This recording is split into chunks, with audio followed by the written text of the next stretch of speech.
Good afternoon, chat. I hope you are doing well. Sorry it's taken me a while to get started. I've just been doing a couple of bits and bobs, having a chat with Vicky, feeding Bailey, who is now absolutely obsessed with being hand-fed chicken. You would not believe that he is 15. He acts like the biggest baby bitch one has ever seen. So let's do this. I can click live. Do this. Whoop. Hello, everybody. How are you doing? Exactly. You know me, Ham, immediately blaming Vicky. It's just the right thing to do, I think. And I think that if you're judging me for that, then I think that you're the one in the wrong. How are we all doing out there? Why am I orange? It's probably the camera filters. We can have a play around with those. It might even be the light in this room. Oh, it's definitely the light in the room. If I do this.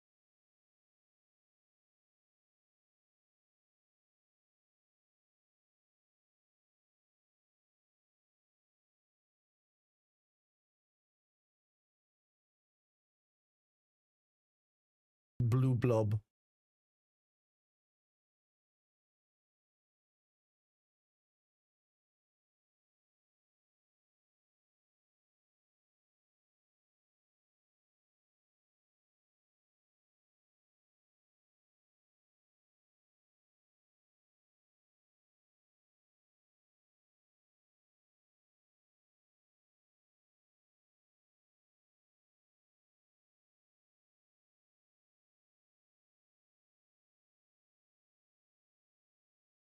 The blob. General Kenobi. Now that your hair has been mentioned, you do have a slightly Clone Wars general. I mean, I'm fine with that. That seems like a good vibe, to be honest. Of all the vibes to have, I'll take that one.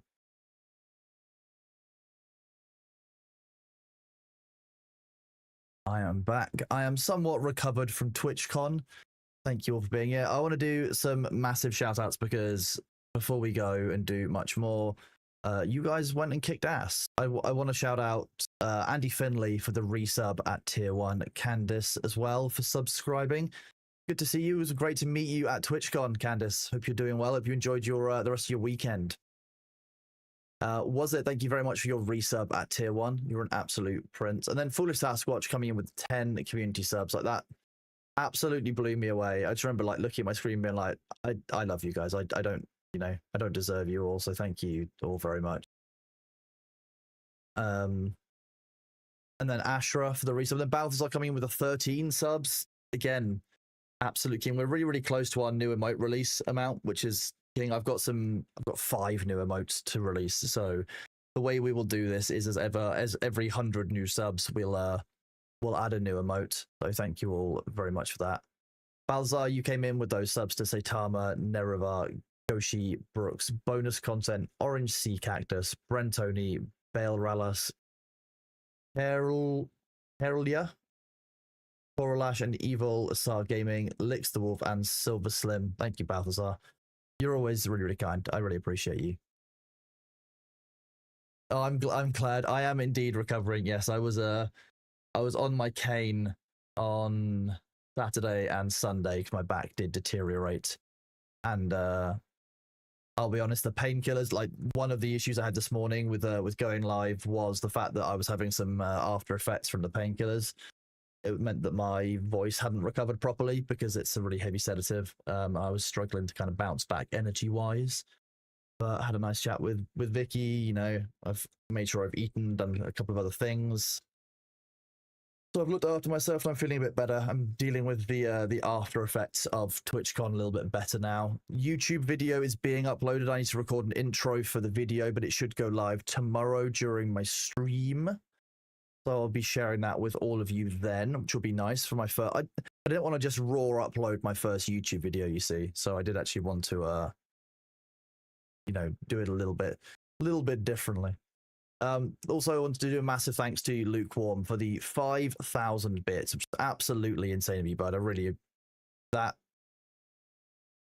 I was having issues with the idea of going live, and because I'm obviously quite tired out from the weekend, I was working quite hard, and there were a few things that happened at TwitchCon, which some of you are aware of, and we will obviously talk about.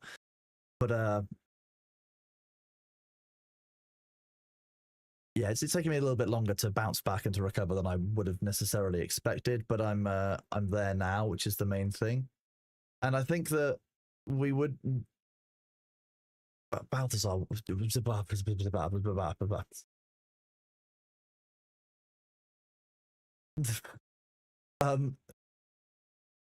Jeez.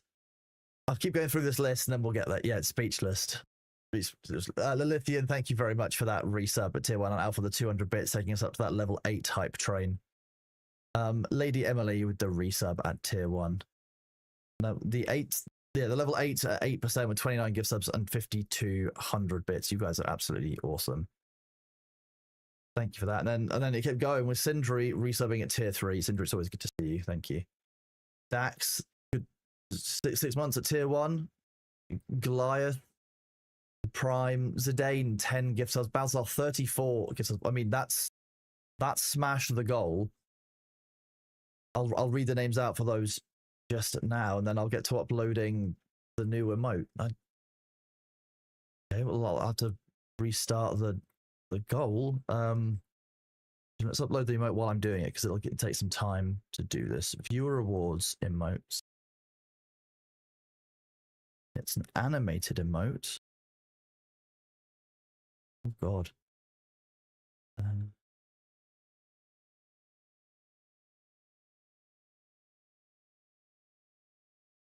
So Twitch does a bunch of these in different sizes. So let me...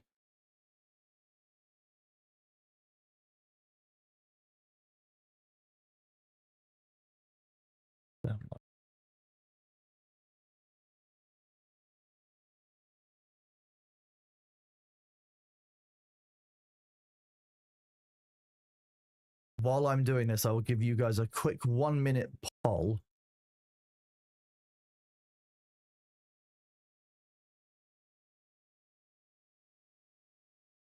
So you can choose between 2 options.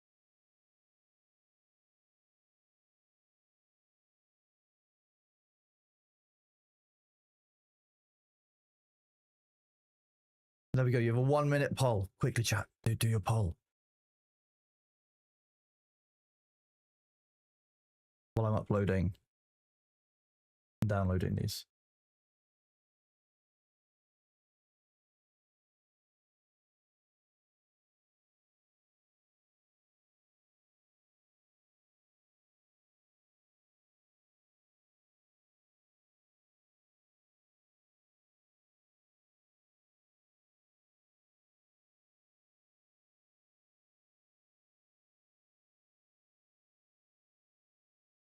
Oh, I'm loving the 50-50. No, but it looks like okay. It looks like we know which one's going to be, so that's good.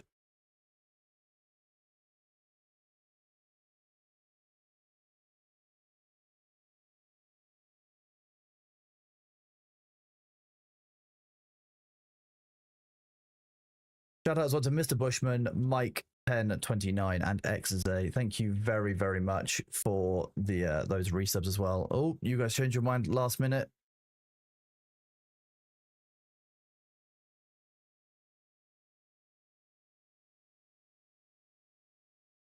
This one's ridiculous. There we go.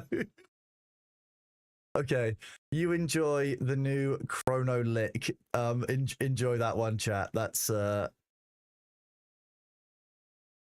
that shows up in chat, I'm looking forward to seeing it. Let me start a new goal for you all as well, so we can work on the next one. End this goal.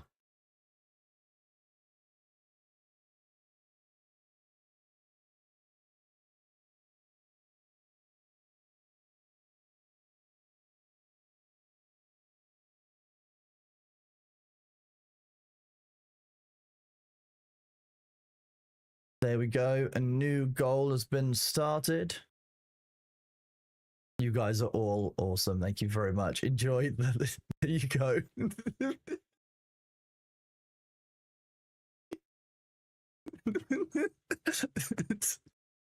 If you haven't got it already, you should be able to refresh. You may need to do a control F5 as well. YouTube unfortunately doesn't get emotes, but if it's something that we've asked for a lot, right? YouTube, if I give you an animated one, it automatically becomes a static one. I think I will try and do. I need to look into YouTube emotes because I think you only get those once you get to a certain number of subscribers. So I don't have an option for that on my dashboard. That said, we're less than 100 subscribers on YouTube away from being able to do that. I think on YouTube, so I'll know more once we get to that. Hopefully, uploading this video, we get like another 500 subscribers. We get up to the 500 subscriber mark on the YouTube side, Fred. So I will be able to do that then. Oh my god, the chat is just full of licks. Oh god, this is amazing. I'm glad. Oh my god.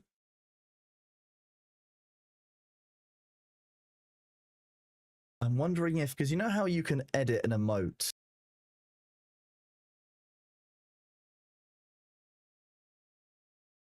Let's go to my emotes and then.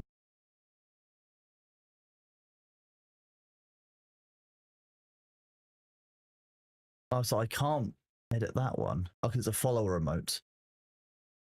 Okay, I may do a flipped Chrono Lemon just specifically so that you can make it so that it licks the face of the Chrono Lemon.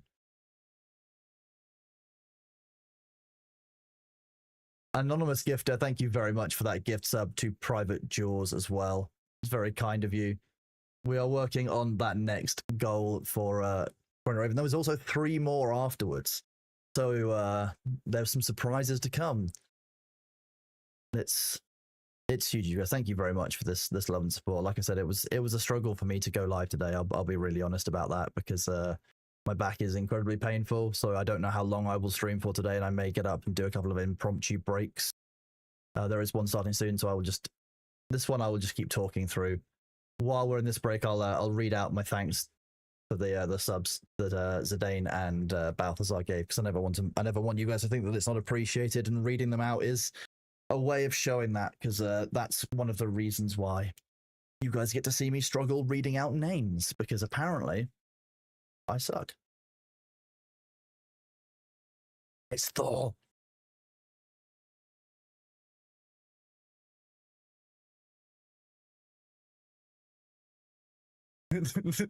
Top combo on Twitch.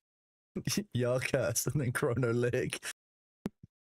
And Primogen Pain. I like these combinations. These are great. These are absolutely amazing. Thank you all so much for being here. Zidane, thank you very much for those gifts to Evil Foxy, Mordred XDY, Maple Cat Art, Bloodwolf, Racona, sorry, Zizor, The Blue Star, Rosenkrantz, Pilewee, and Elmo Riot. There we go. Done. I like how some of you guys probably get a completely different name every time I read out your sub or the gift sub that you get every now and then, and it probably varies quite a lot.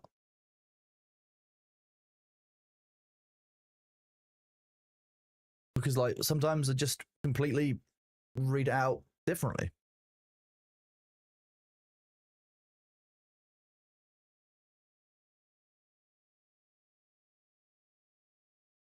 Since you changed your name, it's been pretty consistent. That is. I mean, some of you just get a completely different. These combinations of I should have known. Oh, the cranium guy. That's a strong combination there as well.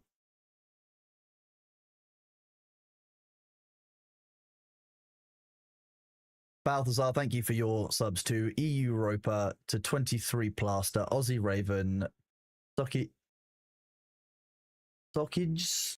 Mr. Cuddles, Autolycus, Erden, Bell Twitch, Mr. Melon, Jonky Bong, nice, good name. Crack Snack, Jake Thompson, Cracklin, Fake MJP, Pitnims, Mordrakai, Perseus, Buranox, Kizade, Colossus, Azul Arts, Robert DeFaro, Jimmer AU, GC Kyrie, Drambilia, J Potty Jr., Red Tens, Ferroseal, Christoph Cash, Deergroth, James Dean Bond, Jam Scott, Giant Shrimp, and Baroness von Biscuit.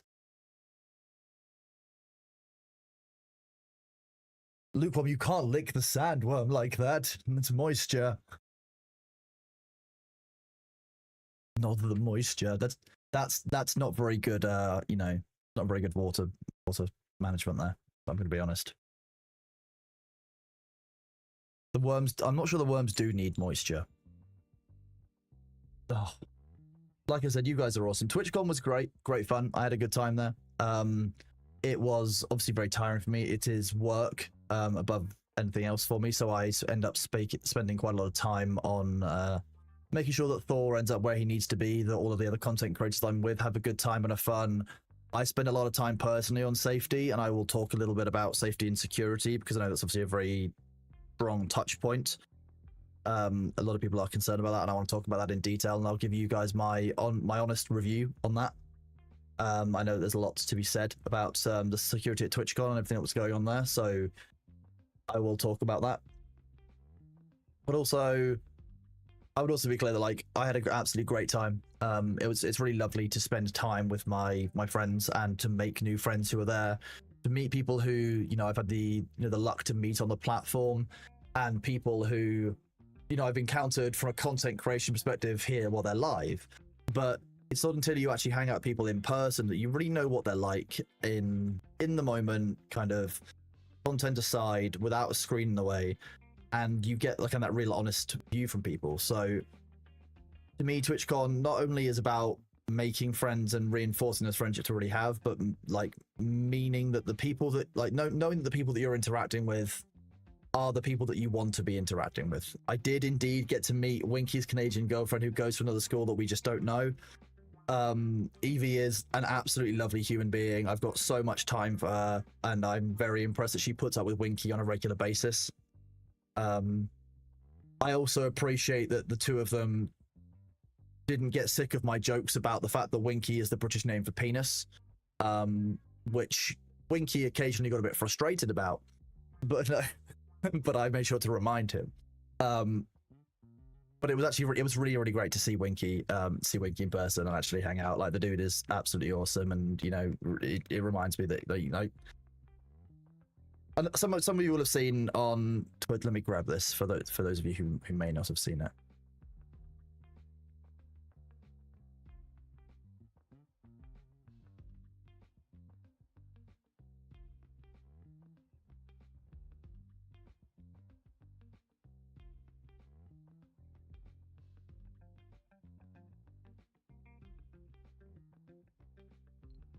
So some of you may not have seen this post.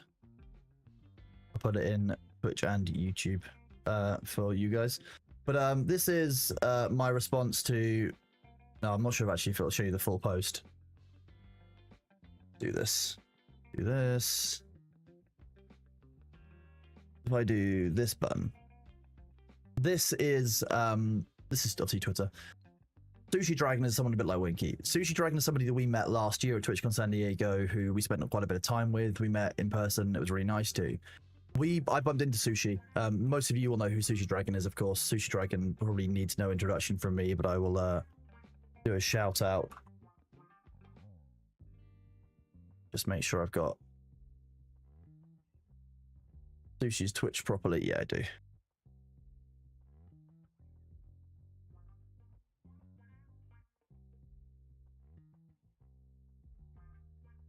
There you go. If you don't already follow Sushi on Twitch, you definitely should. Sushi creates a bunch of really cool, very high production value, like live broadcasts, and does a bunch of kind of effects on them live, talks about how they're done. It's done very well.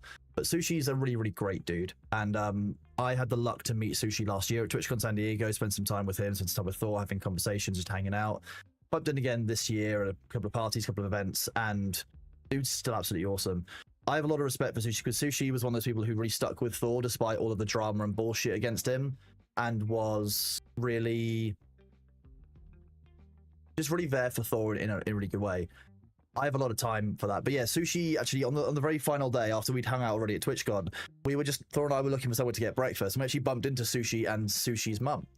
And I, as some of you know, I don't, you know, have a huge amount of, my family is the people that I chose. It's you guys, it's my friends, it's like that. But I always have a lot of respect for people who've got a very strong family connection. And to see how proud of him she was, and to hear how engaged she was truly touching for me on another level.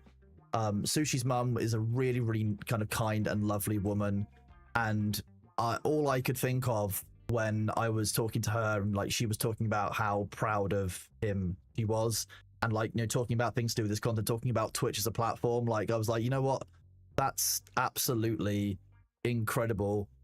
And it makes me feel better to know that there are parents out there who are like that. Like, even then, she's just so proud of her son, and it's so great and lovely to see.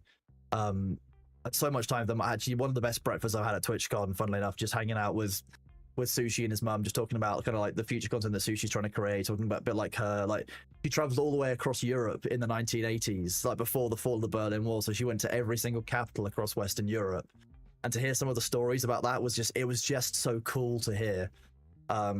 Like I said, that was actually one of my personal highlights at TwitchCon, weirdly enough, was having breakfast with a friend and his mum. But like, Sushi's one of those people a bit like Winky, who I feel so lucky to have met and have to encountered, because they are so positive. They are just there for you as a person. They don't care if you've got 100 CCV, 1,000 CCV. They just know who you are and are willing to kind of spend the time and kind of listen to you guys. And, you know, we joke a lot about Winky, but Winky is deep down a very, very decent person. I will obviously always meme on Winky. That's in my nature. I've got some very fun things to come, shall we say, of Winky image-wise. Don't worry, chat. There's more memes to come. I wouldn't have gone to TwitchCon without getting memes of Winky. Don't worry. The chair. Some people already maybe know about the chair, which is deeply funny. But yeah, Winky is, you know, one of those people. Winky and Evie are both actually very, very good people. And I, again, have a lot of time for them. And it's just, that's the nice thing about Twitch, is getting to spend time with that. There were people like some of you who some of you will obviously know Mahoodles, who's here quite a lot. We spend a lot of time with Mahoodles. I love Mo. I've always enjoyed spending time with her. She's really smart, really knows what she's doing. She's super good for the platform. Like I said, it's a really good opportunity to spend time with the people like that who really matter. And there are a lot of content creators out there on the platform, I will be really honest with you, who care. When you meet them, they ask what your CCV is. That, for me, is not a good way of meeting people and making friends at TwitchCon. Like, you don't... CCV is your concurrent viewership. So they basically want to know kind of what your followers are, kind of how many people you have on the platform watching you any given time. And the people who, like Peter, like Premier 2, some of you know as, the people who never ask you that question are some of the best people at TwitchCon, in my opinion. But I will be honest, it is sad to see how many people will say, oh, what's your CCV? There are a lot of parties where that's the normal culture. When you're meeting with brands, that's sometimes what people will ask you, and it's not a great thing. I'll be really honest. Like, it's not something I like seeing at TwitchCon. And there was a few times at TwitchCon EU and TwitchCon San Diego last year where, like, I was in a conversation and you quite quickly learn something about someone when they ask you that question. Sorry, no, it's not the card, the number on the back of your credit card. No, it's that's what people are asking when they mean that. And it's a bit like, you know, going to one of these events and asking somebody, you know, how many followers you've got. Like, to me, it feels a bit like saying to somebody at a party, oh, you know, how much money do you make a year? And if the numbers isn't high enough, you just don't talk, you don't treat them as like it informs how you see them as a person. And to me, that's very, very gross. People like Sushi, people like Winky, people like Pete, people like Annie Fuchsia, like Admiral Baru. They are people who, even when I was just a community member, I didn't stream at all, and I wasn't a Twitch partner, I didn't have anything on my badge apart from the name and the fact that I was standing with Thor. The people who would give me the time of day, and the people who would have a full conversation with me as a person rather than as a content creator. they're the people that really matter. They're the people that are worth it, in my opinion. And that's what I like about TwitchCon, because honestly, it gives you that ability to weed those people out. I know that sounds really cynical and really sad, but like that is a whole thing. That is unfortunately a thing. Yeah, Pete is one of the best people I know on the platform. I'm so lucky to have met him a couple of times and for him to view me as a a friend. And he will always go out of his way to come and say hello to me, even if he is with a bunch of people who are 10 times my viewership, or they are doing something out in the street. He will always take the time to come and say hello to me. He's super nice, super wholesome, and I have nothing but respect and time for him. And to hear that a bunch of drama was thrown his way recently really upset me, actually, because he's the least drama-based person ever. And I can only hope that the internet's moved on from thinking that he is some kind of racist because of an out-of-context clip.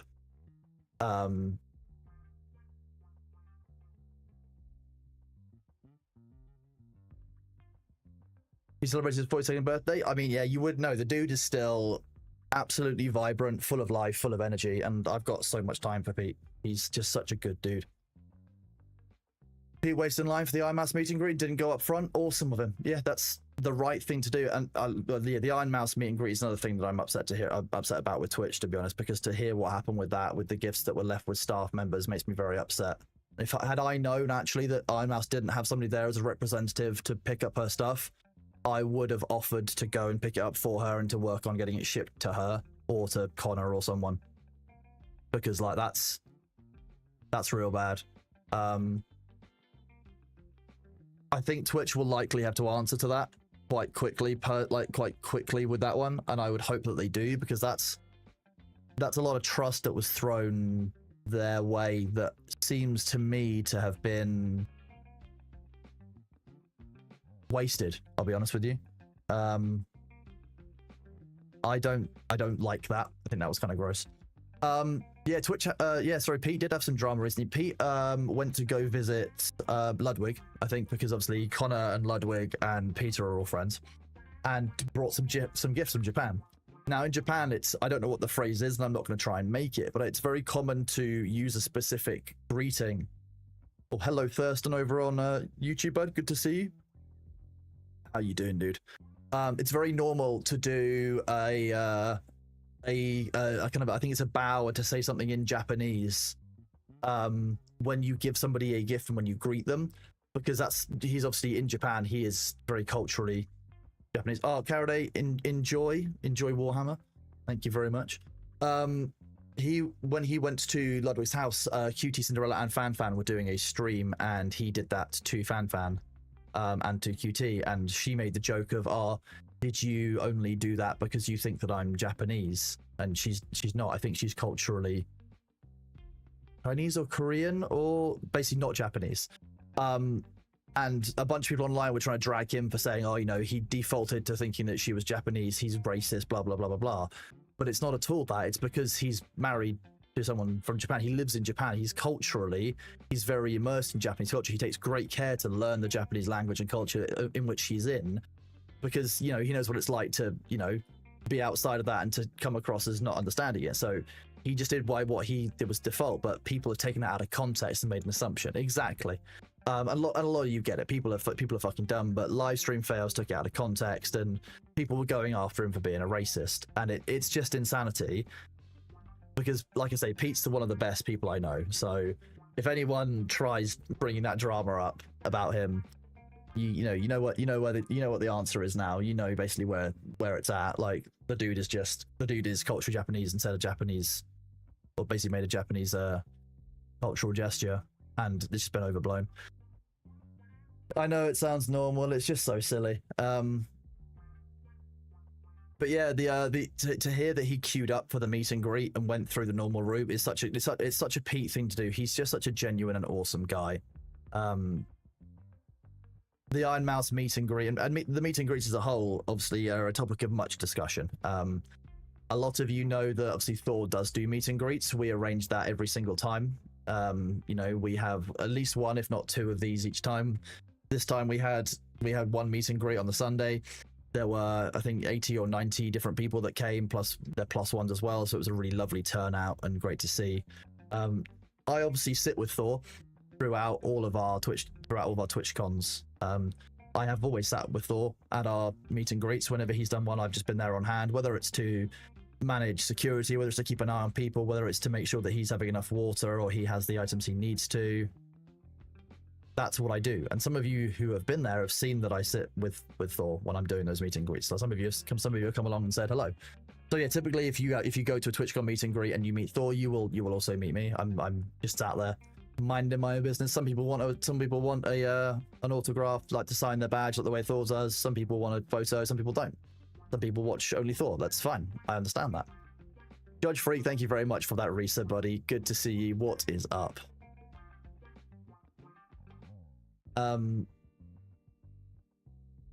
This year it was a little bit different because this year, for a number of reasons, we had security provided by Twitch.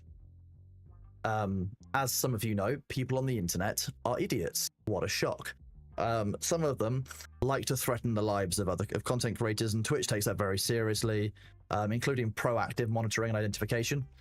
So Twitch actually provided security for us. We had a security guard who followed us around 24/7, including outside of, the convention hall, to and from our hotel, that kind of thing, to make sure that we were traveling safely. And I can only say good things about our Twitch assigned security because he knew exactly what he was doing. He knew what was up. He knew the layouts. He knew the systems. They worked very well with other security people to make sure that we were always covered and we were always safe. When somebody who had been proactively identified by Twitch as a threat was identified as being at the convention hall, they proactively had the security team had a conversation with the person, made sure that they stayed away, that they were very clear on where the line was of what they could and couldn't be involved in, that they couldn't come up to Thor and speak to them, kind of thing. They weren't to disrupt Thor. Our security communicates with us at all times. They were absolutely awesome in that regard. Like, the guy gave me his WhatsApp number. We were communicating throughout. I would let him know around 5-10 minutes before we went somewhere, and he would make it work. Every single time he made it work. He always made sure we were covered. And if we weren't covered for any reason, he was always clear with us as to what we could do in that situation to make sure we were safe. So if we went to a party where, they weren't able to go, like during the block party on the Saturday, there was an awful lot of security being pulled to cover the block party to make sure that it was smooth. When he wasn't to be around for us on Saturday, he made sure that where we were at was safe, that we had a route to call him and to call security if it was needed. I was very, very pleased and impressed because I've worked with security firms before, and I've been the person to have a head on a swivel at a TwitchCon, and beforehand I was the person in the so I'd be watching people in the queue. This time around, he was there during our meet and greet. We had full Twitch provided coverage. I think the issue that comes down to the Emiru system is that she had private security, and there was no interaction between the private security and the Twitch security to make sure that they could be detained and managed in the Twitch way. Whereas obviously what happened with in the Emiru situation was awful, because the guy as security could only push them away. Her previous security was sanctioned for trying to protect her physically, so they were probably less inclined to do it this time, and Twitch therefore weren't made aware quickly enough to interact and basically detain the person trying this thing out, which is awful, as it's not joined up thinking and support. And Twitch needs to recognize that content creators are going to want to bring their own security, especially if Twitch might not cover them specifically. So there needs to be a better system in future for those situations to be dealt with. And I would be clear that obviously Twitch had bumped up security on the Saturday and Sunday after the events of the Friday, but like, it shouldn't have been an issue in advance. People were concerned about security. Well, I mean, Outlaw, yeah, you say that the person had walked past 3 or 4 Twitch security to get to her in the first place. I would be clear that every single member of the convention, every single person you see on the floor, there you go, I've turned that down. I loved Old Ranger. Sorry about that. Every single person you see on the floor is only a risk until they are an actual threat. So Twitch security would have let them pass if they were just a normal convention goer. Unless there was something I'm missing, I don't think there was anything particularly prevalent about this person ahead of time which would make them seem like a threat. But I don't know for certain. I didn't look into it in any great detail. But like, by my understanding, if I walk around in public and I've got a secret weapon in my pocket, it's not until I pull that weapon or I reveal that I'm a threat that the police out and about in the street would be able to take any action against me or even know that I'm not just a normal person.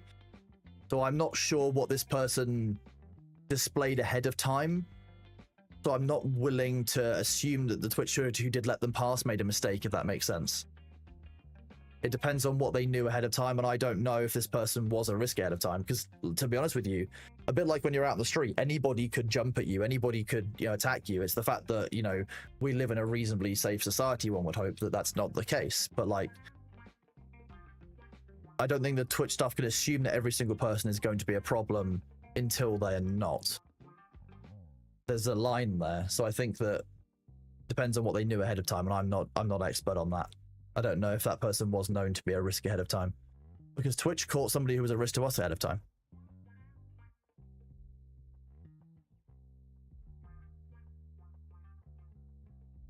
That person had a history of it on other vlogging streams.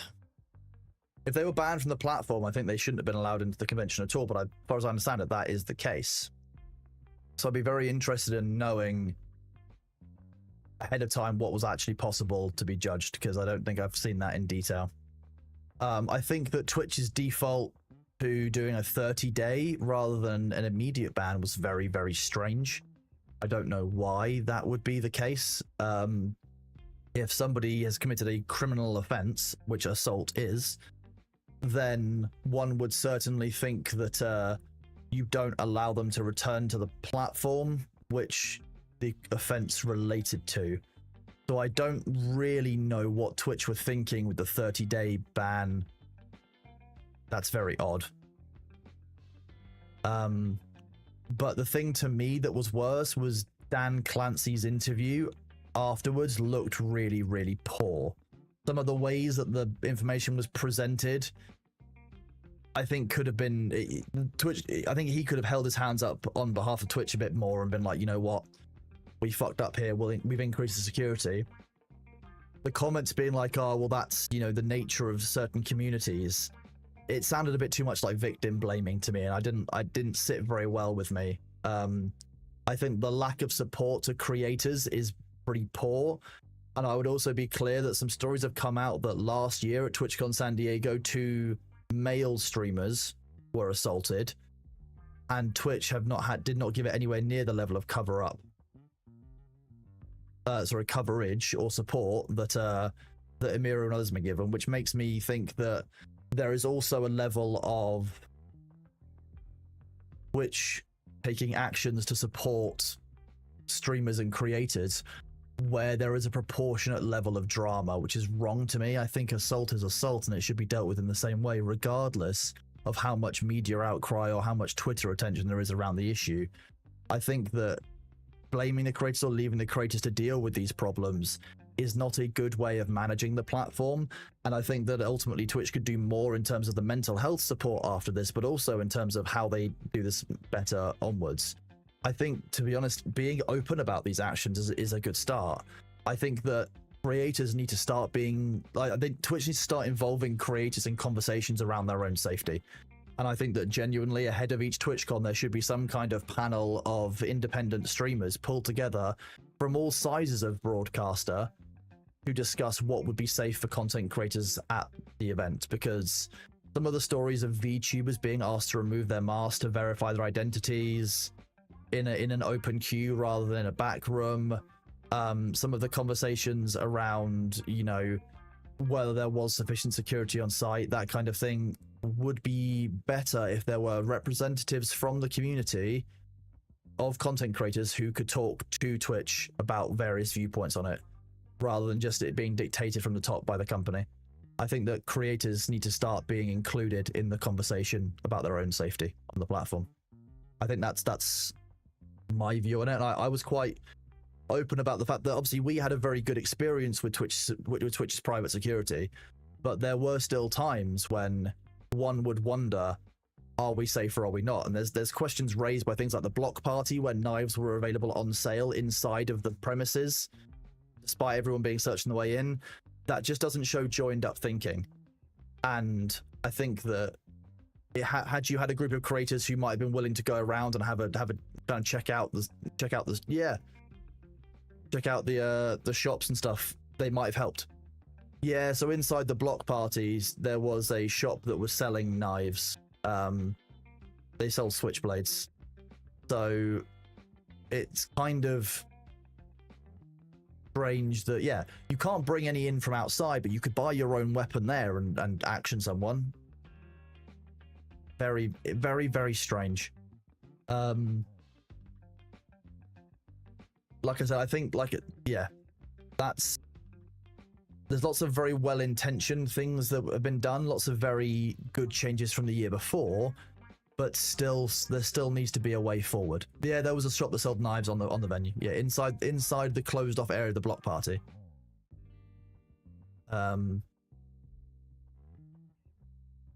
Which to me just kind of blows my mind. Now, luckily, there was no problem necessarily with that. You know, whatever was done at the event, you know, nothing went wrong with that. It was just a near miss. And that's what I would define it as. That's where policy was all very well and good, but there was a near miss there. That there were weapons available inside of the venue. While nothing bad happened, something bad very much could have happened, and all of Twitch's mitigations to stop it failed, because ultimately the mitigations are the checking on the doors, the searches, that kind of thing. That mitigation failed. That's as simple as that, right? That's how that is.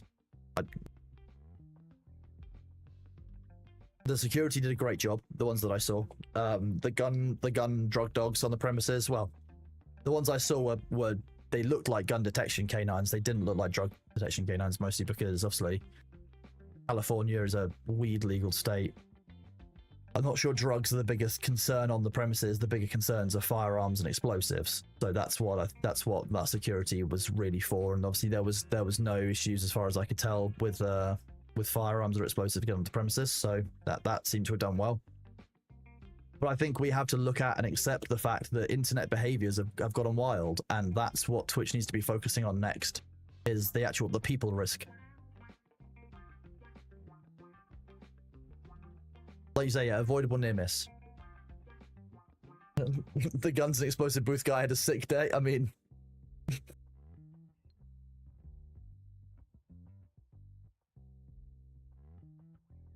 all the ads are indeed here. So, my debrief of the security side of TwitchCon is that Twitch could have done a lot better, but they did better from the year before, which is a good step. But now I think we need to be accepting that the risk to creators is real, particularly if you are a woman on the platform, or you're female presenting. There are additional risks, because unfortunately there are a very, very small subsection of male viewers who push those boundaries beyond that which is reasonable. And I think the risk from parasociality is probably higher than it has ever been. So there's a lot that Twitch could do there, I think, to improve on things going forward. And I think that there needs to start being conversations on the platform about what is going on there. There are a number of friends I know who are not comfortable going to a TwitchCon anymore. There is a reason why at TwitchCon EU particularly, you know, in the US, because everyone is in such a close area, it's a little bit easier, whereas in Rotterdam everyone's a bit more spread out. There are people who I was not comfortable letting them just walk home by themselves. Some of you know Vicky, who is a very, very good friend of mine. Nixie, who occasionally raids here, was with her at TwitchCon EU, and I had a number of other, you know, people like Kurzek, people like Jackie Codes, who some of you all know. There are reasons why we weren't particularly comfortable with letting people walk back by themselves to their hotels. You know, I'm lucky enough that I'm 6'3" and come pre-armed with a cane, so I'm a little bit more of an imposing target if I'm out and about. I don't want, you know, a 5 foot, you know, 5'1", 5'3", 5'5", 5'8" girl by themselves to be targeted out and about on the streets. And it's more common. I had to accept that while it's not fair and reasonable, it is the way of the world. It's wrong, and that's part of why I focus the way I do at TwitchCon, is to make sure that my friends who are more vulnerable than me, whether they are, you know, they've been drinking and they're guys, or they're, you know, they're smaller and weaker. Like I don't. It's why I walked Gregor's wife Nos. She had to finish early one night because she was tired. I walked her back all the way to her hotel and then back to my party because it was just safer and easier than, I don't want her hanging around at a party she didn't want to be at, but I don't want her walking home by herself. And her husband was needed elsewhere for a party he was hosting. But like, it's things like that. I don't like it, but it is a thing, and I had to be careful. Alpha, thank you very much for that, dude. No, I treat my friends and the people I'm around the way that I would want to be treated if I was in their return position. Like, if I was in their position, I would want somebody to help me walk home if I was feeling unsafe. Like, if I was in their position, I wouldn't want to be left to walk alone by myself at the time. Oh, well, I will try to accept their recognition. But it's things like that, and I really don't like that is the case. I don't like that, you know, there are people that we were with on the Saturday night who were getting transphobic comments made about them in bars and stuff. I just don't. It just worries me to leave people by themselves in an environment where they might get set upon or might get started upon when they don't deserve it. They're just trying to have a good time and trying to keep themselves to themselves. Lukewarm, thank you very much for those 20 subs. You are an absolute legend. How was it with the IRL streamers? I heard a lot of complaints from people about them filming in inappropriate places. I think that I come from a situation in the UK where I would expect that anybody who is filming me in a public place or in a private place like a bar or a restaurant would ask permission before catching me in their shot or putting me in a position where I'm in their shot consistently. My issue with IRL streamers is that in the US particularly, that did not seem to be a thing. We went for dinner on Sunday night, and in the restaurant that we were in, there were like 3 groups of IRL streamers at other tables, just IRL streaming. And I'm like, we're in a private establishment. People are trying to eat their dinner, and I don't want to be sitting here being content for other people. So I think to me, it's just the fact that people don't ask and don't give you an option to not be someone else's content. Ukis, that's a thing. And that's one of the reasons why, like, my view there is that when I'm at TwitchCon, I don't carry anything of any value. I'm not carrying cash, and if I'm going out late like that to walk someone back, the only thing I'm carrying is my phone. If someone wants to try and get my phone off of me, they're welcome to try and have an argument. But like I say, I come pre-armed with a cane. Like, unless you've got a firearm, you're gonna have to get closer to me than I'm gonna have to get closer to you to do something. So like, there's a level of interaction there that somebody's not going to be too willing to do. And I've had that. I've been, people come up to me before and try and do things, but like, it's not something I ever want somebody who's not in a position like me to do. Like you say, yeah, I'm 6 foot, I've got a cane, and I can also, when I need to, not need to, like, I can use both of my legs absolutely fine and just push through the pain, which is generally what happens.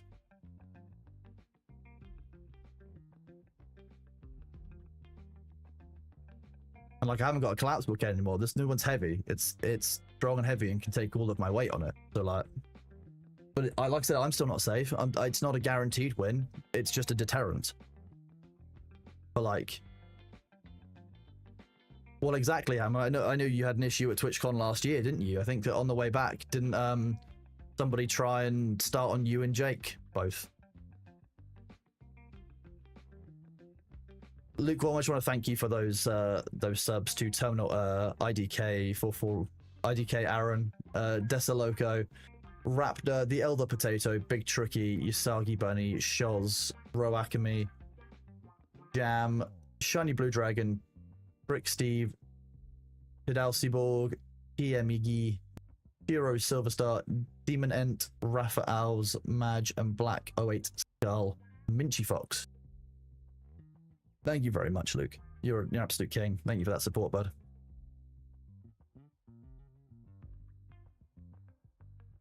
You're interested in my injury? What happened to my legs? I've got a prolapsed L4, L5 disc set, which basically compresses the nerve in my back, the sciatic nerve. Does it hurt when I stand without a cane? It can do. So if at TwitchCon when I'm walking, I think I averaged 15,000 steps the first 2 days and 10,000 steps the second 2 days. That hurts. If I'm walking that many steps, that is a lot for my back. And after a couple of days of walking 15,000 steps, like with the airport, with walking around the convention hall, walking around San Diego, my back starts hurting. And the more inflammation builds up, the more it hurts. So if I rest and I'm only walking 3,000 to 5,000 steps a day, it's much more manageable because there's less inflammation that builds up. It's just that simple. It's about resting well. Flights obviously aren't particularly convenient. Even in a good seat on a flight, 12 hours on a flight isn't particularly good for your back. I mean, I get up every 4 hours and walk around and try and stretch my back out, but there's only so much that you can do. So that's what goes wrong with my back. That's basically what it is. So when I'm around the house, I don't really need it. Oh yeah, but I'll always walk someone home because at the end of the day, like, I've been uncomfortable with my back, or been on and off, been in pain with it for 20 years now, like since I was 12 years old. So like, I would rather deal with a day. I know it gets better when I treat it the right way. Like, I know that for the last, like, one of the reasons why I was late today was because I needed to get more sleep. When my back is bad, I will normally sleep like 10 hours a day rather than about 6, 7, which is what my normal is. If I do that, that's basically when my back is healing more. I get an extra sleep cycle in and my back starts to recover more, and it will work in increments. So you'll see me cracking my back a lot today because it is healing a little bit, and I need to make sure I remember to get up and stretch. Like in the next ad break, I'll be getting up to do that. But at TwitchCon, I don't get the same options. And so, is it fixable in any way? They could take the 2 discs out of my back, sure. But they could take out my L4 and L5 discs and I could put plates in instead. Whether that works is a bit of a 50-50 because like it just changes it. You go from having a disc which sometimes hurts you to not having something inside your body which you're meant to have, and having something which is kind of meant to support it but not as good as what you're actually meant to have. Like if it was 100%, it'd be fine. So the options I've had so far have largely been with the hope of it working out long term. And that's exactly it. Like what I've got right now, it works. And as long as I treat my back the right way, it's fine. Will I ever have a fully functional spine which is indistinguishable from what somebody without any back problems has? No, I won't. I'll be really honest, like I will never have a fully functional spine the same way that somebody who's never had an issue will be. That's just how it is. But I know what it's like. Was that you've had your people who've had it fused know like it wouldn't be recommended. Your dad had an experimental surgery to add replacement 3D printed discs in the L4, L5 area. That's fascinating, Eccentric Penguin. How did that work for him? Is that... Because theoretically, it makes perfect sense. Still more of a spine than all of Ellis. That's so funny. Thank you, sorry. That gave me a good chuckle. At the end of the day, I will live with that pain. It's one of those things that I can just kind of deal with because I've dealt with it for so long. I would rather do the extra steps and walk someone back than I would save the steps and feel like I didn't do everything I could to help them. He has to wear a device that sends electrical pulses to stimulate the bone to regrow naturally. Probably is going to have 40% relief from where he was before. Okay, that's fascinating. And this is what I mean. I am holding on to the fact that medical science is progressing in a way like never before, especially in the area of the back that I'm talking about. The L4, L5 is the most prone to damage area where most people have prolapse and have issues is normally around that kind of lower back area because that's the part of the body that is weight bearing. That's the part that, we spend most of our lives abusing. So it makes perfect sense to me that that's something that is pushing forward in medical science. I mean, when I had my first surgery, I was told that the risk of them basically nicking the spinal sheath with the scalpel was very, very high. If I did that, it would be an extra 3 to 4 days of recovery. Obviously, that alarms you when you're young, because you're told, oh well, your spinal nerves are kind of important for you to function. Maybe we should, not have that issue. Maybe we should be careful around that.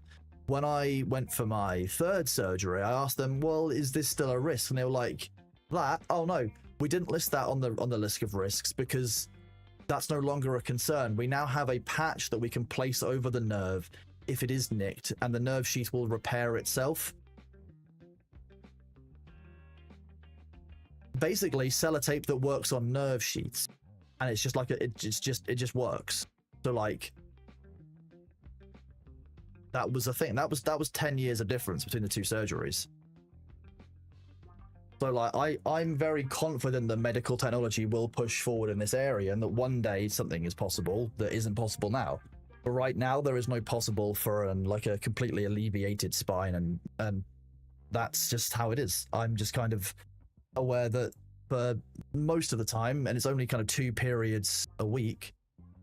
Oh yeah, Cendric, if you can, that would be really cool. Yeah, that would be neat. I'd love to do that. I'd love to hear more about it. And sorry, where was I? Yeah, that's what I mean. Apart from TwitchCon, which are basically my 2 most active times of year, where I will do like 20,000-30,000 steps in a day easily, because that's what the work requires of me.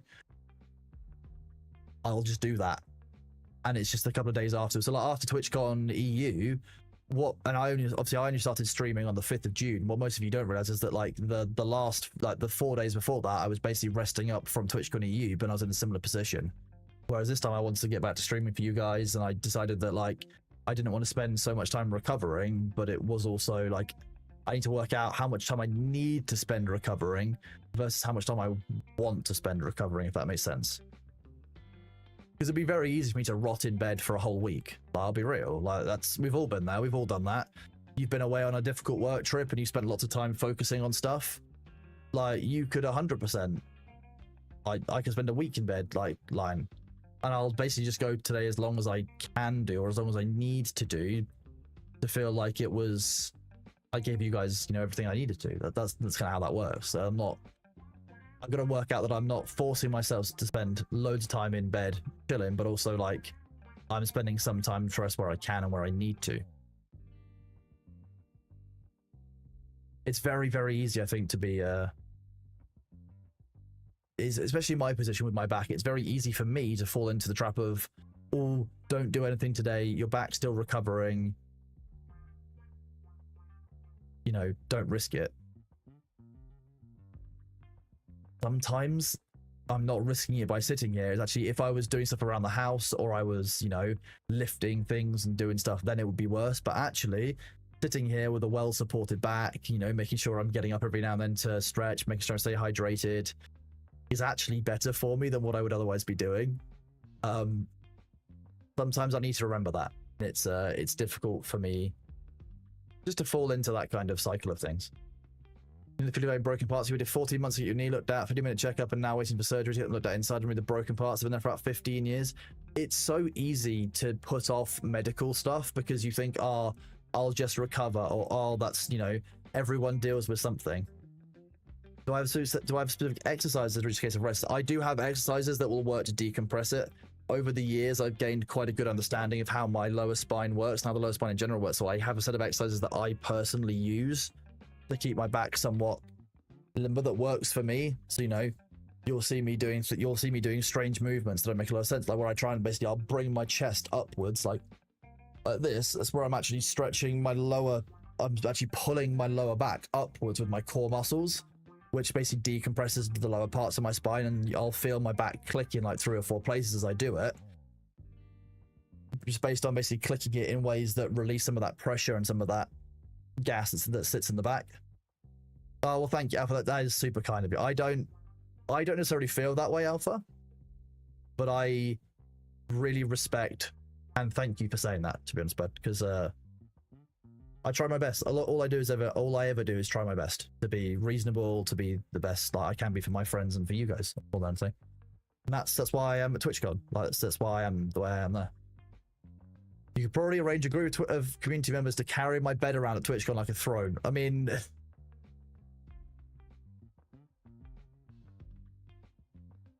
that would be very funny. I just like kind of make way. Coming through.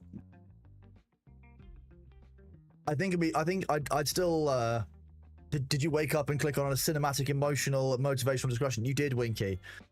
You did indeed. How you doing, bud? Good to see you.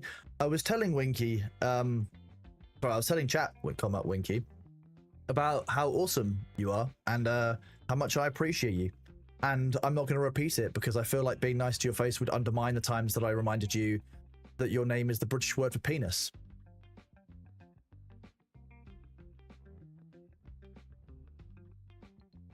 You had to get chat to clip it for you from earlier. That's how that is.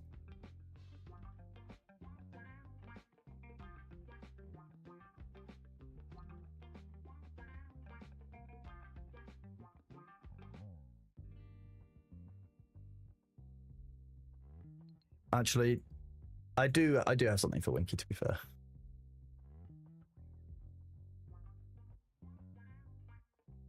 Close that. Okay.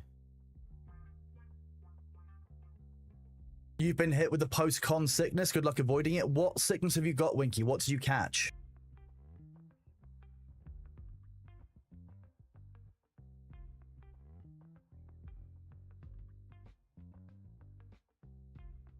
Oh, yeah, Winky. I won't say it too loud in case she's listening, but Evie is also very, very awesome. You are very, you've done very well there. She's real nice. I think you two work very well together. Also, I absolutely rate her ability to get clips of you falling off of ski lifts.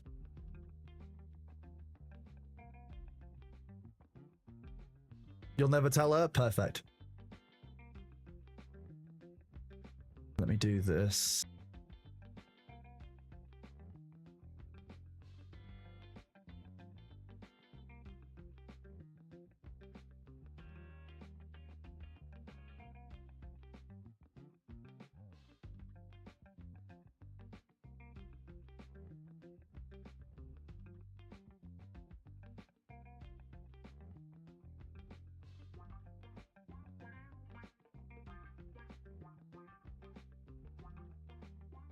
Winky, do you remember this?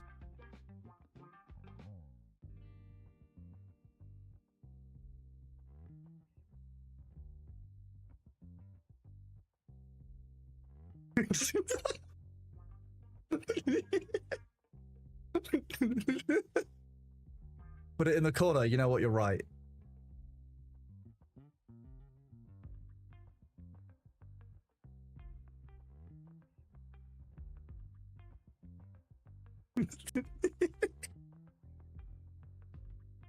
Does it make you feel better, Winky, if I do this instead?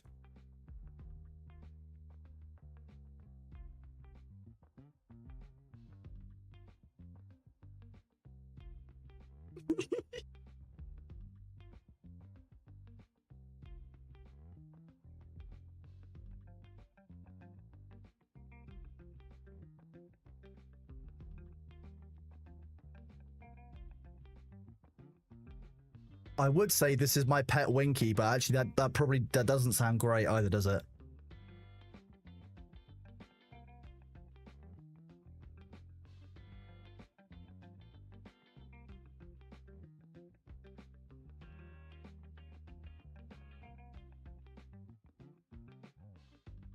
I love that Winky's such a good sport as well, because it's just such a funny joke, and it's now just going on and on and on.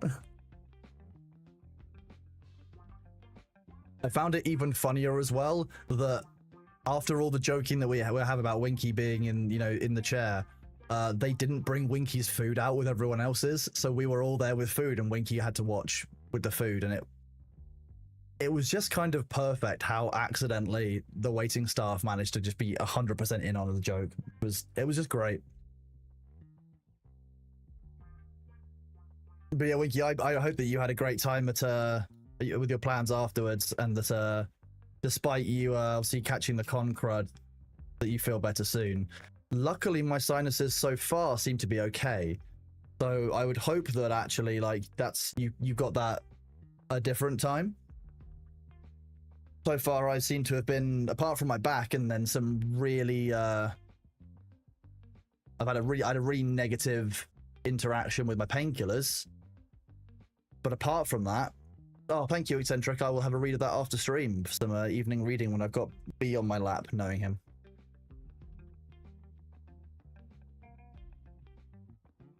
Yeah, so far my sinuses are clear, which is nice. But I told you, it's all the vitamin C I was drinking, Winky. If you drink orange juice for every single meal, yes, you might have heartburn, but, you know, you won't get sick after TwitchCon.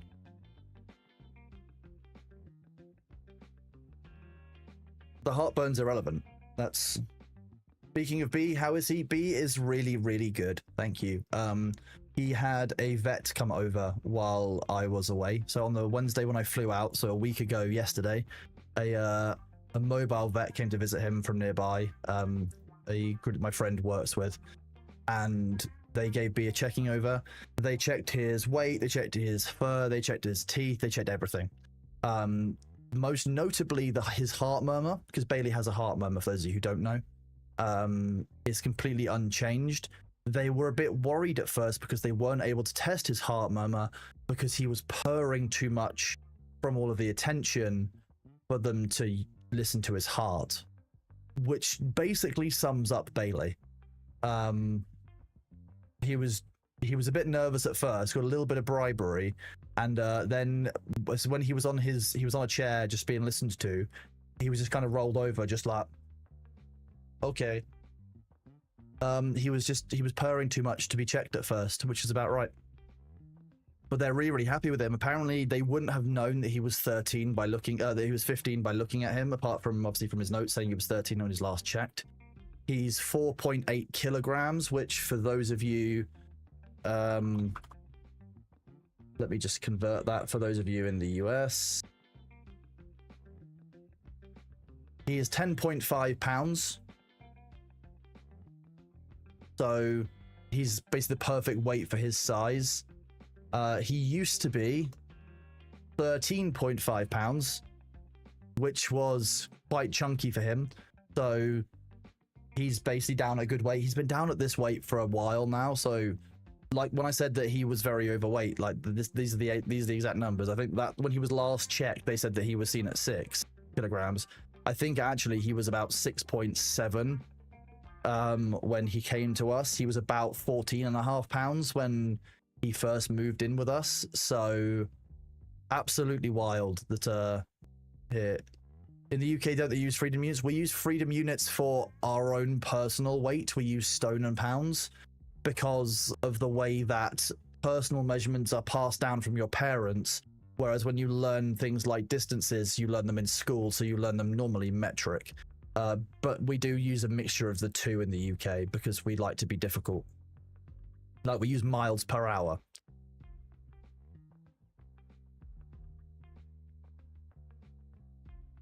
But height, we use feet and inches for ourselves. But if we were talking about height of a building, you normally use meters.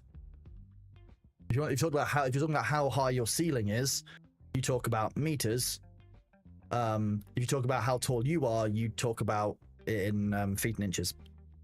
It's not that it's cursed in terms of usage, but it makes perfect sense. Because if you think about when you're a kid and you're learning about how tall you are, you're learning it from your parents. And so when metric came in, they'd already learned, what their height was in imperial. So they were told by their parents that the height in imperial. Same with weight. So that's gotten passed down, interestingly.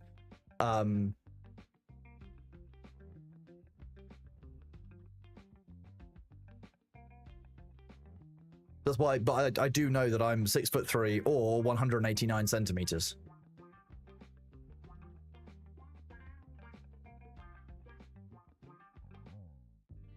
I don't think anyone uses Kelvin. Don't worry. We use, yeah, road. When you learn to drive, you learn it from your parents in the UK. You learn it in Imperial.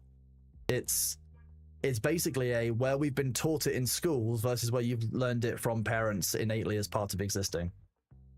Yeah, we don't use Kelvin for measuring temperature. I don't think anyone does. I'm sorry if you're out there called Kelvin and you were excited. It is sad. Yeah, exactly, Dax.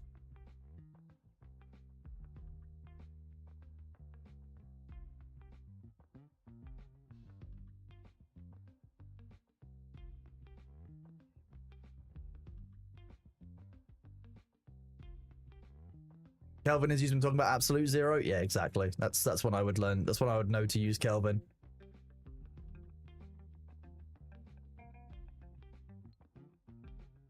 But other than that, they said his claws are very, very good. They're very, very healthy. He's shedding them well where he needs to, but they're also sharp and they're also used. So like, they're happy with his claws. His teeth are looking really healthy for a 15-year-old. I think he's got one which I think is a little bit iffy, but they said that's been that way since the last checkup as well. So he's doing really well on that front. His weight's really good. They said that it's really common at this time of year, particularly at the moment where it's been hot, then cold, then it got hot again, for the cats they're sloughing off their really thick, so they're really, really thin, fine summer fur, and they're growing in their winter fur. A lot of cats are struggling at the moment. So it was just him having some issues with that. They recommended the exact same brand of hairball gel that we actually been given, that my friend had already told me about, so we were already ahead on that.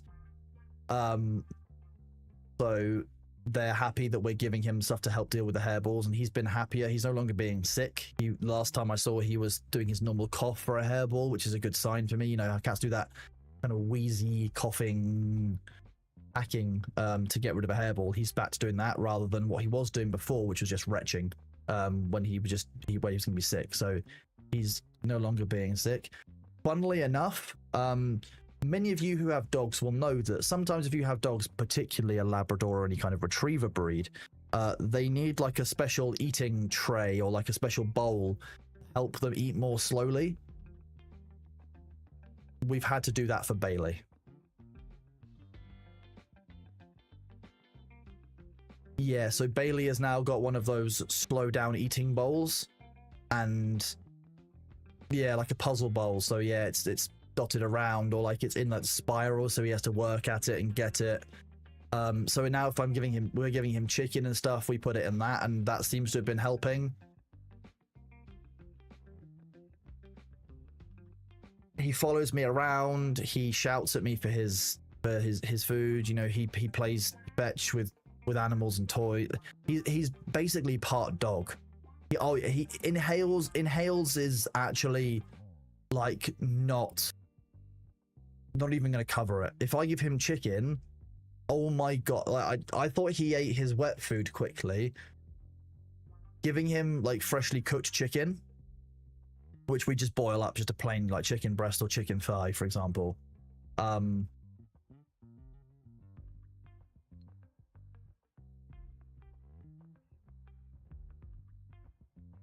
If we give him that, I'll normally rip it apart with a fork, and then, but he will. It's like he tries to unhinge his jaw. Does he get aggressive over the food? No. He will, if he's being hand fed, he just tries to take it from me. He's not sure if he's catching my hands or he's catching the chicken, so he's often very, very cautious until he knows that it's the chicken, in which case he just takes it from me. He's not aggressive at all over the food, which is good. He's never been in a position where he's had to, I think, compete for food. Otherwise, he would get like that. When I think the only time he would have had to compete for food that I can think of is when they got the dog next door, and he was potentially being fed by them as well. But I think they fed him separately so that he was always being fed. His problem is overeating, because he's been in the stage before where he's had to go around lots of houses. Like, the reason he was nearly 7 kilograms when he moved in with me was because when he did that, he was going around a bunch of houses locally being fed by basically a group of people, and he's I think that that's taught him the different behavior. Rather than being aggressive with food, it's taught him that he will just keep that he should just keep eating for as long as he can while someone will feed him. And actually, like, learning now that there's always food for him, that we always make sure that when he needs food, he has food and that he's getting the right amount of food is the key bit. And that's kind of where the vet was talking to us about, being like, okay, so make sure you don't have too much dry food out from any given time. Make sure that you're leaving enough so that when it gets low, not completely gone, but low, you top it up, and he sees you top it up so that he knows that when he does get low on food, there's always going to be some food there. The fact that he's going kind of eating all of the food and then when it's empty he gets panicky is because he basically it's basically like food and resource managing behaviors. So we need to be letting him know that his resource supply is safer, is what they advised, which is, I think, interesting. And that's what we're working on now, is making sure that there's a small amount all the time for him.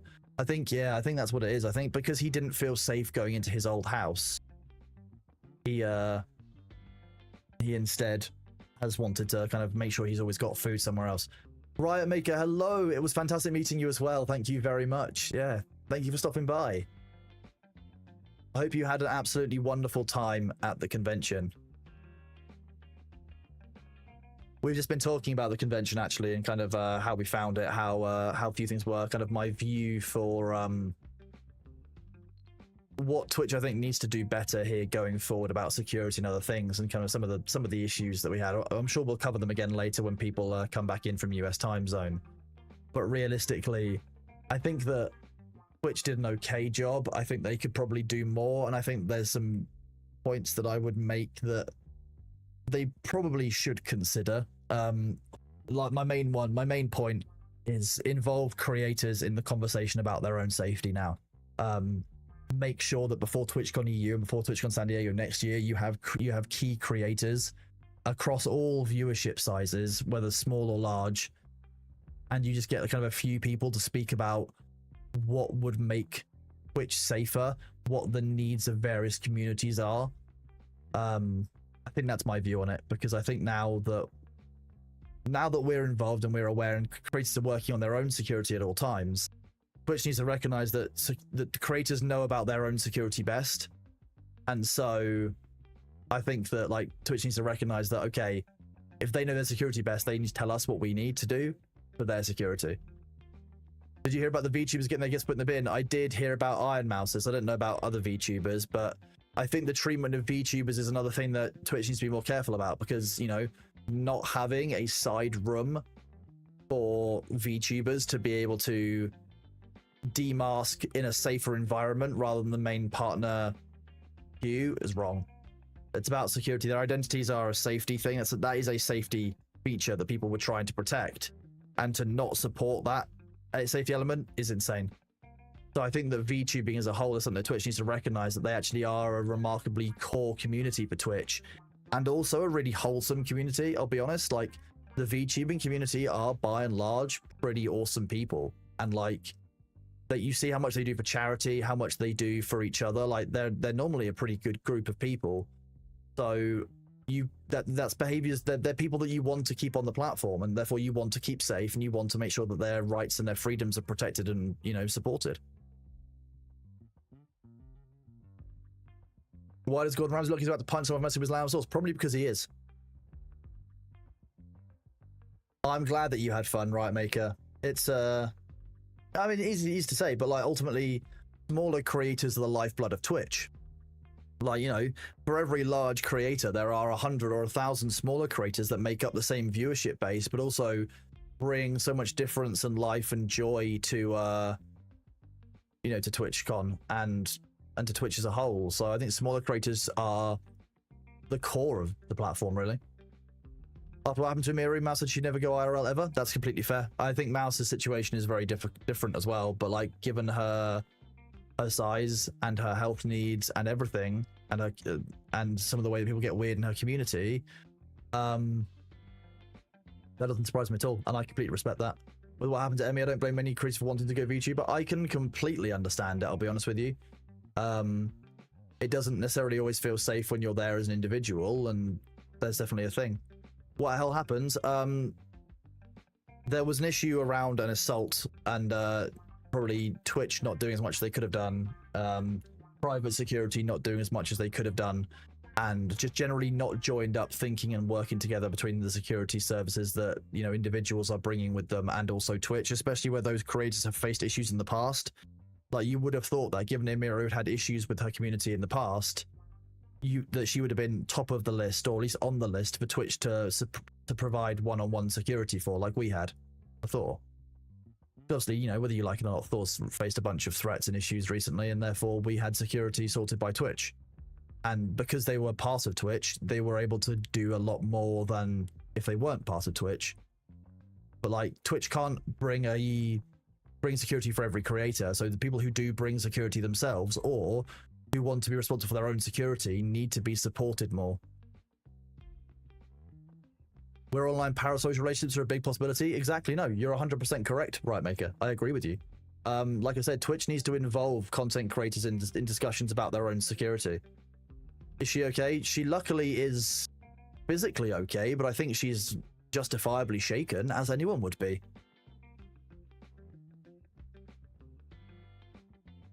Yeah, exactly, Paladin. See, it's an awful combination of things, and to me that would have meant that she would have been on the list, in my view, that Twitch should be supporting and protecting. I think that's how I basically and broadly see it. And I hope that Twitch learns going forward that they can and should be doing that here, really. Like I say, the security of all of us on the platform is the absolute paramount, like the biggest priority. One would surely think that, like, you know, no matter if you are, you know, 5 viewers, 50 viewers, 500 viewers, or 5,000 viewers, Twitch should still have a level of buy-in as to your security.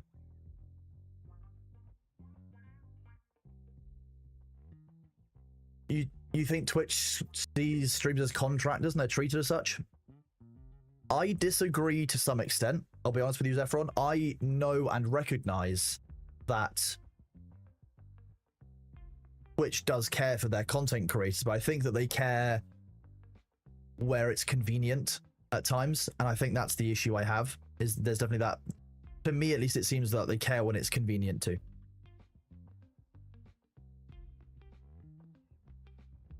Sometimes, like, you know, providing us our security, who were absolutely incredible and really good, great. That was really good. But that's because they're providing that to some of the more high-profile creators who clearly need it, or who are facing death threats on the platform. They obviously need it. But, like, what about someone like Emmy, who had, you know, faced all of those things IRL, while she hadn't faced death threats on the platform and things like that? Like, surely, I would want to know what the reasoning was for not giving her security, or for, like, basically what the criteria were for someone getting security versus not. You heard that she wasn't allowed to have private security of her own, but haven't been following everything could be into it. So what happened there, Berens, was that she had security a couple of years ago that was private, and that person was banned from TwitchCon for what Twitch seems to define as overexerting force when detaining somebody, which then I think ties into the fact that this time she had private security again, but not the one that she necessarily, not the person that she necessarily wanted, because they were obviously banned from the event for last time. And I think the fact that they were banned for exerting force, detaining somebody, meant that this time her security weren't willing to use force to detain this person. And if they weren't going to do it, and Twitch isn't going to do it, then of course this person's going to get away, well, almost got away completely scot-free before they were actually intercepted by security. And that's what I mean by there needs to be joined up conversations between the people who are bringing private security forces and the Twitch ones. You're not a problem. Not a problem. And this is, I'm only going by what I've been made aware of. So if anyone does have what is factually accurate and they think that I'm wrong, please do feel free to bring it up. I'm always clear about that. But, like, you would think they'd be able to contact the Twitch rep and either request or inform them they need to bring security. I think that's what should have been done. Why the Wolves? I think that Fadikin, I think, as far as I understand it, they were intercepted as they were leaving the con at the security checkpoint. I think that Twitch had basically identified them and were monitoring them, and as they were leaving, they were intercepted. Whether it was just before or just outside, I'm not sure where that was, but my understanding was they were they were intercepted at the convention hall. Yeah, why the Wilson? I think that's the key bit. Kelpian, see, that's this point we're talking about. We're talking about the past, you know, a year plus ago. We're talking about word against word, and we're talking about the internet being, which is very, very hyped up. I'm not willing to really get into the things to the nature of, like, to work out how much force was in place by holding their arm. I'm going to assume that Twitch believes they are justified in that person receiving a lifetime ban from events for the amount of force used. I'm not in a position where I can question that. And I'm not going to get into the level of depth where I'm going against kind of that, the kind of the he said, she said of what that's really going to be about how much force was actually used. At the end of the day, I know that most people who are probably restrained are not going to be particularly kind about that restraining. So it is just about word. And like at that point, you know, I'd rather set it aside as a factor and say that, you know, whether that is or isn't the case, I can see why the person who she had for security this time, being a private individual being hired on, was unwilling or unable to feel like they could detain somebody.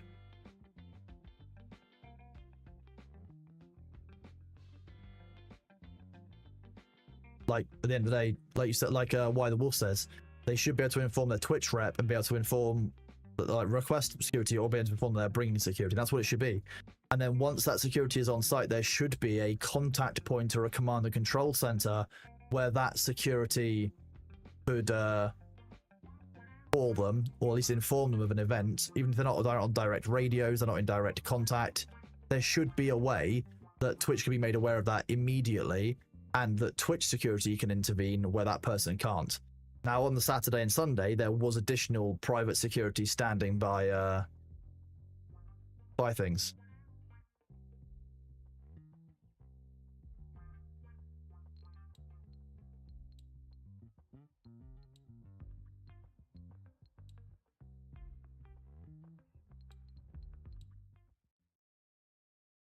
Surprised we've been here for a while, I haven't played it. You make a good point, murderous infection. I will get started. Okay, so we've got a bunch of difficulty types. Scavenging. Not too much pressure. Balance. There's some. Okay, we'll do balanced. Then we can move up to survival or extreme where we need to. Velocity will be gone for good. Damn. Oh, I like that there's a complete full set of.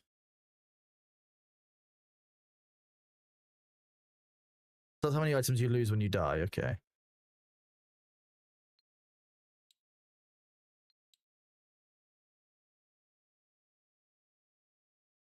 What kind of game is this? I mean, the music is actually my music in the background, but oh, I'm fading into the background a little bit. Deal with my.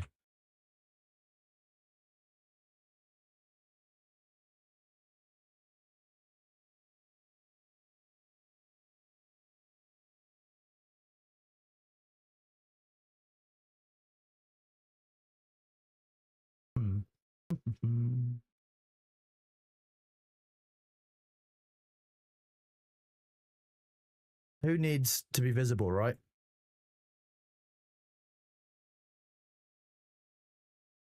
Filters.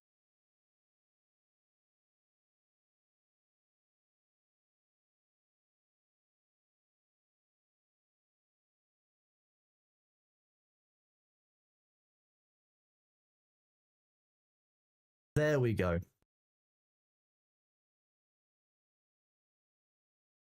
I can indeed turn invisible for security reasons. You're right. You're right. Just put a green short bit. I mean, that would be very funny. I could do that too.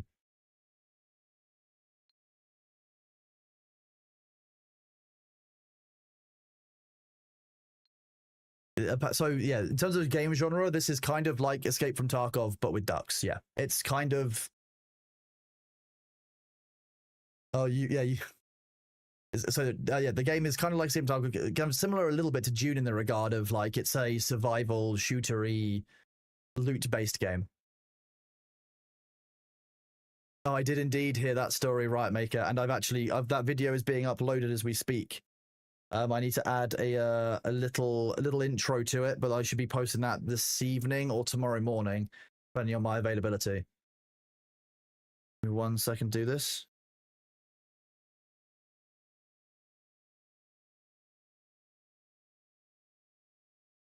Yeah, I'm going to be uploading the video of the moderation panel to YouTube. Yeah, it'll be my first YouTube video.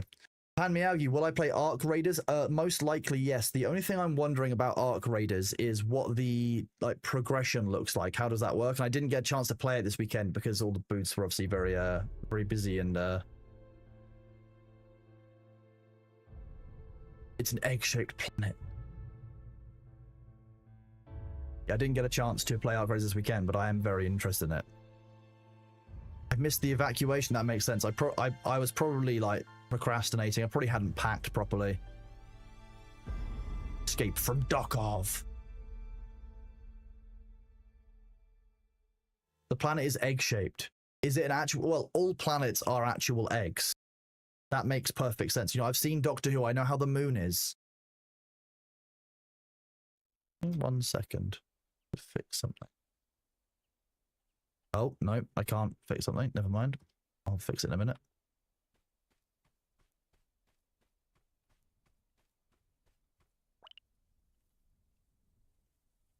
You do play as a duck, yes. This is your dream. Do you just remember what you look like? I can choose what I look like. Further color, red. Oh god, I've got no face.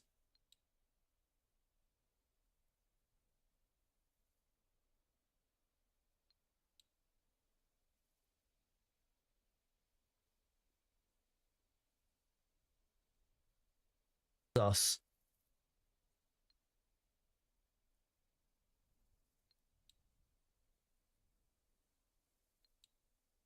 Fine.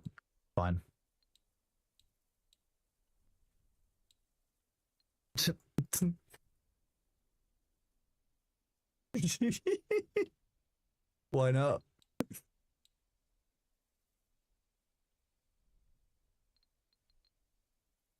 Okay, let's do this.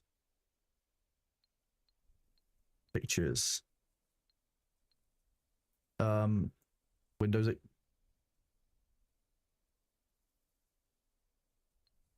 I didn't just crash Explorer.exe. That definitely didn't happen.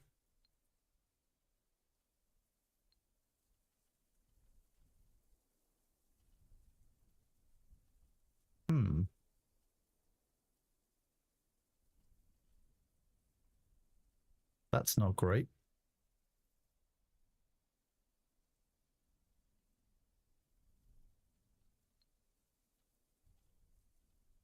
Just casually crashing Explorer.exe every time I open it. Maybe I won't do that.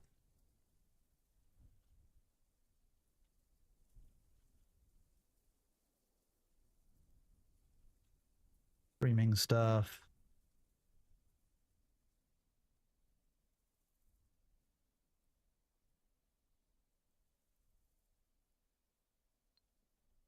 Okay, we want to make sure we're getting the right image, so it looks a bit like my profile picture. So we want just the dead round, the round dead black eyes like that.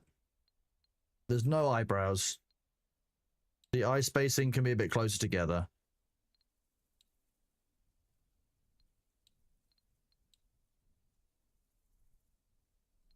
The beak.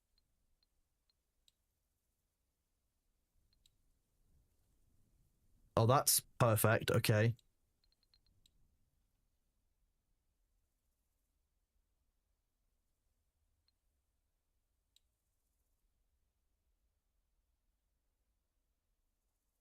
That's the thing. There are so many good games out all the time at the moment, and it's just like overwhelming.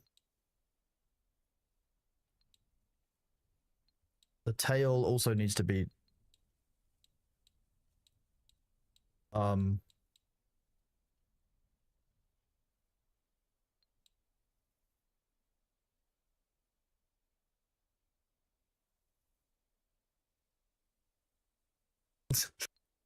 Oh, of course, that's what makes you guys step up. That's what you guys want. You want the duck with the big cake. That's what it is. I see how it is, chat. I see how it is. You know what? You know what? Fine. Fine. Why not? If this is what you want, so be it. I'm giving the chat what they want. I guess today I'm still out. That's what it is. Caked up on a Thursday. Okay. Floor size. Oh. Yeah, I can float on the feet, or I can have shoes. Ducks with shoes kind of feels weird, but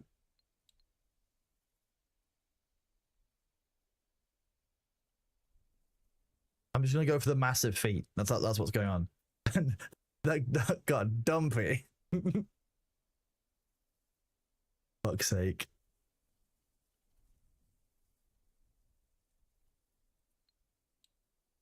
We're done. What the heck? All right, you can wake up now. I don't know if I want to wake up now. I like the little dog that's with us.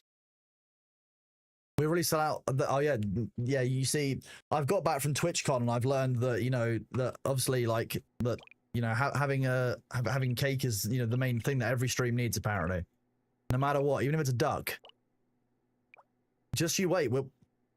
One of the other games that we want to play is Jurassic World Evolution 3 that's come out, and like dinosaurs with cake sounds even more exciting, right? Oh, okay, so you can change the difficulty like this. I wonder if that stays the way.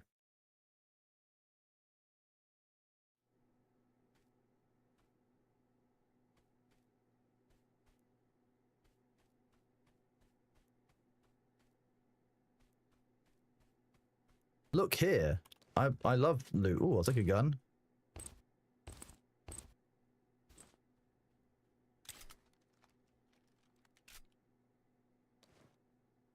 Okay, reasonably sensible so far. Okay, quick slots. You got a hot bar. Chocolate milk. Delicious. What's back this way then? If I know Escape from Tarkov, I should check every single room. There's loot in the corner. It's a carrot. What else could any growing duck need? You see, the more food we get, chat, the thicker the cake we can get. So... Thornosaurus, exactly. Oh, we could do all the dinosaurs. TwitchCon's ruined me, that's what it is. That's what it is. Ultimately, that's what's going on. A cup. Weapon parts. I'm not sure I need the cup, but we'll take that anyway. Was it a... Okay, so it's a shot to fire, R to reload.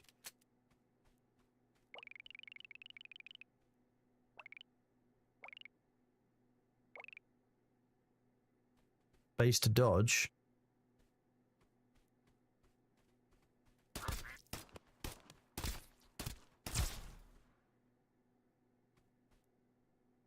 That just seems a bit rude of me. Hell yeah.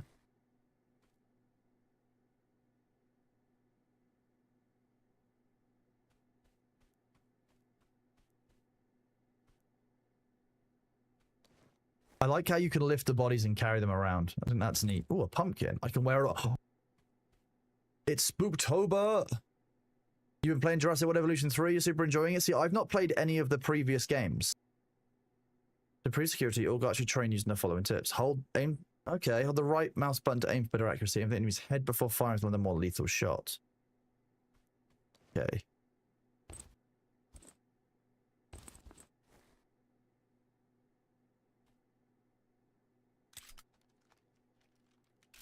Nice. I like how this makes me stronger. This is I'm very clearly an elite. I put the special in special forces. Is this purely single player? So far, it looks like it. Yes, Fletcher, but I imagine that given that it's early access.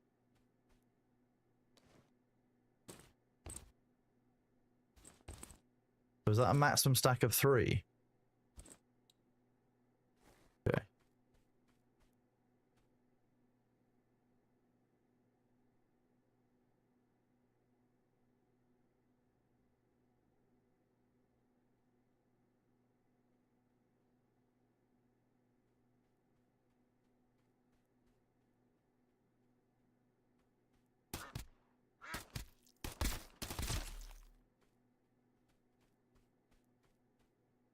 How do I get in here? Nice. Free gun.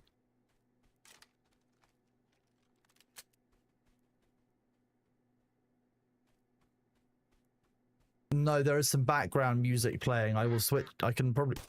Oh, shit. Sorry, I got distracted midway through this room. Forgot. If you're about lore and story, play 1 and 2. If not, then play 3. I mean, I'm fine with that. Oh yeah, this isn't the original soundtrack. This is music on my PC playing. The music for the game is very... a good vibe. I'll turn it up. How about that? And I'll turn...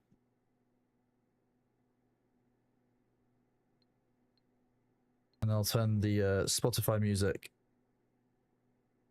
off. It's quite intense sound because it is a, you know, it's a sneaky survival-y game.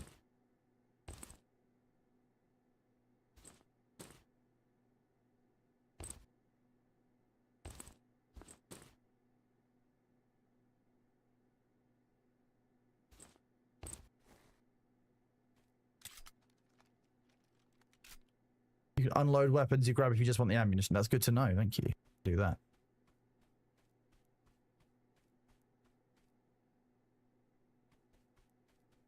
Okay, so that's my stamina bar.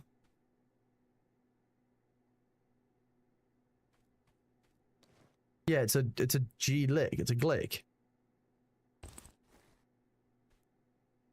You know, the gun manufacturer, Glick.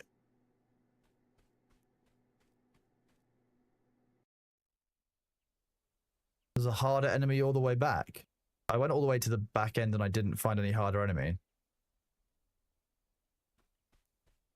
Oh, exactly, G Chronolick. Right, can I... There's no climbing. Can't do that. Oh, we do some stretching, chat. Bear with me. I know I'm on a timer, but I didn't go down the hallway. We go back. You're right. Fine.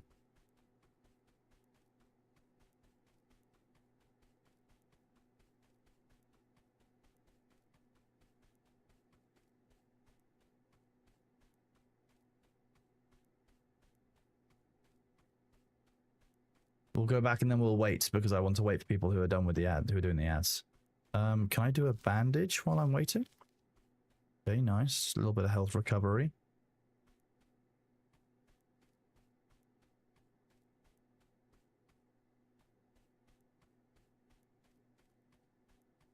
Oh, you mean down here? Ah, okay. Okay, I can go down here. Haven't been down here yet, so we'll wait for the people who are in the adverts, chat.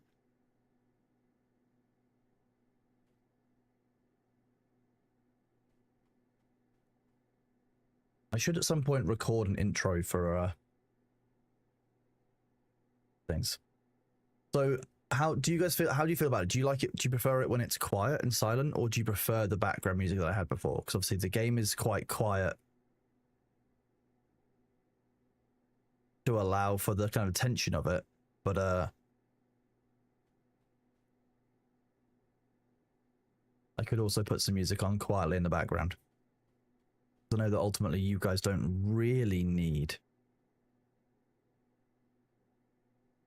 the sneaky sneaks. The music plays when you're in the base. Okay, so there is some music. Okay, that's good to know. If I could just scream endlessly, no, I'm not going to do that. Your personal preference is the game's audio to be the dominant audio. Background music is better to lurk to. Exactly. I think immersion will do now. Okay, well, we'll try it out for a while and we'll see what the game's music is like. Because I've got it set to 69%, which, you know, I think you're all very lucky. It's everyone's favorite music and sound percentage. Zafaroth, hello, buddy. Good to see you. How you doing? You waving the fish around like that? Horrifying. How was Twitch gone? It was really, really good, thank you. It was tiring as hell. My back is punishing me for it, but like, I had a great time. Very, very busy as always. But I think the main thing out of all of it is that Thor has come away from it much more positive and energized and happy about everything, which is always my goal, as you all know. I go to TwitchCon as work to support Thor, and I think he got a lot out of it. Yeah, well, Hound, yesterday I was struggling because it was what was actually going on yesterday, Ham, was I had really strong stomach acid. And it was actually like burning the bottom of my vocal cords as well as the top, which was wild and sucked.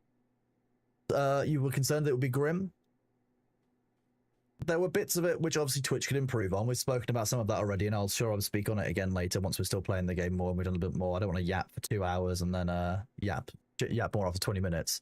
But yeah, I think actually it was done pretty broadly. He did a 19-hour stream because he was missing you guys. He definitely was, and I think that, you know, the fact that he was so interested in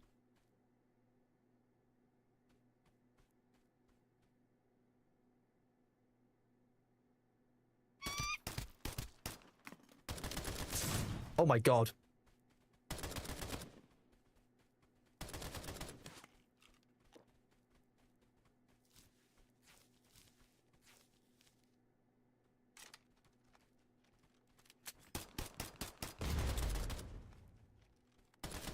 You weren't joking.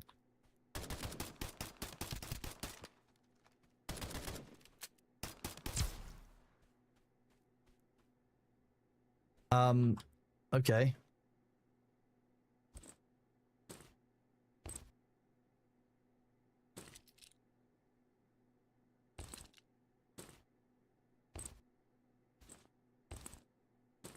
I'll take all of that. I think he largely damaged himself, so I'll take that.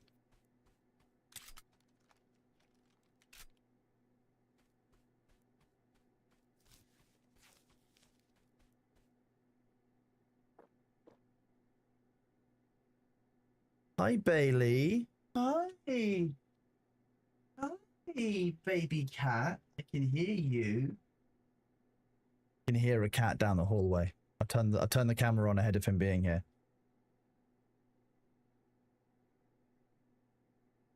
Big baby.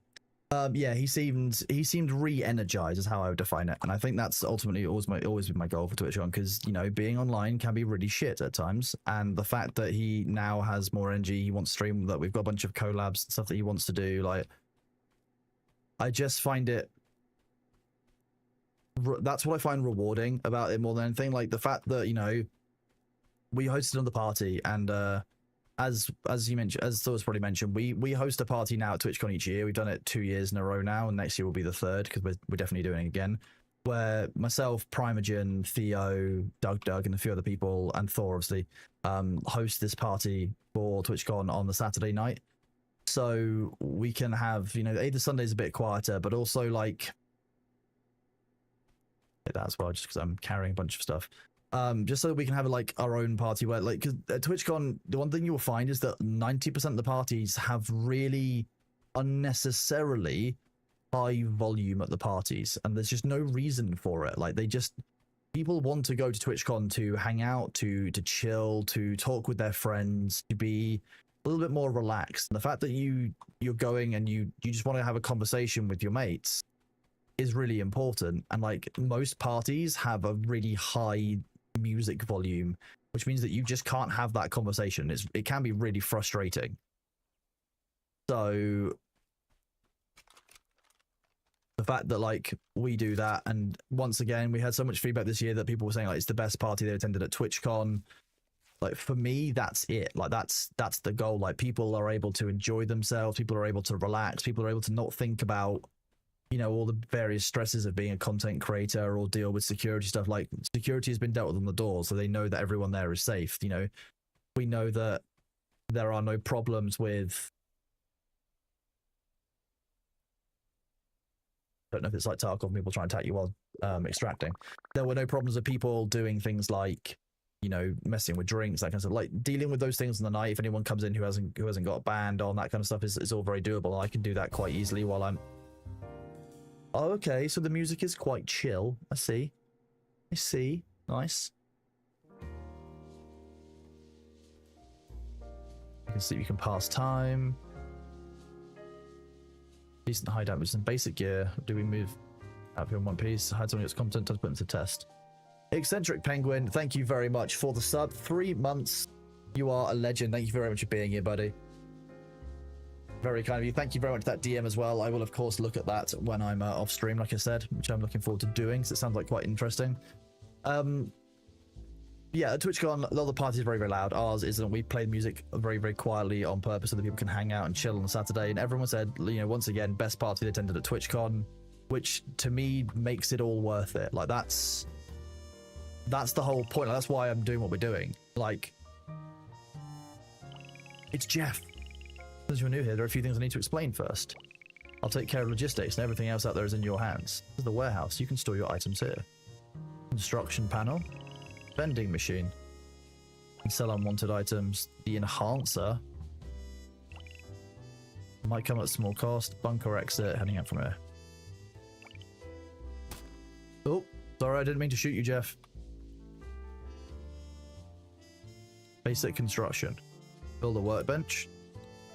Desert capital. Kill any enemy. Extract from ground zero. Okay.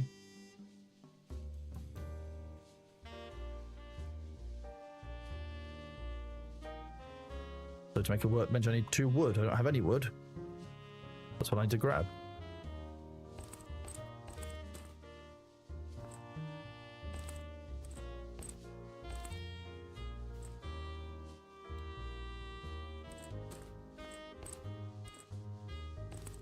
Ash.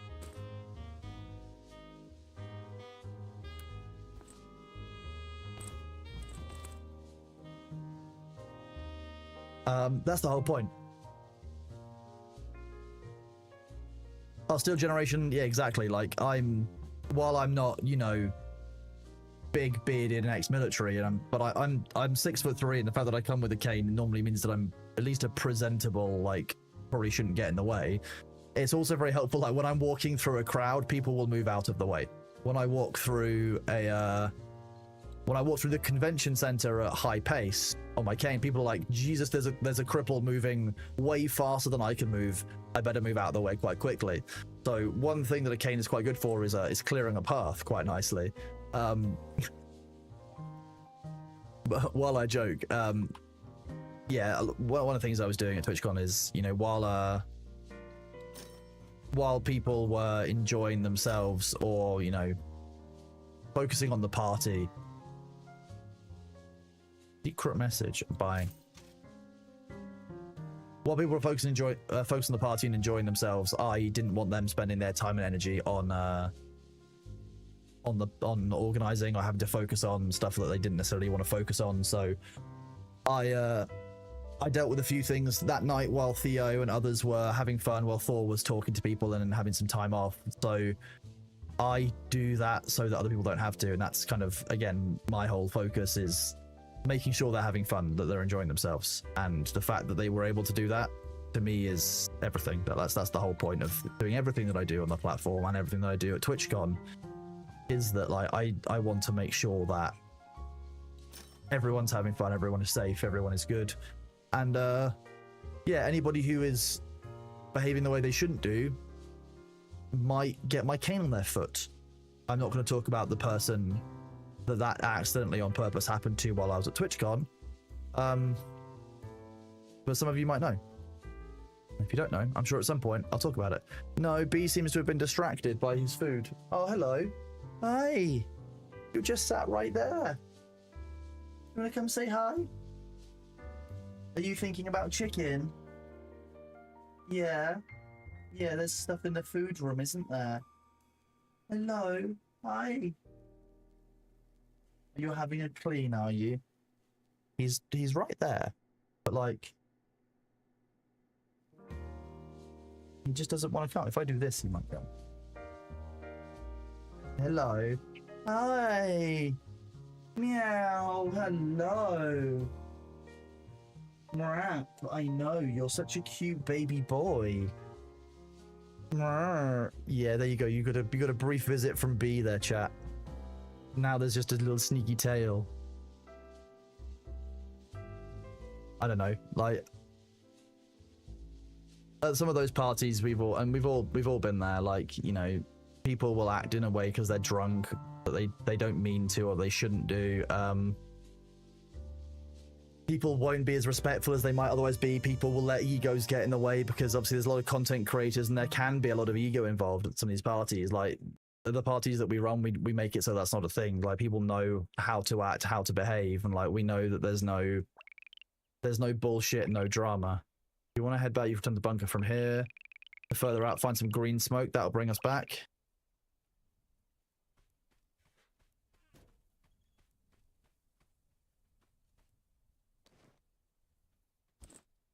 Okay, just another extra free gun and stuff. That's not bad. I guess in case you leave the base without a weapon.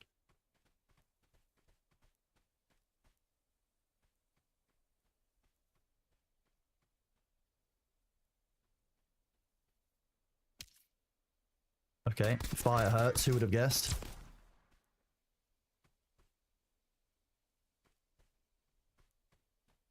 Bailey is always thinking of chicken. He is, and that's, you know, rightfully so in my opinion. He's just a bubba. We'll take it with us for now.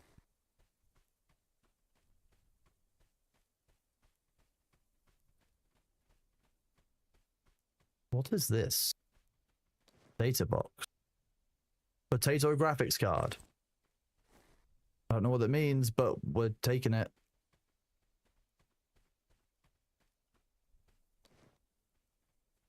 Oh, there we go. That's one of the wood we need. Oh, each rope is one. Okay. Don't need the secret message. Your cat has disappeared. Oh, so you're in quiet, open brackets, suspicious. That's the situation you're at, right?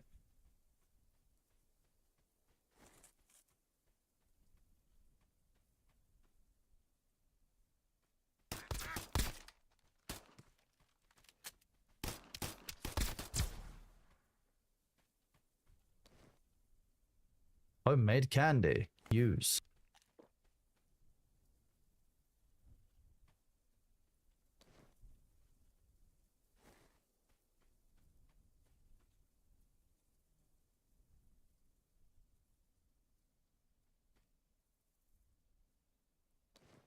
Okay, so it's tab to access my inventory.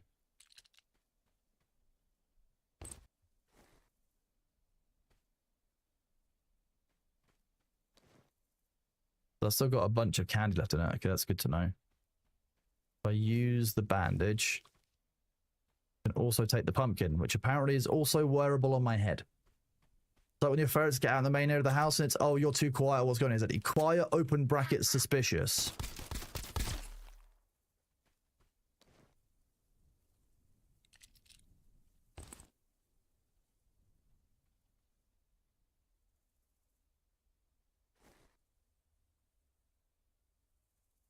I can just keep eating this pumpkin to get my hydration up, and then it should have the space so I can carry the stuff I need to. I am already wearing a pumpkin on my head, so I basically am. I do come with a food supply attached, which is, I guess, fine.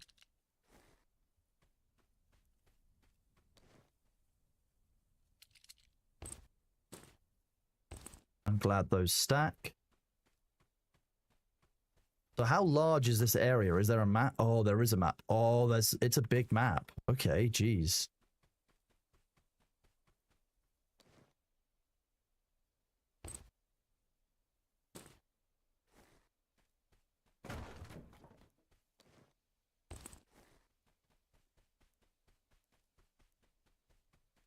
Hello, Charon. How are you doing? It's good to see you. Hope you're doing okay. I know, Bailey. What's going on? How dare you not be getting all of the attention on the planet and all of the chicken? Yeah. Were you happy that I was back? Okay, I need to come back for that.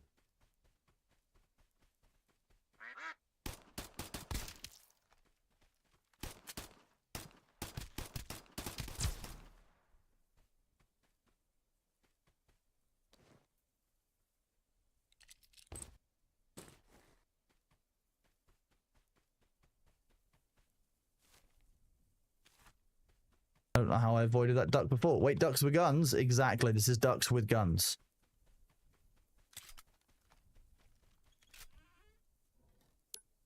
Who's a good kitten? Yeah, it's you. Yeah, it's you, isn't it?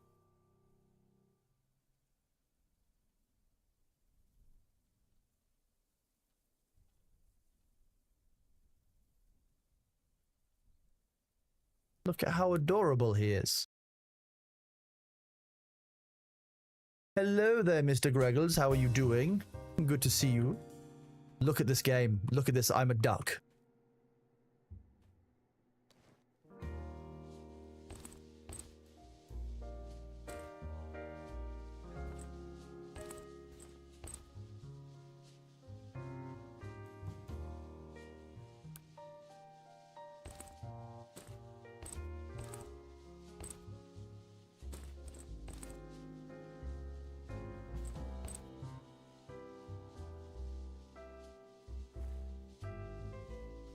Apparently, if I talk to this dude, this progress here is completable. Nice. Okay.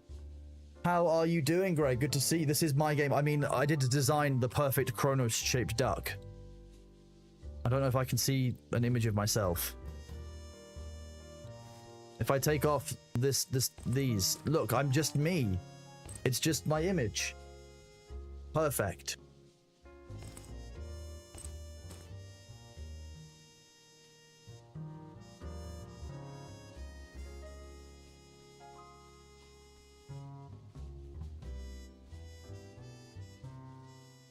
Have I played Zero Sievert? I haven't played Zero Sievert. No, it is actually on my list of games that I want to check out at some point. But that list is like 200 games long. And you know how it is. Like, keeping up with that is genuinely a challenge. Don't push yourself too hard. Well, that's not in my nature, as you know. Can you loot this? I can loot this every single time. That's kind of busted. Okay. Does it reset the run every time, like with new enemies and such? Do the enemies stay dead?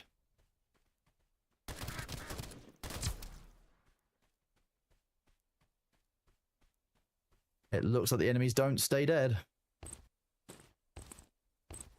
You can basically just rapid farm the starting enemies.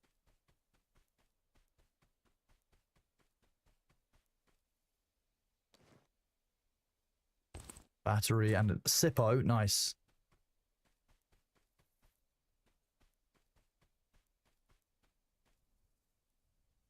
Do I get cover? Okay, you get cover from being behind those sandbags. Nice. Not very much loot from those. I'm guessing because I've already looted them before? There should be another enemy around here somewhere. Kind of feel a bit sorry for him. Not very sorry for him, but a little bit. I heard an enemy.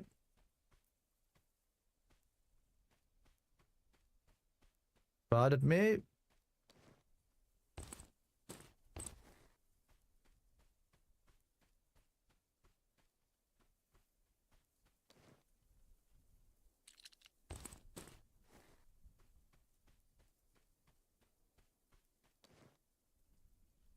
The nail, I'll take that. I mean, I don't need multiples of these, so I'm going to drop the damage one. The fact that I got a free one at the start of the run is just useful. There must be some way of climbing in order to get into here. Imagine it'll be revealed to me.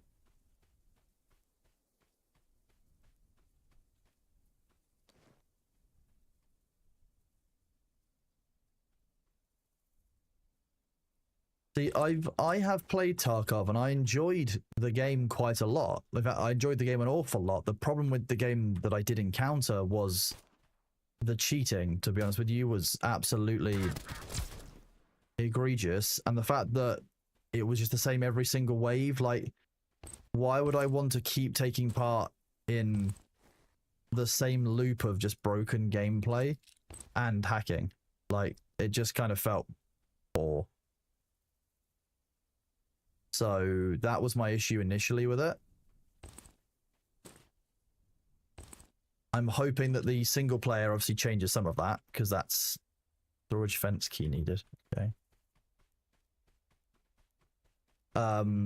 But I would also hope that like the game itself has moved on somewhat because development was becoming very, very slow and like nothing really substantially was changing each time.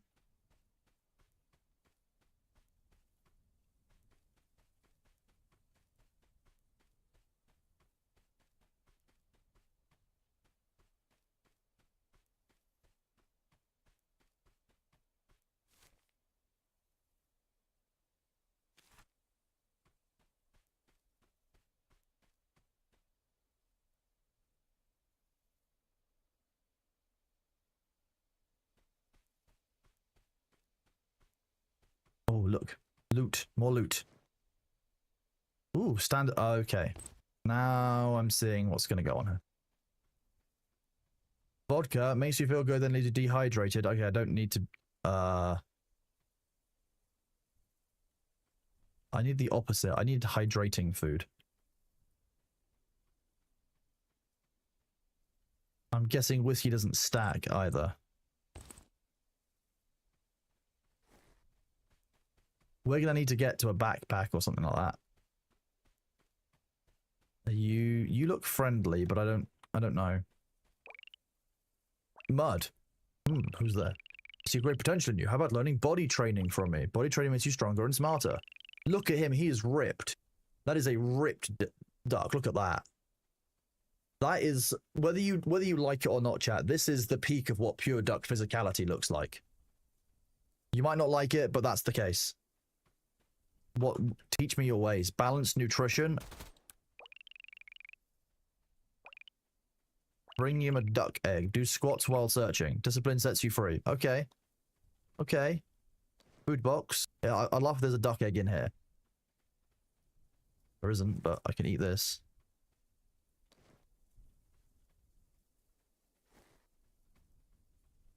That's an enemy, isn't it? Oh, that's my dog.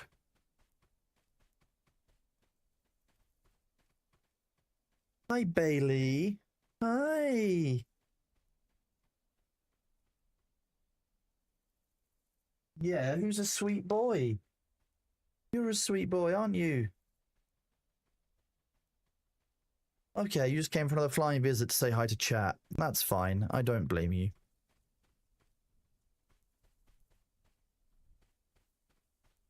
Where I came from. Check this out. Although I've already looted this, so it shouldn't be not bad. That was very rude to shoot me in the butt. Didn't appreciate that. Standard bullet. Ooh. I would like standard bullets. And I'm gonna get rid of these small stones because I like cash more. Cash is in the attic. It's a large hit, but I mean, that's very, you know what? That's fair. It's fair that because of my plump duck ass, it's a large target. I'll take that one. Much like I took the bullet. He wants a duck egg. He does want a sacrifice. Yeah, I'm not going to point that one out to him specifically because it's kind of rude. But it is a little bit weird to be like, hey, you're a duck. Bring me a raw duck. Is a duck egg a raw duck? That's a good question.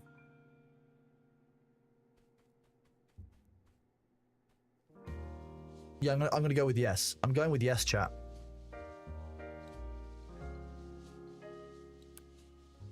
An unbaked duck, pre-duck. It's a pre-duck. I'd also agree with pre-duck. Yes.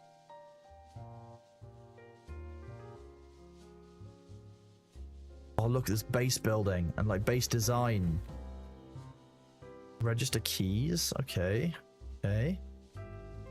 Let's go to our warehouse and drop some more stuff off first. We're going to drop off all the standard bullets to start with because we don't really need them. Drop off 110 rusty bullets because we don't, again, need those with us. Building materials can stay here. First aid kit we don't really need. Put construction mats here.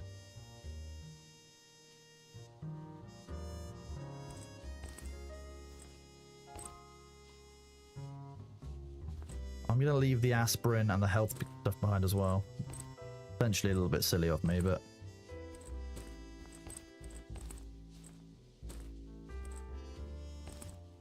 Candy is food. I'll put food up there. What do we do with these? You use them at an advanced weapons workbench. Okay.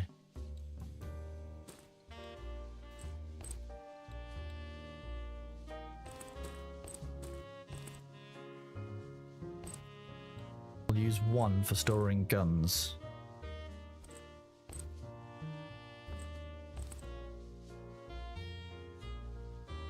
Can I...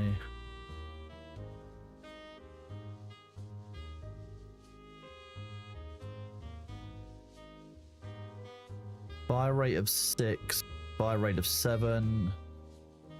I mean, the Glick is just better.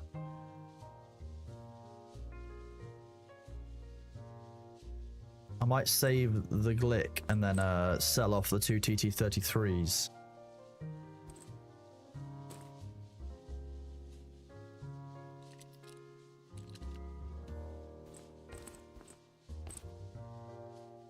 Again, at the moment, oh, we've got 3 of them. See, we don't need that many of the 33. Loot. Food can go down the bottom. Health stuff can go in here as well.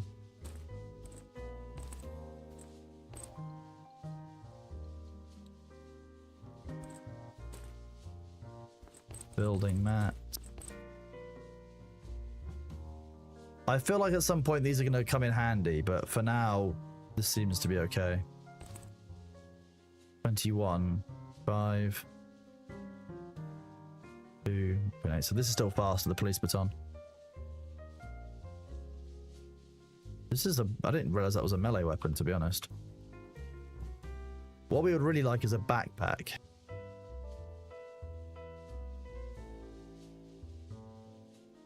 Which I can imagine is quite an expensive item because it's going to be quite valuable. So we'll go for a cosmetic pouch. Plus 8. Okay, great. 1 shot from a water gun. I still feel like for now we're at the stage where we don't necessarily need armor. So I'm just going to kind of wait for that.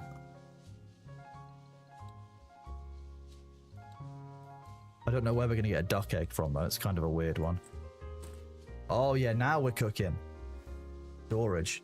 Catch you later, Maul. Have a good one. I don't know if you'll remember the new guy that didn't show up to first 4 shifts of my work, but stuff has gotten so much more wild since it was like middle school. He and another new lady got into a fight over who got to sit in a specific chair, to the point the supervisor would get called in on his day off to break it up. Wow. Like, imagine caring that much about a place where you sit. It genuinely couldn't be me. Nice. XP.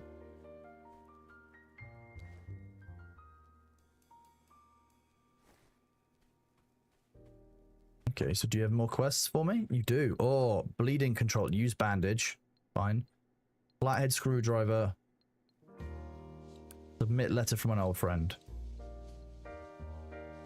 So I need to grab a flathead screwdriver, go over to the northern signal tower and repair it. You need to be repaired. Okay, so I need to use a bandage on myself. I'll find one of those when I'm out and about. Flathead screwdriver. That's the most expensive item I bought so far. But fine. I didn't even know that I had a pet backpack that I could put things in. A duck egg. Okay. Well, I can buy one of you and carry it.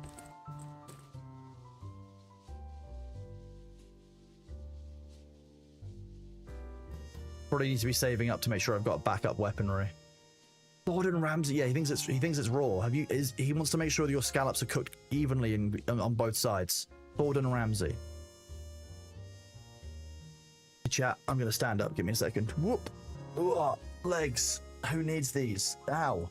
Where did you come from? Legs? Honestly, whoever invented legs was rude.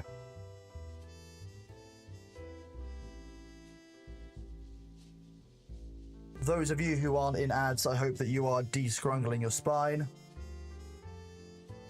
And that you are stretching, feeding yourself, watering yourself, petting a soft cat.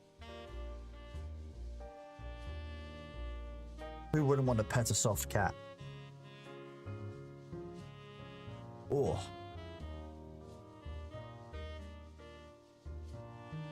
You're at work, you just sit all day? Well, Ashra, are you at your work? Do people go out for things like cigarette breaks? Do people go and get a glass of water? Do people go and grab a cup of tea? If so, you have the opportunity to stand up. Descrungle your spine. Do it. Do it. Descrungle. Just when you're standing there at the water cooler, do a little floss dance. Just stretch yourself out, you know? Just stretch your legs out. When you're walking past the window, just look up at the sun and ponder the great orb. June just announced new observer drops, still no triangle floor piece. That is a shame. Yes. We made June another day just so everyone can keep getting their drops.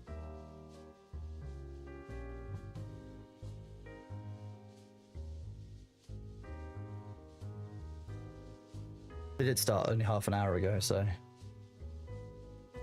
we could do some June another day in a couple of days' time. So to make sure you guys get your drops for that for a couple of hours, if you guys would like, go and check out the game a little bit. This game is so stressful. You need a coffee IV drip just to keep going. Well, we are back from the ads, so I hope that you guys are enjoying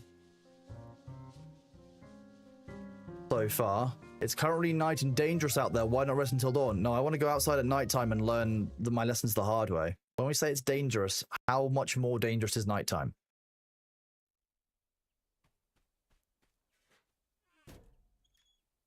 Okay. So we'll check this out again. If this is what I think it is, we should get a gun here almost every single time. We do.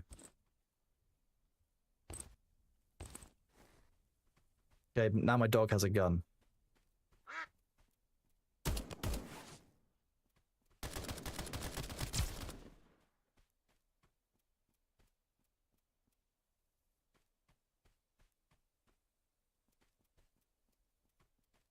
There's a duck here in the distance.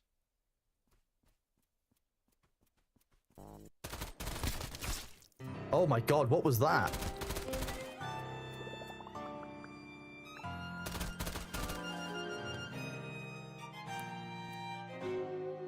Okay. I did warn you. I did say I would face the consequences of my actions. That thing eviscerated me. Oh my god. Okay, so does that mean all of my gear is lost? Awaiting pickup 1.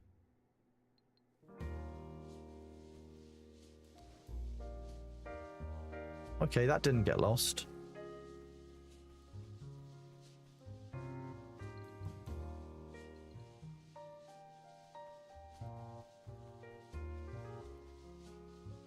Okay, but I have a theory.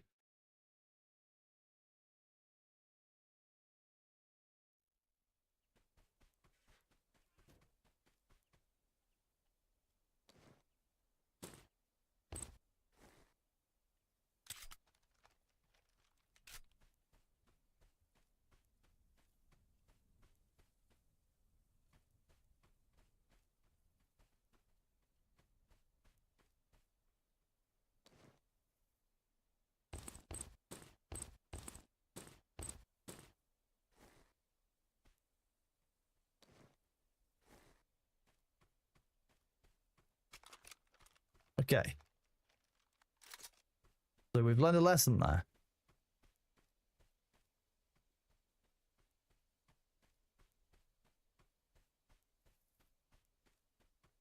Just don't go out at nighttime.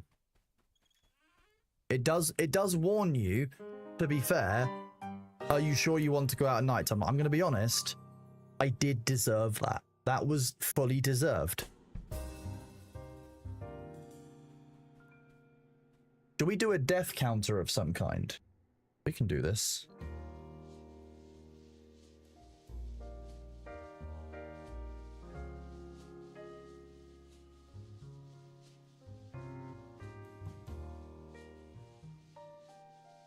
Do you guys want to manually count the number of times I've died?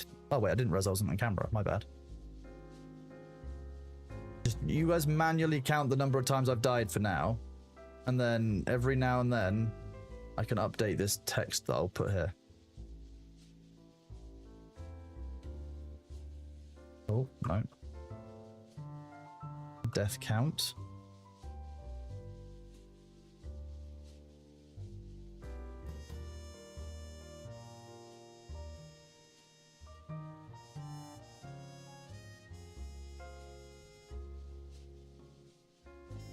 That's slightly larger than I would have wanted. Thank you, OBS.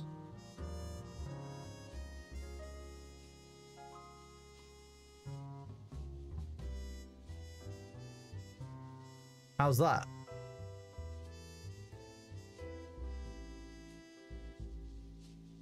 Oh. I haven't died 10 times. So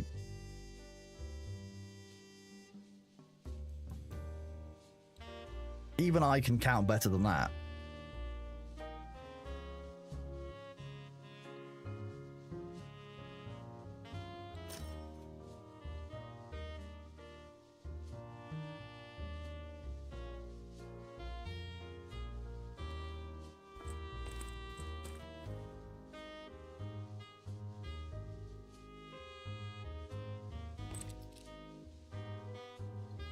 I can sell that.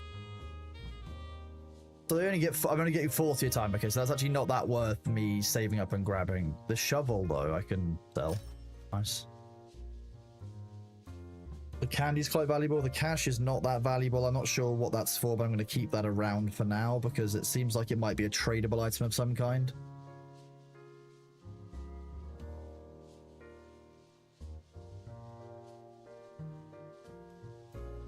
Will I be playing Ark when it's released? Yeah. What, is there not Twitch integration? Is there Twitch integration for this? I feel like there would have been something that's in here. There was.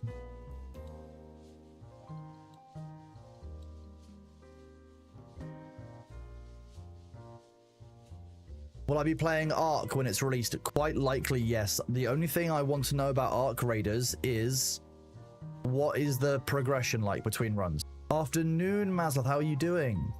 There are black market traders that will only accept cash. There you go. That's interesting to know. It's good to know. Thank you. So now I know a little bit more what those items are for and why money is so important. That's interesting.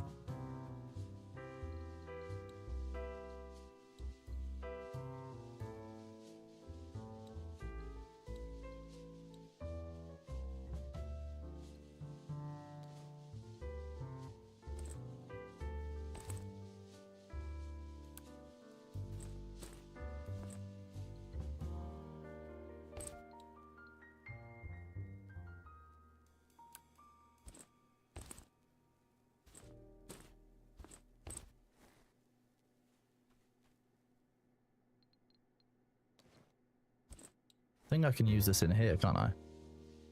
Oh, I'm not injured, so I can't. It says night, but sunny. Okay, strange.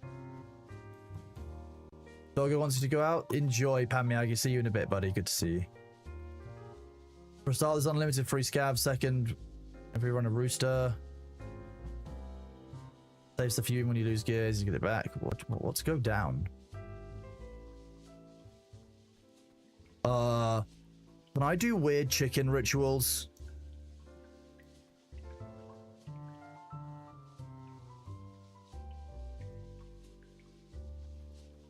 Offer, that seems to be like a scav box, so I can get stuff back. Farm Town demo challenge. The fish variety here is too limited when we come back. Never miss a catch fighting. Okay.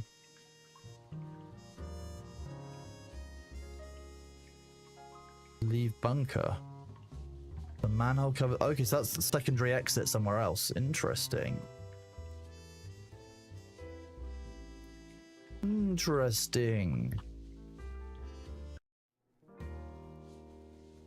Okay, it's now daytime, so 6 a.m. is the daytime switchover. So we can now go out and about and do those quests and get shot at, so we can use the bandage and then we can do another quest.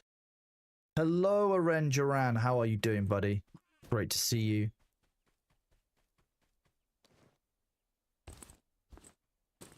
Free gun each time. I'm not gonna say no.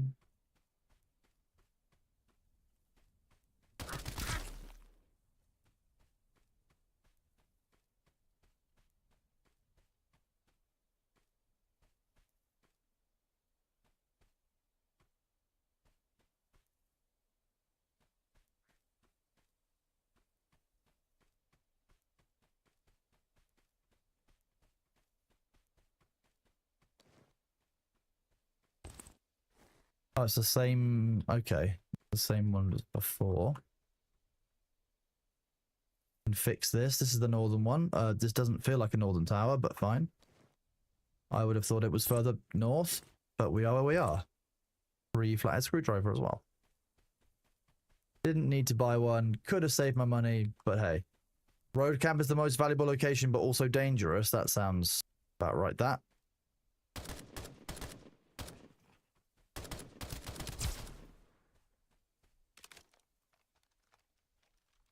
Should probably have realized that's not very accurate at distance. A Toz. Okay. I love me a shotgun. Don't get me wrong. So at each new day, these things seem to fully reset. But before that, they seem to give like a partial set of loot if I come back. So like half loot. I definitely feel like there should be an enemy around here somewhere, so I'm not the most confident. But you wanted a duck egg. I don't really want to ask why you, a duck, also want a duck egg. But we are where we are. Balanced nutrition too. Soda crackers. Okay. Protein isn't enough. Carbs are important too. Go, fetch me a cookie. Run. Oh, okay. This box. Ooh.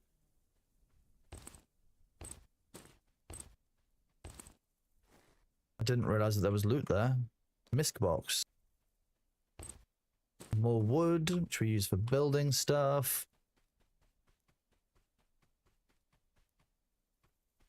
I feel like there should be a hidden box somewhere in there.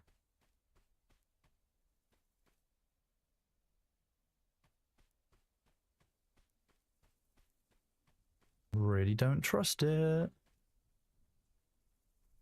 The loot changes with every new raid. Yeah, it seems to be if I come on the same day as... Ooh, a stun grenade. Let's not sit on that.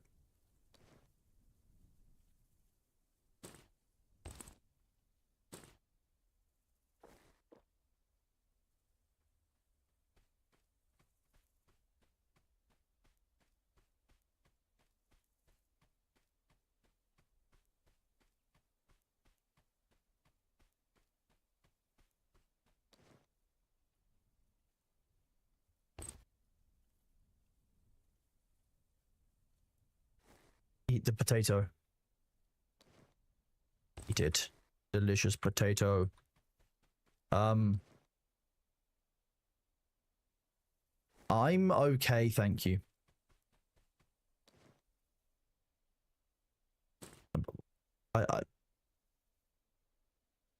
I have questions, chat, as to why there is... I mean, it makes sense that if there is a poop ball item, one would find it inside the toilet. That's not the bit that confuses me. It's the fact that the poop ball item exists.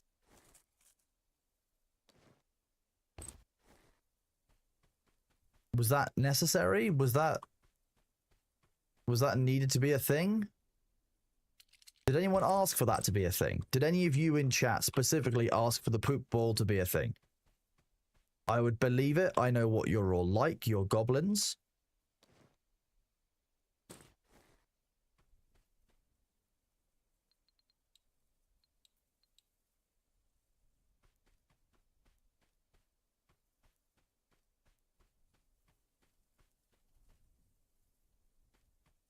Oh wait, I'm full on loot. You asked for a spice ball? I'm not sure though. I know what you're all like I said. We'll drop this stuff off and then we'll go back out. Just a quick 30-minute adventure. I also didn't get shot enough to get damaged, which is a shame. The backpack screen, drag attachments onto your weapon. Okay. Nice.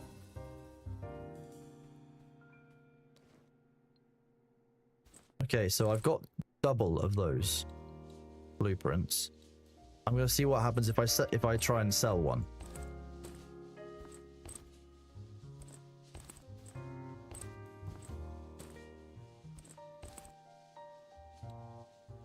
Weapon. Oz. Wrong place, I'm guessing.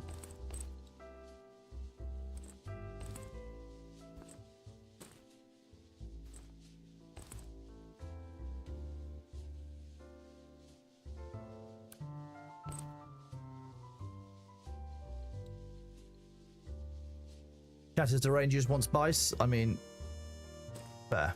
I know how much everyone wants spice in chat. I can't begrudge you wanting spice, I guess. I don't know if these small stones are actually useful. They're meant to lure enemies, but I guess I can keep them as a distraction. Circuit board needed, nice. Quest item.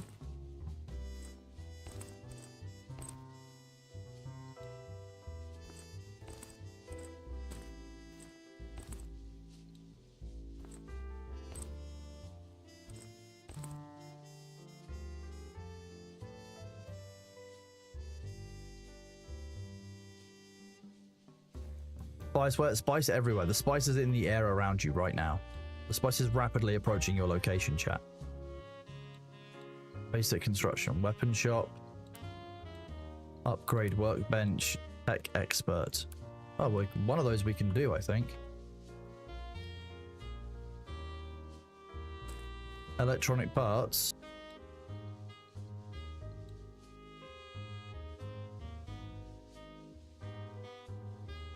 Oh no, it's a specific, it just looks the same. It's a specific item. Right. I'm not muted. What are you talking about? I can see that you can hear me. Wild. See, I know better than to be one guide today of all day. I don't know why today of all days in general, but hey. So I can sell items in these tabs. So the cup isn't needed. Don't need more than one of these items, I don't believe. So I'm going to sell these while I need the items. Need the money.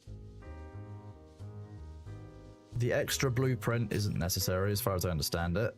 I don't need all of these guns. I'm going to keep the glick because that's just nice to have.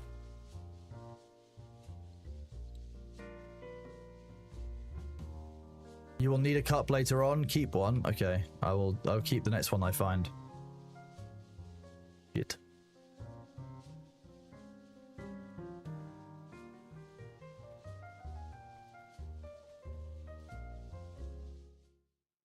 Am I still doing mod work for Thought? I am indeed, yeah. So I managed all of the stuff for TwitchCon, still doing moderation work on the side, still heading up the team there. If you've got any questions about that, I'm happy to talk about it. But a lot of people don't have questions about it. They just kind of know what's up.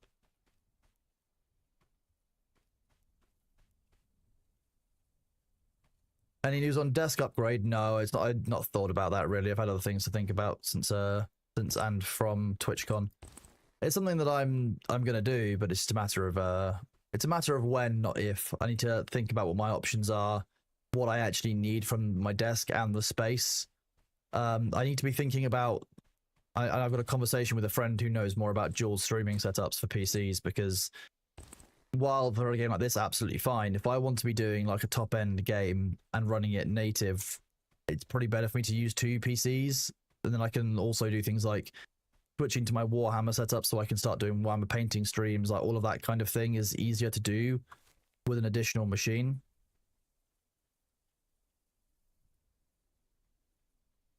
The road camp is the most valuable, someone was saying.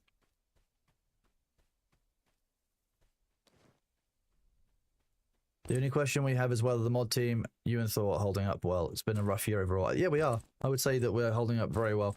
It's obviously not easy at times, and there will always be parts of the job which are very difficult to deal with. But I think that broadly the team is doing very well in interacting well together, looking after each other, and keeping going where we need to, you know. Like we won't always have. Okay, so it's a quick use item. We won't always have like good days. We won't always have bad days. And it's about kind of when you're having a bad day, reminding everyone that you will get through it, and when you're having a good day, enjoying it and making sure that you're just getting everything done as you need to. Soda crap. You know, it's the same as any other job in that regard. That, you know, and I'm sure some of you will be aware that like sometimes you'll have a really, really shitty work day. It doesn't mean that all your work days are shitty, but it just means that some days can be difficult to remember some of the good bits. So sometimes we just need reminding. Make a PM with this. Nice. Use plugin for OBS for set. Yeah, it's about what I want to do, like setup wise. What works well. There's a bunch of stuff to consider for dual PC setup. Also, like, where am I going to keep it? How am I going to make sure my room doesn't become 300 degrees Celsius? Hello, Draz. The convention was really, really good, thanks. Yeah, my voice is still recovering a little bit, so I'm trying to stay hydrated and to keep it not dying.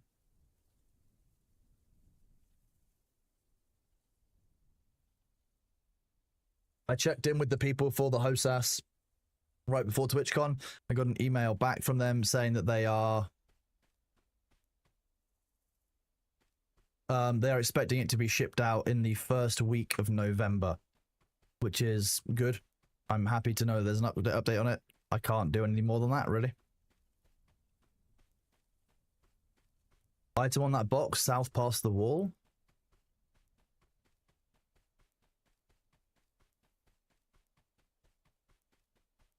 Oh, yeah. Rampaging Scavenger's Diary. Okay, so that's the two butchers that I needed to kill for that quest.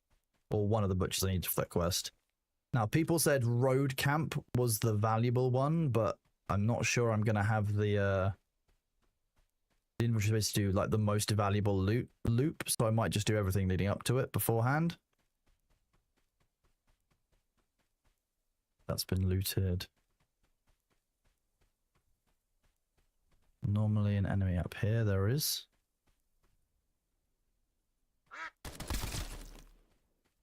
Surprise! Ooh, 27 standard bullets, nice. Rather than rusty bullets. Yes, the void bottle of water, indeed. No, TwitchCon was really, really good. I had a really good time, met some great people, all kinds of stuff. You were supposed to go to Moo's meetup on Sunday, but weren't feeling well. Apparently you missed meeting me there. I was indeed there. We didn't want Mahoodles doing her meet and greet by herself, so Thor and I and our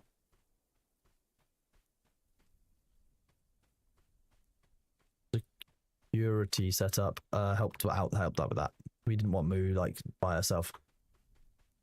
You wish there's a multiplayer option? I'm sure that that's something, if it's something that's asked for a lot, they might look into doing it. Ooh, a metal barrel filled with gasoline. That's exactly what any duck needs. Aha.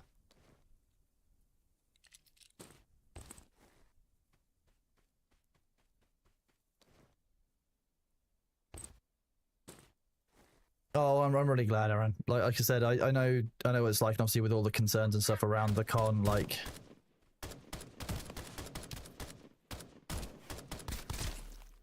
with everything else that was going on, it was just nice to give her that peace of mind to know that, you know, she wasn't going to be by herself during her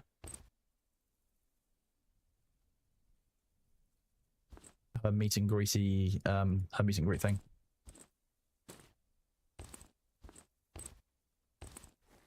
Because, you know, while I'm sure everything will always be fine, like, better to assume that it'll, you know, that there's some risk there and take some appropriate steps rather than just wantonly believing it'll be okay without any kind of evidence.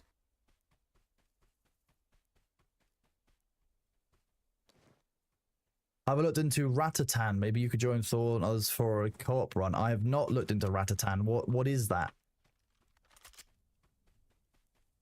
Apologies, it doesn't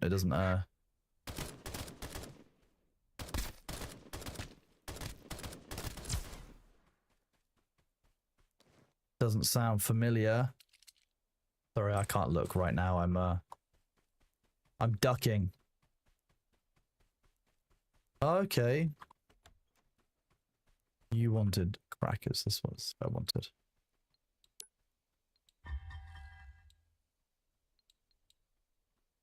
Red brand cigarette. That's mental well-being, is it? Still, it feels like something's missing. As they say, smoking after a meal, cough. Bring me a pack of smokes. This is your final trial. I'm not sure you should be smoking after a meal. Okay, fine. I'm concerned about this duck. I like the big pink radio, though. That's good fun. Ink. Weird.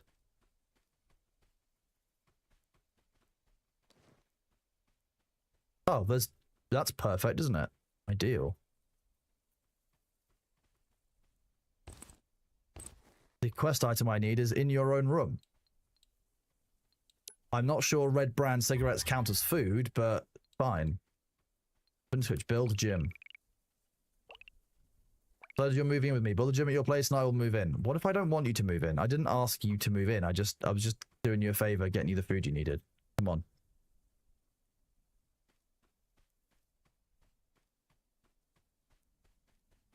Did Thor not say he was going to stream today?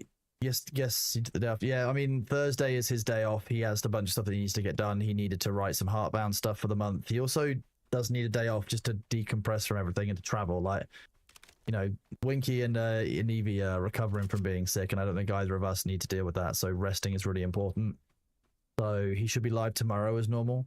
I wouldn't be too concerned about that.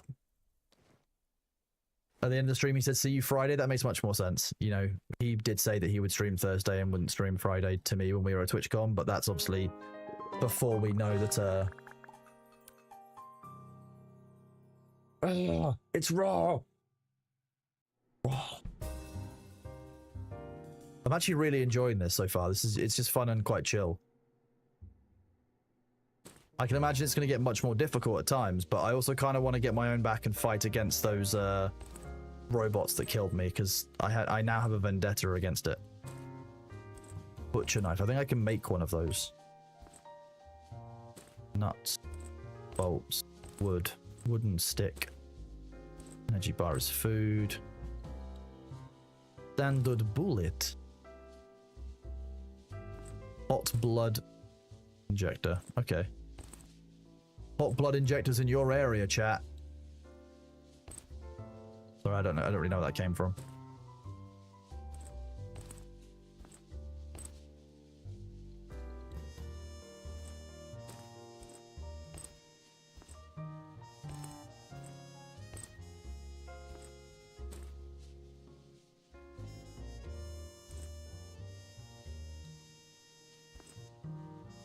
Shoddy. I don't even know if the bow is useful. It's probably silent.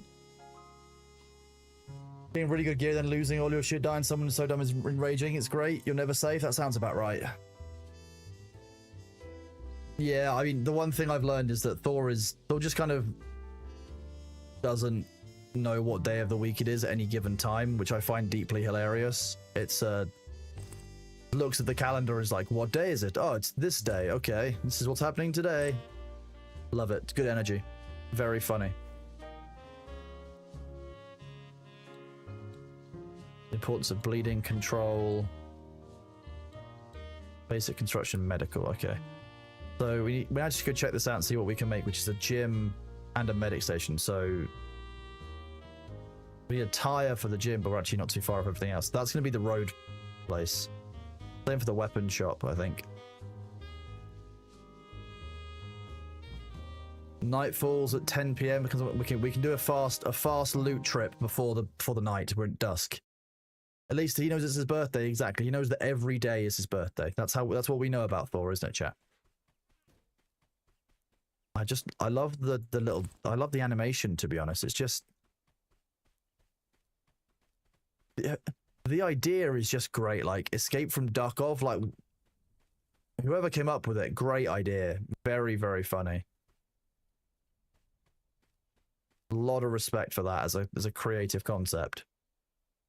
And this is what I mean, it's what I like about games. Like in this day and age, like, you know,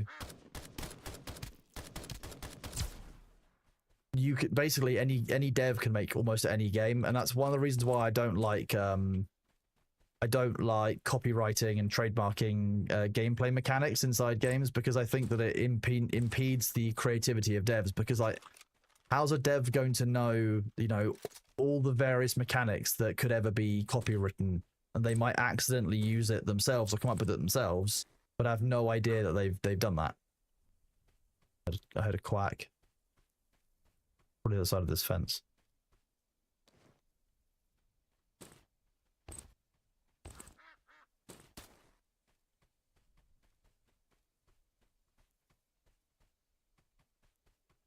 Can I take this tire? No. Nintendo, Warner Brothers as well. Obviously with the some of you probably won't have played Middle-earth Shadow of Mordor or Shadow of War, but like the Nemesis system inside that game was really cool and could have done absolutely awesome things in a bunch of different games and genres. It just can't because they copywritten it.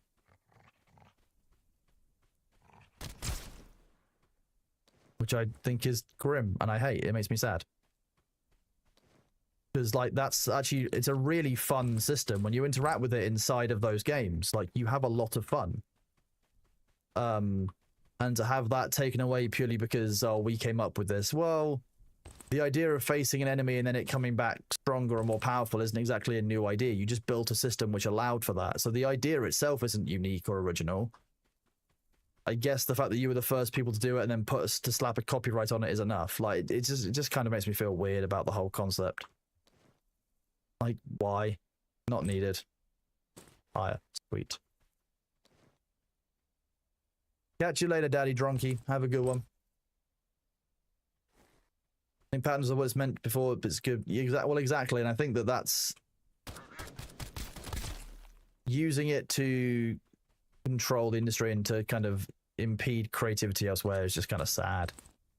Like, it comes back to the whole rising tide floats all ships principle, and like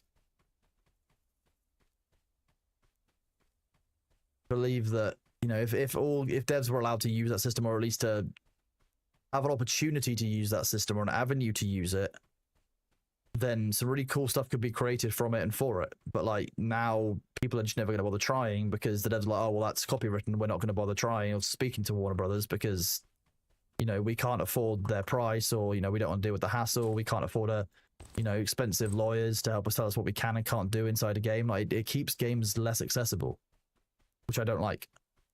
It's just that simple. It should be accessible to make a game, and to have a lawyer on hand to tell you what you can and can't include in a game just kind of feels silly. It makes game development much more expensive for everyone who's trying to do it.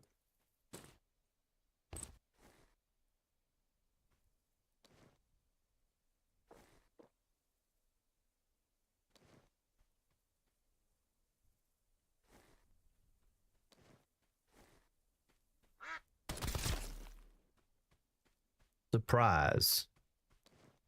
I think he was quite surprised, to be honest.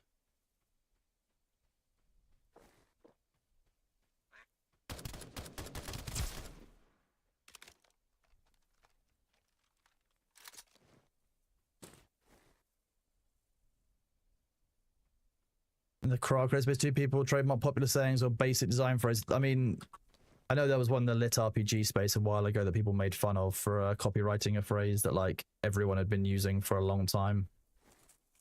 So it does obviously impact your credibility somewhat when you try and copyright these things that you shouldn't do.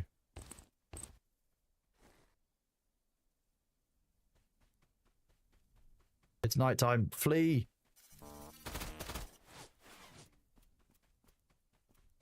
Shit.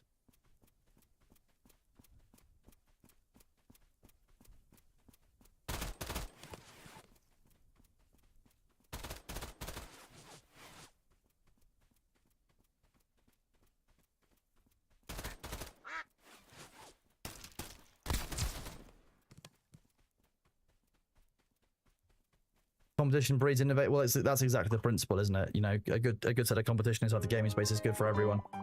And when devs are held back or unable to do things, it's not great. DQB, thank you very much for that reset, buddy.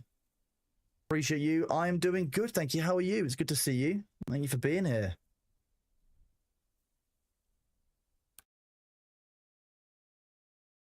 It's very interesting because where I'm from in the UK, obviously, you see a lot of.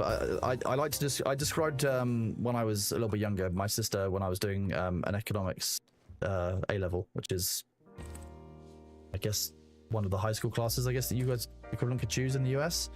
I was describing competition with petrol stations. It's really easy. You see a lot of them in the UK. They'll actually be two opposite each other. That helps consumers have a lower price of petrol or fuel across the board because the two keep each other low. If you only had one gas station in town, they can charge broadly whatever they want. Whereas if you've got two, they keep each other a little bit more honest in terms of price points. Because obviously if one puts their price up too high, the other one put their price down low and get all of the business. So competition actually results in a fairer market for consumers, and that's obviously the whole point. As many of you will know, my background before I was here on Twitch was giving consumer protection support and advice, you know, telling banks how not to be shitty, trying to get people to do the right thing when it came to financial regulations. So I feel quite strongly about it, as many of you, you know, obviously know. But some of you probably won't have been here when I've been talking about it before, or might not have been around when I've been ranting about various bits and bobs in the space. But like, it's a thing, and we need to be aware that competition is actually important, that copyrighting these mechanics doesn't do anything but harm us. So like I say, I don't think that it should be a permissible behavior from the big devs who can afford big expensive pricey lawyers. But here they would meet and agree on higher price and both sell at overpriced. See, in the UK, that's called collusion, is an anti-competitive behavior for which they can be sued by the Competition Markets Authority, who are the same people you may remember who who have done things like stop Microsoft from doing mergers and all other kinds of things. So they exist to keep the market fair outside of the UK as well, just for any UK consumer, which is nice. Oh, the Lost One Pratt, thank you very much for your resub with Prime. You are awesome. You're taking us one step closer to our new emote. We've got a couple of new emote. Chrono Ravers on the way, and we've got 3 new ones after that. Yeah, price fixing is illegal, but unfortunately it's one of those things that's quite difficult to prove, and I do wish that a lot of places would be a bit more careful about prosecuting and investigating it, because it's very clearly taking place in a number of areas. But like I said, I think that we need to boycott the companies that do that. So, like, you know, one of the reasons why I will not buy a Nintendo game, like I've always been a Pokemon fan, and I've always loved Pokemon, but like I can't get into any of the new Pokemons or even support or necessarily play some of the old ones, because actually I really don't like what Nintendo has done, and I'm not willing to support them as a company with those kind of behaviors. And if everybody did that, everyone voted with their wallets, we'd begin to see what I would call a fairer market for people. Ooh, okay, so now we can buy guns. Okay. The VPO is a sniper rifle in this. VPO is a civilian single shot rifle. So now we can start buying out weapons and stuff and doing stuff with it. This is exciting. Gunpowder, I assume we're going to be able to make our own rounds at some point. So we can currently buy up to standard rounds for some of this, but we don't actually really need them. We're still making do with rusty bullets. Damage coefficient 1, armor pen -1. Damage 1, armor penetration 1. Standard is 1-1. Yeah, see, so we should have got the standard bullets when we can afford to. They're just quite expensive. We don't currently have a gun that we can use long term, which will work really well for this, so I'm still going to stick with using what we're currently using, which is this scavenged AK. At some point we could buy a new one, like they are, you know, 4,000 for a brand new one with full integrity. Or I could switch with the 4,000 to buying another different weapon type from this trader. So, like, you know, the VPO is only 600, so buying a rifle like that could actually be really good. You know, the pump action shotgun, the VPO is obviously that's gonna be like an end game weapon. We don't even have sniper rounds yet, but hey, it'd be quite funny. I could go take out one of the spiders, just can't take any shots. Weapon parts and intermediate weapon parts to unlock the AK-74U. Okay. So I could get that at a better price once I've got these intermediate weapon parts. So you can be activated for more mobility. Melee damage multiplier. Welcome back. Thank you very much, Ixie. Very kind of you to say. Good to see you. Thank you for the bongos. I don't know, like I've seen situations where markets have been left to be non-consumer and non-competitive for a long time. They never end up in a fairer situation or a fairer play out for the consumer. And that's, you know, that's the main thing. Like, the fairer things can be for the consumer, the fairer that can trickle upwards, because then the consumer has more money, they can spend, then the more they can engage with businesses, the more businesses can be improved across the board. If the consumer does well, the market does well. And if the market does well, the consumer, it is a big cycle. But when businesses prioritize profit over what's good for the market or what's good for the consumer, often they shoot themselves in the foot. Monopoly only in the long run hurts the market, and actually is a very short-sighted view for large businesses. It's a very specific view, and it's a very, I think, yeah, like I say, a short-term view. I think monopoly is wrong on a market, which is why I don't like the idea of being able to patent or trademark game elements, because if you make it harder for developers to make games, and that, you know, they might get sued because they've got items, you know, that are trademarked or copywritten, or, you know, systems, and they might need to consult with a lawyer to know if they're going to be okay. Well, that developer isn't going to be in a position where, you know, they can do what they need to do as easily. Like, they can't make a game as easily. It's going to cost them more to engage with that lawyer. It's going to slow them down. It's going to take that mental headspace out.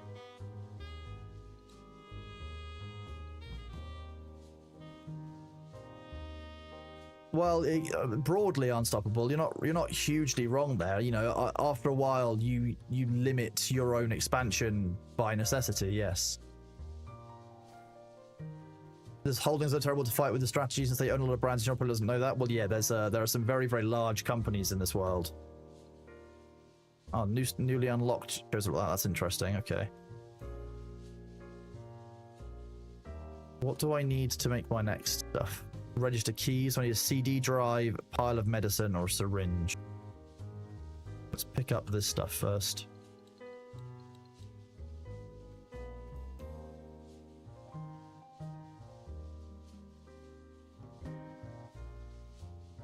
I don't think I can buy any of the items I need from this. Medicine, syringe, CD drive. I don't see any of those in here.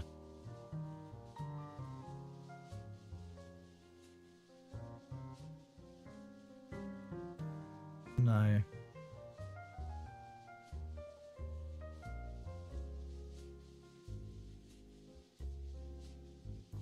Let's go down into the basement though, because we have enough of those weird feathers that we can do one of these, so we can find out what this does.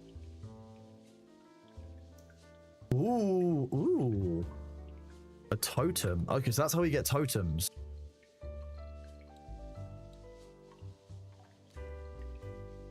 So I've now got immune to poison and reduction to poison damage taken. That's kind of cool. Headshot is 2, increase of 15% to gun headshot damage. Well, even though my damage is 1, 15%. Okay.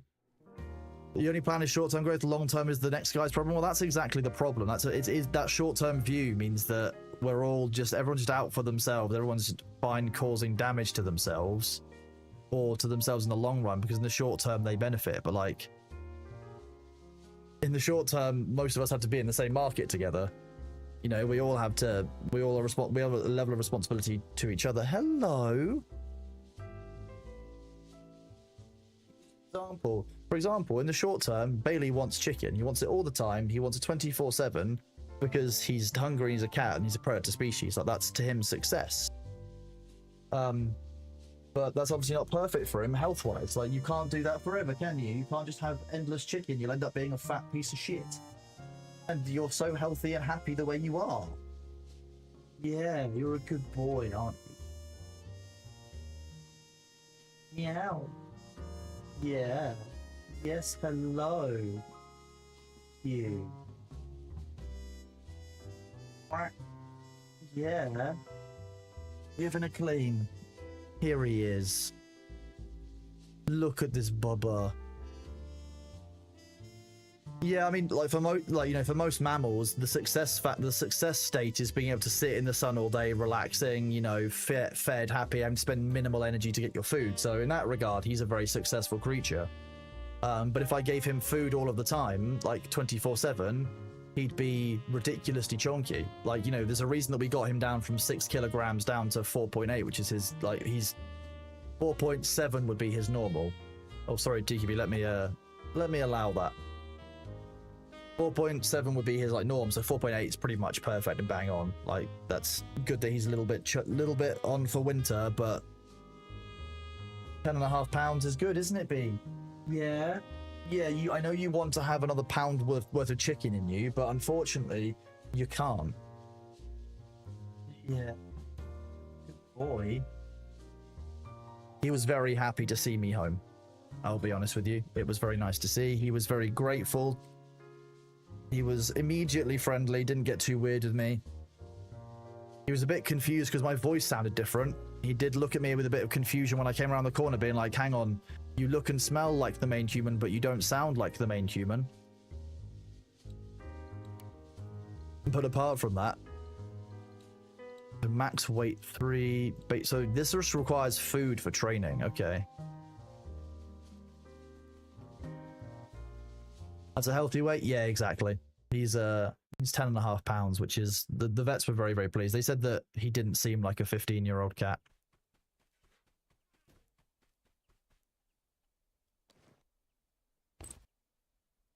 I'm gonna take the spare weapon because I'm slightly concerned about this breaking. I'm not sure what the lowest gun durability that works is.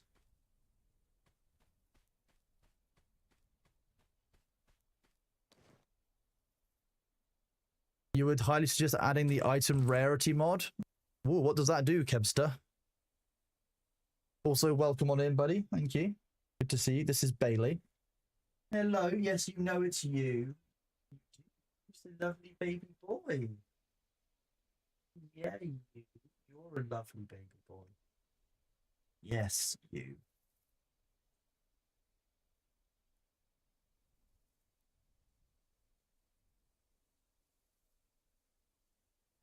You finishing having a clean? Yeah. Okay. Okay. Yeah, who's a good boy? Yes, you. Yes.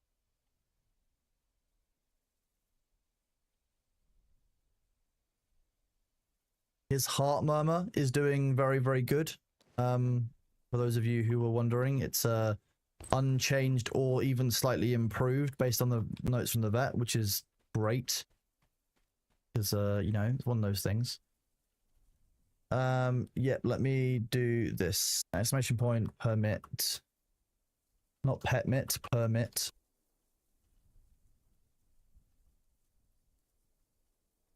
There you go, Kevster.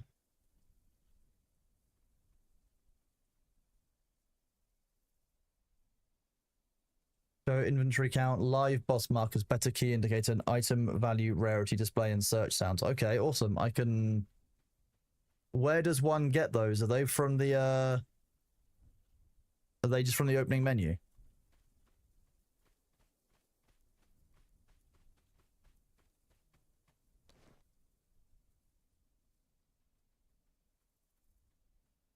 Oh, yeah, it's just in the Steam Workshop. Nice. Okay.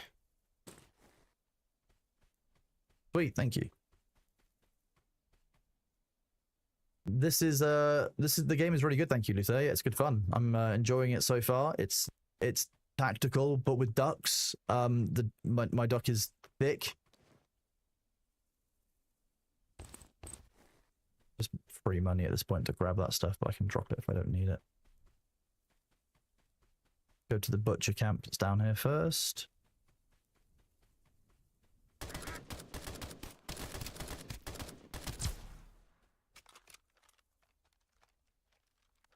Duck makes everything better? That sounds about right. Oh, sorry, you're the permit timed out. Let me go look at this one. Oh, okay, so it makes it look like that. That's very cool. So you'll know actually what rarity things are at, and you'll know the tier your items are at, rather than having to rely on actually the in-game knowledge. You can somewhat outsource that to the app, to the mod. That makes more sense. Oh, thank you, Kevster. Oh.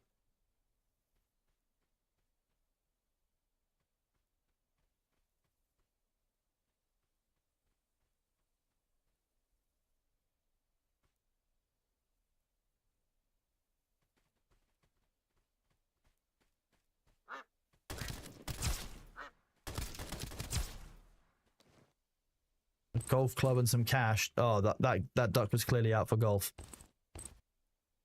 First aid kit and some more cash. Hit the first aid kit. Oh, the tactical box is empty. Game. Food box. The pumpkin is wearing exactly. The pumpkin is actually was wearing me. The pumpkin's actually the character. The duck is actually just my mech. Ooh, wooden arrow. That grenade and armor piercing shotgun shells. Okay. Okay, those are gonna go really well with my default rusty Toz. Have you frozen? You're such a good boy. Yeah.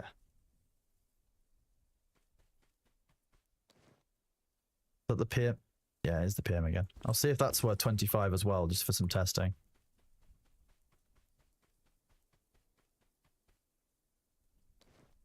Put that there for testing.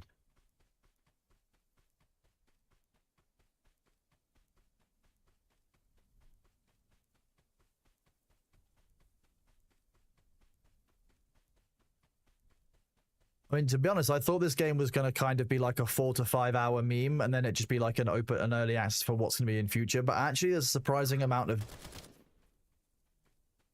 game in this game. I went up there, I didn't see any enemies. That's a bit of a surprise.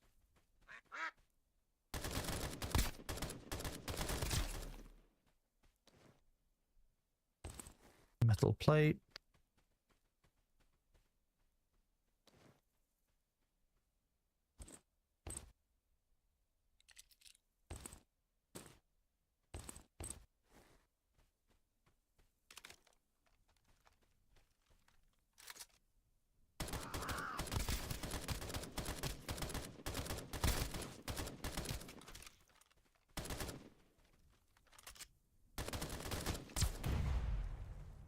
You shouldn't use explosive barrels as cover. That's what I've learned, Mr. Tactical Duck.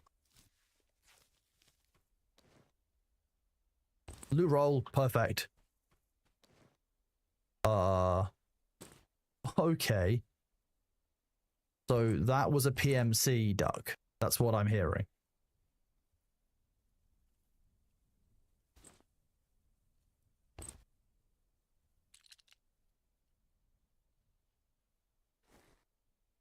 Eat that for some energy.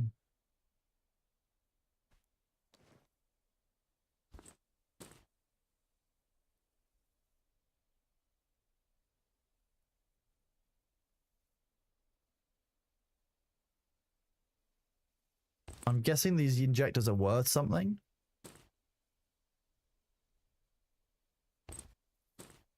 As well as the dog tags.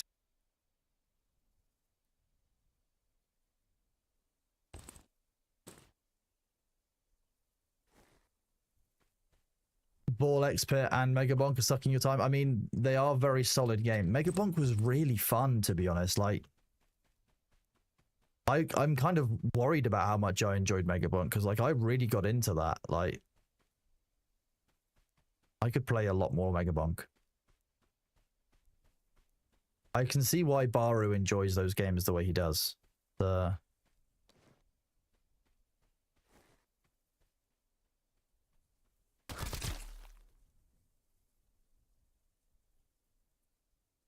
Okay, that's kind of awesome. I'm fine.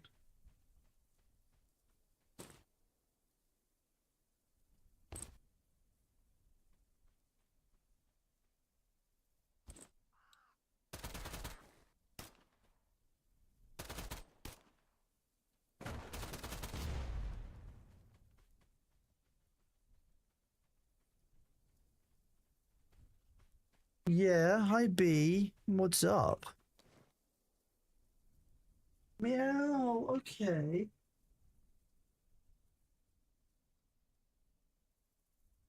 I don't think we need the golf club. I'm going to take this UV light because it seems more useful. I haven't received one of those yet.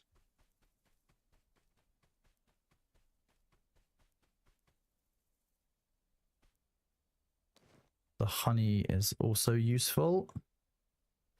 Let's eat the pumpkin that's on my head.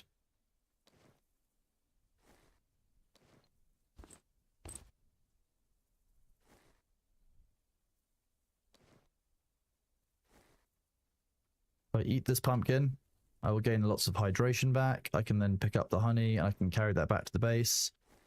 Then during the base, I need to go and stretch my back out, and I'm going to feed E at the same time. What the hell is this? This is Escape from Duckov. It's Escape from Tarkov, but with a duck. I'm gonna... Meow meow, hi.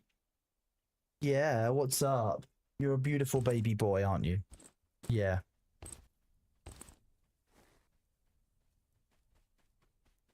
Yeah, who's a nice cat? Yes, you are. Are you demanding that I take you back into the food room and give you more of the food? Is that what you would like? You would? Of course you would, because you're a fat baby.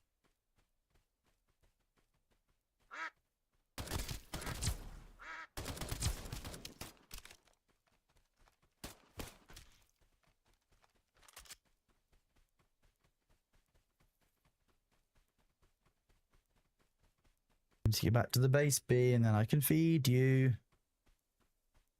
Feed B while stretching, that's what I'm going to do. I'm going to do it during the ads. Which start in 1 second.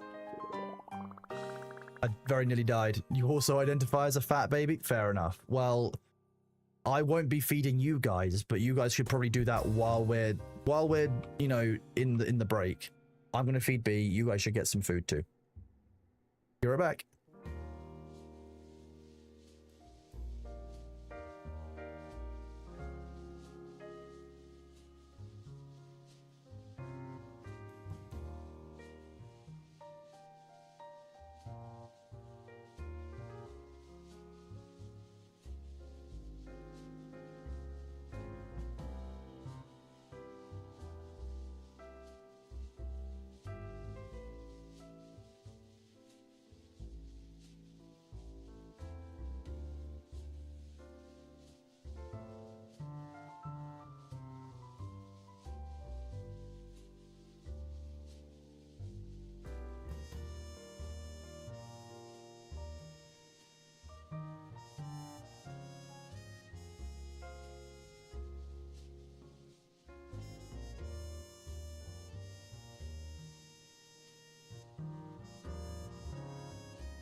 Hello everyone, I am back.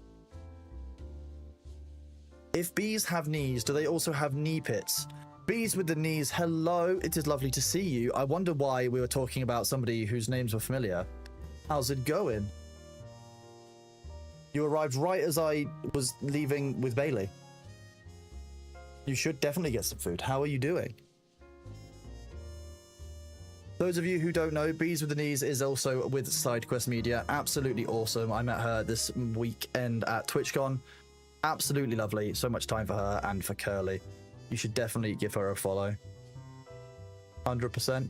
You're having weird conversation about knee pits while you were gone. To be honest with you, that's entirely what I expected of my chat, and I'm really pleased to see that they've made you feel very welcome. You looking for more chicken? He's so funny. Bailey was very happy to see me when I got back. It was quite funny. Those of you at TwitchCon who didn't see me, like any opportunity I had to show somebody Bailey, 100% did. I have no regrets about that. Baby boy, what are you doing? Hi. Yeah. He's just watching me from around the corner where his food is, being like, any more? Any more chicken? Any more chicken? Yeah, true. I had to show off the main streamer that I represent, which is obviously you know.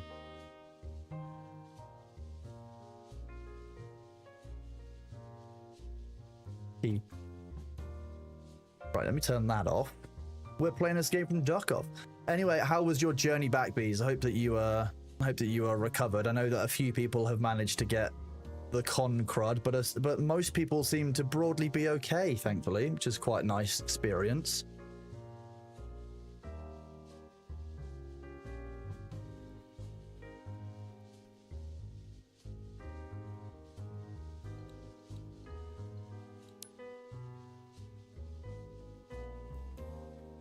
My flight was great, actually. Yeah, everything went very smoothly. The flight actually only took like 9 hours in the end, 9.5 hours, which was, or maybe just over 10 actually. With right at the end, we had to do a circle around, but like, it was the quickest the flight's ever been for me. It was great.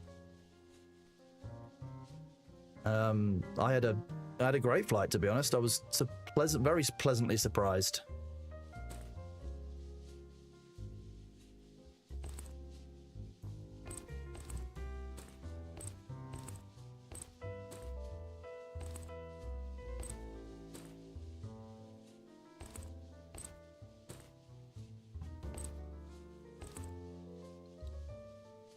Okay, so I'm gonna need some more of those assault rifle rounds if I want to keep using that.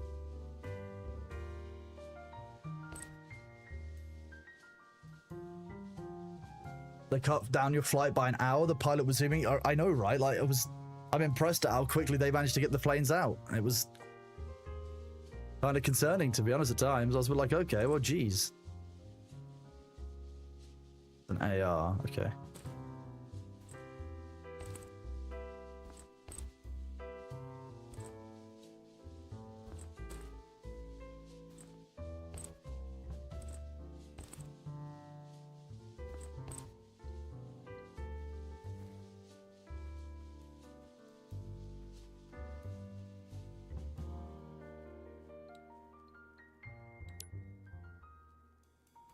There's some of those intermediate weapon parts. You're in the car for 30 hours each way? I mean, I guess, yeah, there is that. I know that you guys were doing a real long drive. It's impressive as hell, because like the idea of doing a 30-hour drive, like I'm fine with doing a 6-hour drive. Like, you know, like a 3 hours there, 3 hours back drive to go visit my friends, but like 30 hours was... The idea of that just blows me away. That's some commitment and a half, and I can only be impressed, to be honest. So this will reset in 32 seconds.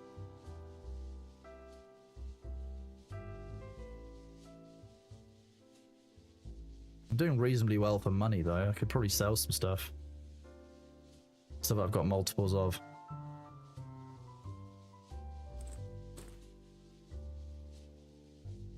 Like this energy bar, sell. Ketchup, sell. Homemade candy, sell.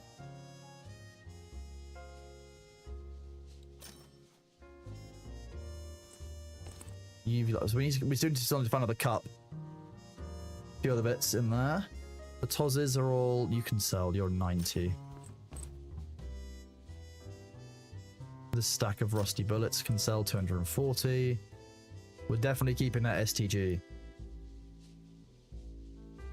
But can I unlock that so it can't be sold? How does one manage a 30-hour road trip? Do you do like 12 hours a day and then do 6 on the last day? Or do you do like 6 hours each and then you do a swap and you do a stretch your legs? Or how do you do on that long? That's insane. WL Blaskovitz, thank you very much for that resub at tier 1, buddy. 4 months is awesomely kind of you. You're absolutely king. Thank you very much for doing that. How many drivers you have? Well, I assume that you're going to have like at least 2. You did 8 hours or something, was dead by the end of it. Good to see you, buddy. Thank you for that resub. It's very kind. Right, it's night time again. We're going to do a sleep this time because I've learned my lesson about going out at night time.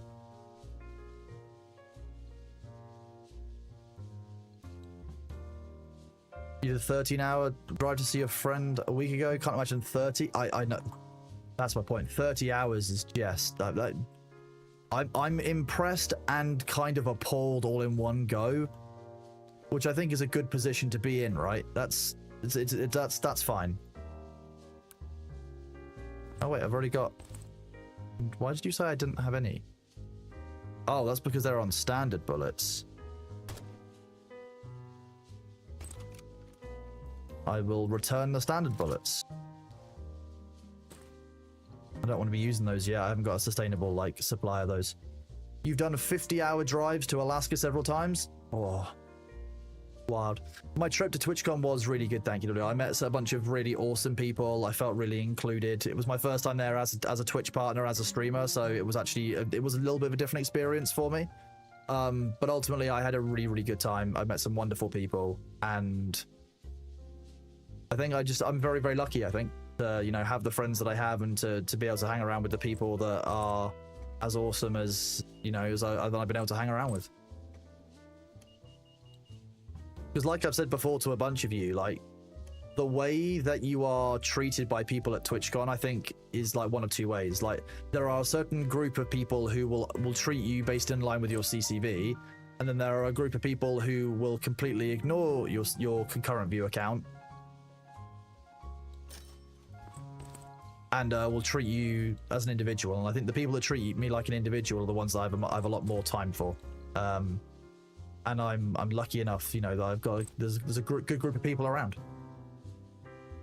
How was my keynote panel? My panel went really, really well, thank you. I'm currently uploading it, and a friend of mine is helping me with doing a little intro and a little like lead into it. So I put like a little 15-second intro, which I'll be recording after stream.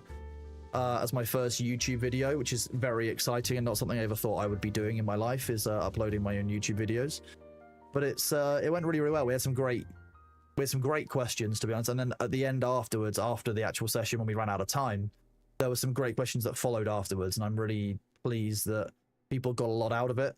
I think my main point to sum it all up that I kind of come across is that, like, it's okay to have a different approach and it's okay to like need to take a second, but like the main thing with moderating that matters is how you manage yourself and your mental health, and you communicate that with the rest of your team who are also there to support you.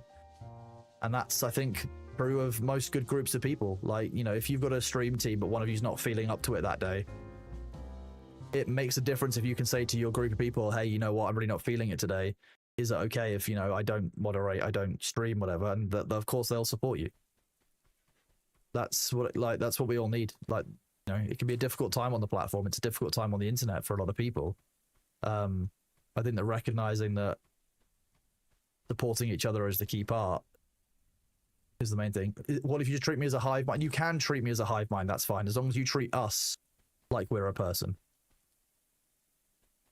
You don't treat me like a person, you treat me like a Bailey pillow, again, that's fair. I assume that a Bailey pillow would be treated above a human, just out of interest, just to make sure.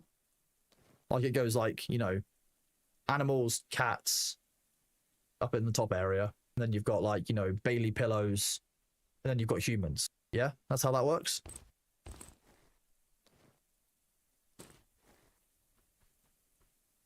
you're only here for Bailey, that's completely fine and reasonable. That's what I expect of this channel.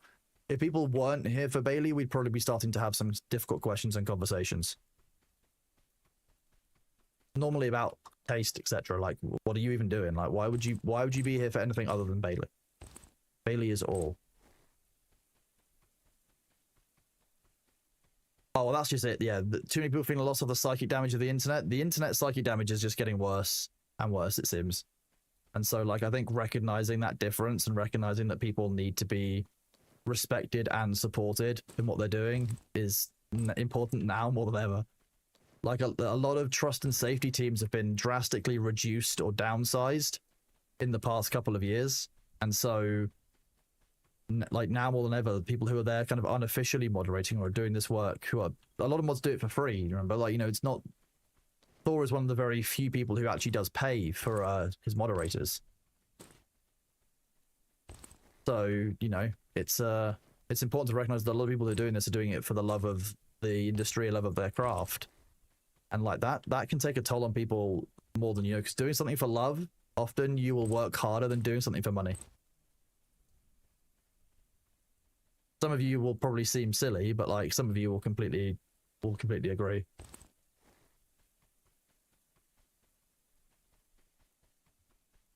$200k player count. Is this really Tarkov? No, this is Duckov. This is single player with ducks. Tarkov is multiplayer with bots. There's a difference. You see, difference. Got lots of those already. Advanced armor piercing bullet, a quick stock.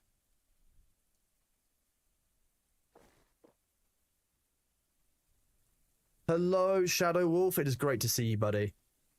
You did finally catch me on again. Indeed, I am streaming this late or early. Depends on where you are in the world, I guess.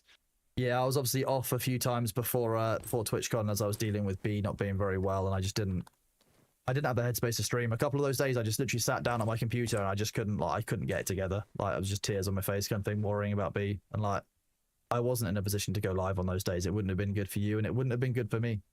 So, you know, I can't make myself stream on those days. It's not a good idea. So,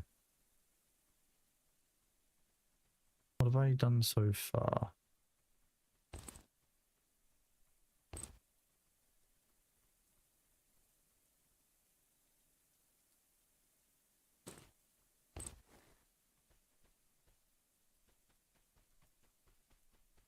You moderate for free. The stream rate help doesn't earn enough money to pay them.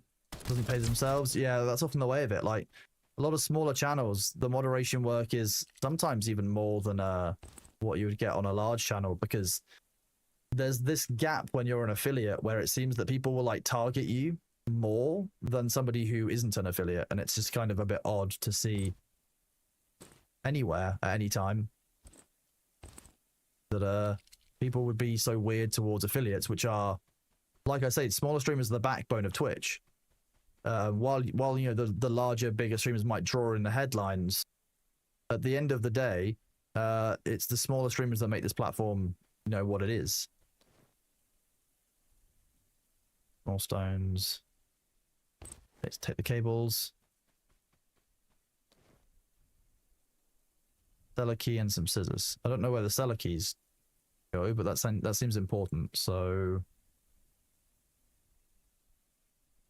Canned tuna in oil, canned tuna in water. Yeah, we're eating the dumpling. Delicious. I shouldn't run with scissors, but I've got them. They're mine. That can't stop me from running with them. Affiliates are more visible and easier to target. I think that is. I think that often affiliates have lesser... Sometimes they're seen as having lesser experience or lesser protections on the platform, so people will often go after them and target them. Yeah, exactly like you say, Bees. That's how it is. And often when you're a moderator of those smaller channels, actually, you can deal with more of the hatred than anything else would. Does the game have pause? Not really, Bin Sosa, but you can head back to your base quite easily. I found so far that most of my runs are very, very short.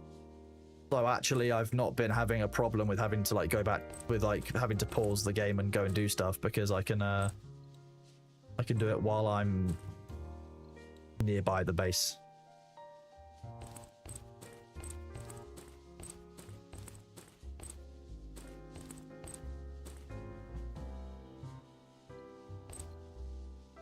Split that.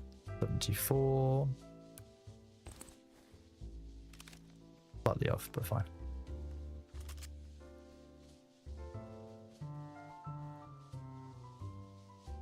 So short the CD drive and the pile of medicine, so I think that I'm gonna have to go.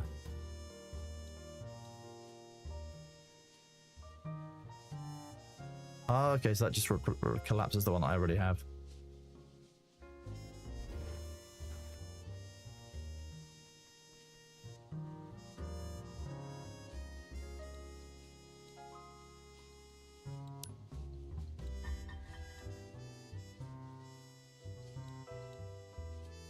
Build a kitchen. Okay.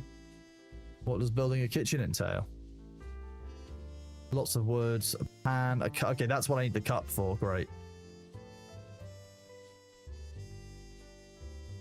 I mean, it is largely fetch questy because that's. I mean, even Tarkov is largely fetch questy. It's either go and kill X, Y, and Z, or go and fetch A, B, and C. Like you don't get a huge amount of variety in that either. So. This kind of matches that, I guess. Okay, well, this time we're going to go test out that road place that people were talking about.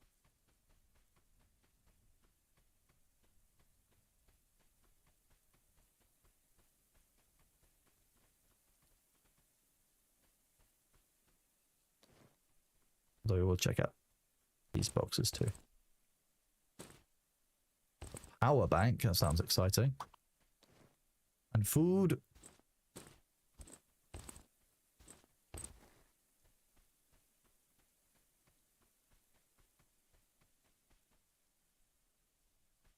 Did I play Arc Raid? No, we didn't get a chance to play Arc Raiders, but I have seen it and I am reasonably excited for it. The only question I still have...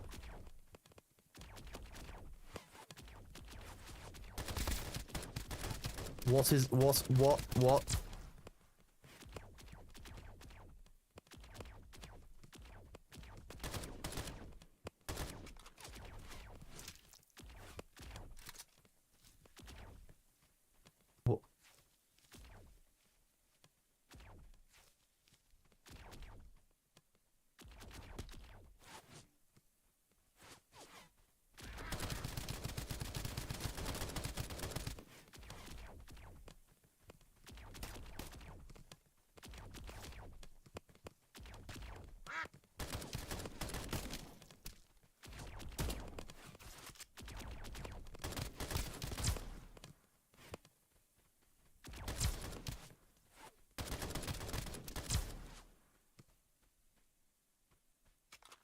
I don't know what that was, but those were horrifying. Oh, wait, they had guns? No, that must have been an enemy.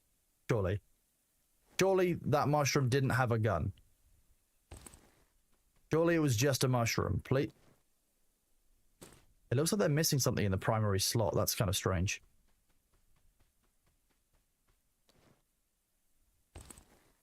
I mean, sure, look. I got some mushrooms from them. That's the main thing.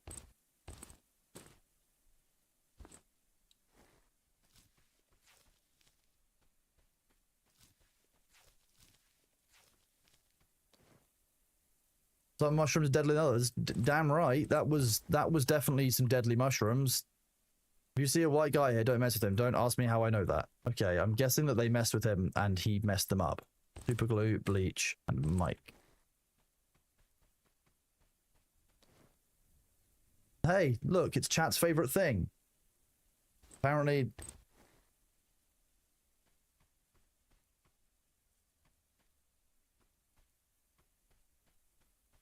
It said don't mess with him. I'm gonna pay attention to that because last time we were warned about something, it was right. Just saying, last time we were warned about messing with something we shouldn't do, like which is nighttime. We got messed up by nighttime.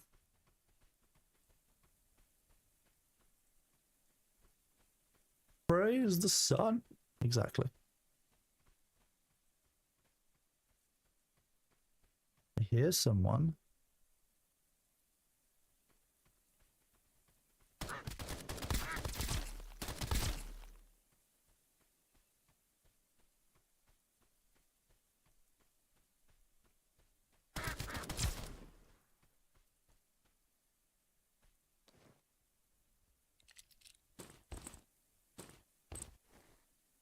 I see what people mean about this place being full of good loot.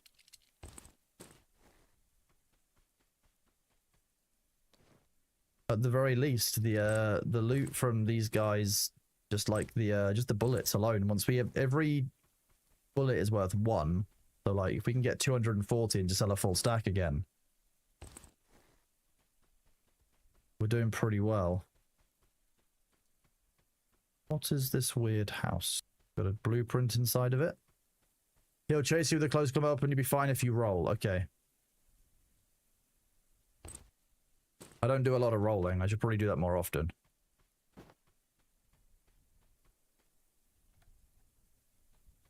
Is that a book? Oh, that's not useful to us at all. Read? In this economy? Couldn't be us.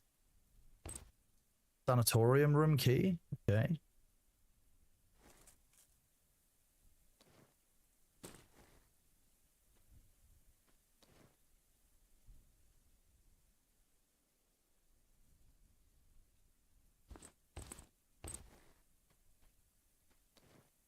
Data box. Power cords. Okay.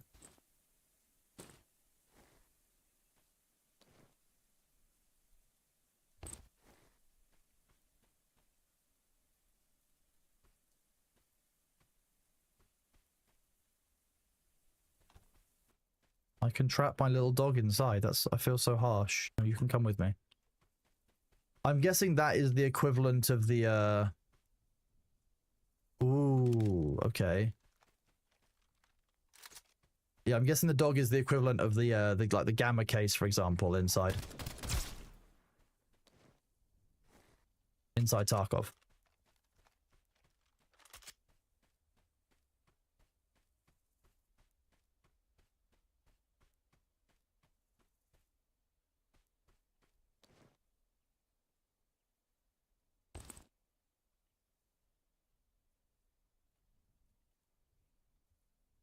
Immune to poison and reduces poison damage taken. I mean, being immune to poison is probably what saved me in that fight, to be honest.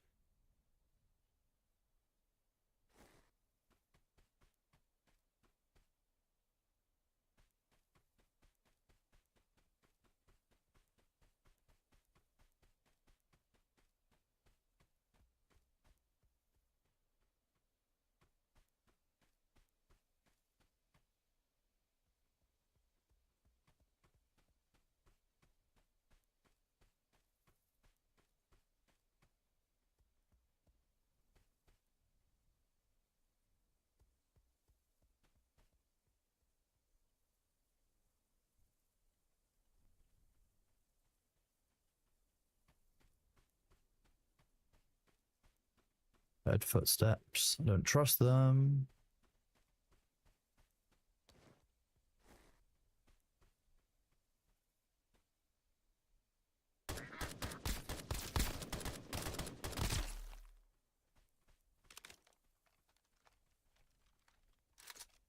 Hello, was it? I'm enjoying Duckov actually a lot. This is actually good fun so far. It's surprisingly technical for a game with a bunch of ducks in it.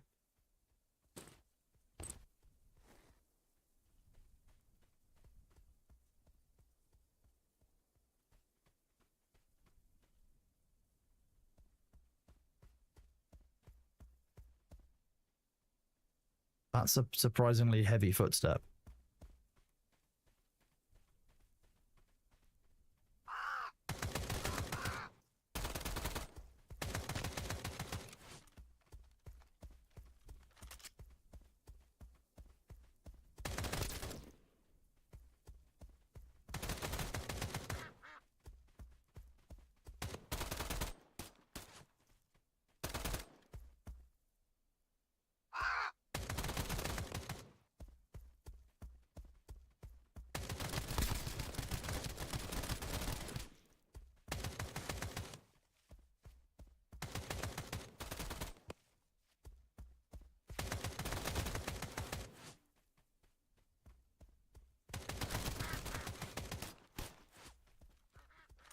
Uh-oh.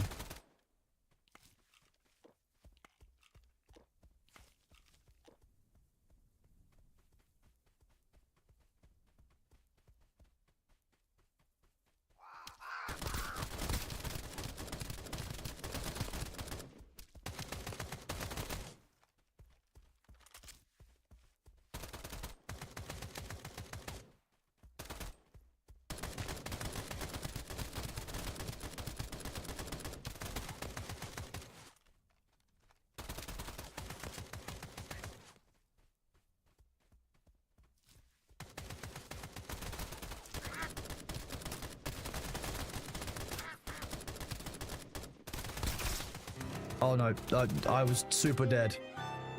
Focus on better bullets, I definitely agree.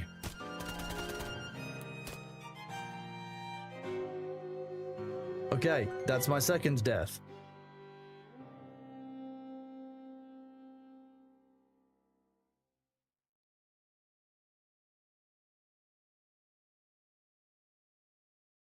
I've died 2 times. I need to go back and I know I can go back and get new stuff. I think I should probably be a bit more careful.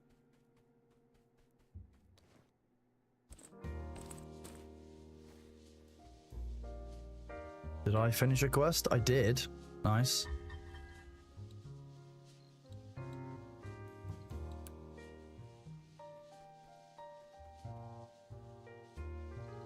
Let's see. I can make a PM. Which I can take here. Generic pistol, submit. Just more XP. Submit fading feathers. Done that one. More XP. Totem ninja. Okay, what does this do?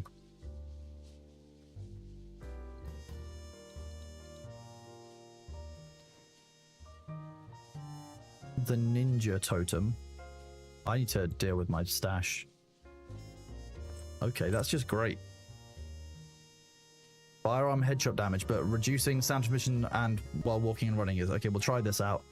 Poison was good against those mushrooms, but those don't appear to be a common one.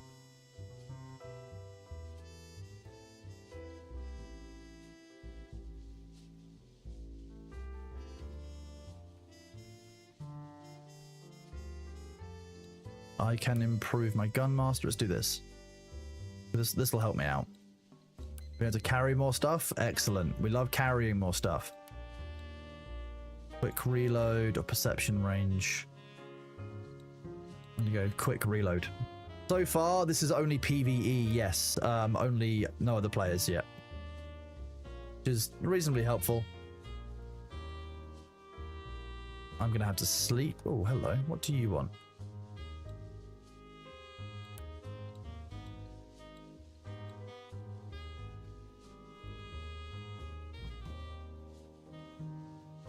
Let's get a setup sorted for when we go out and fight those enemies again.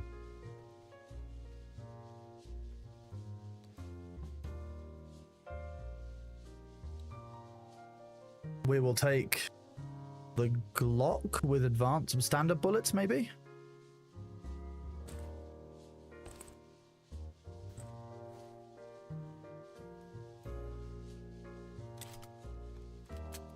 There we go.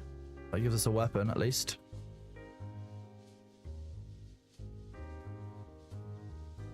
We should probably also just do this.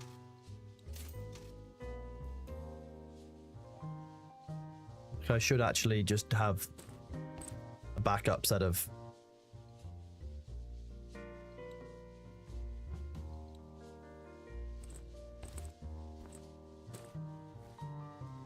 an army duck with a pistol. I've died twice now. Right, we'll sleep and then we'll go out and regain our gear and probably die in the process, which is fine because that's escape from Duckov, chat. Sometimes you get Duckoved.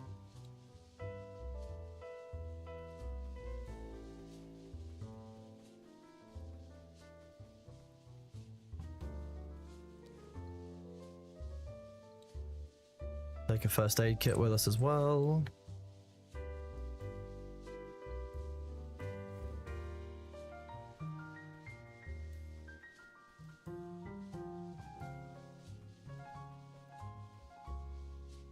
Just realized that I don't have one of these, which makes a big difference to my inventory.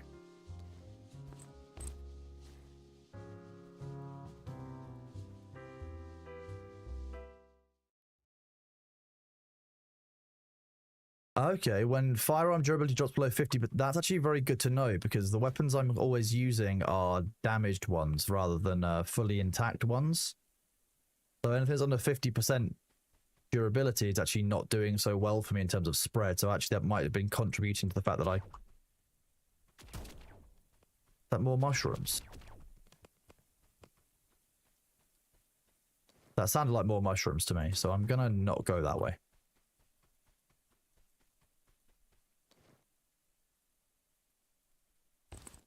Best items.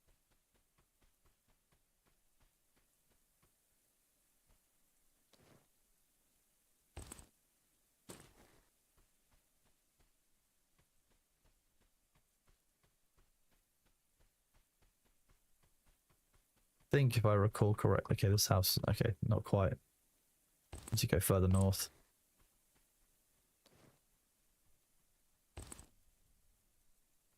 Special bullet. Okay.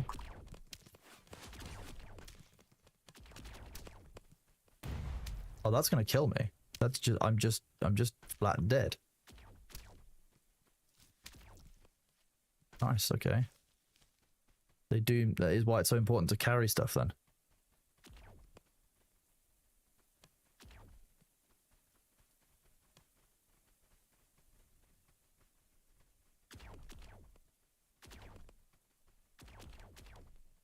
You don't know where I am, surely. That you wouldn't have followed me. Oh shit.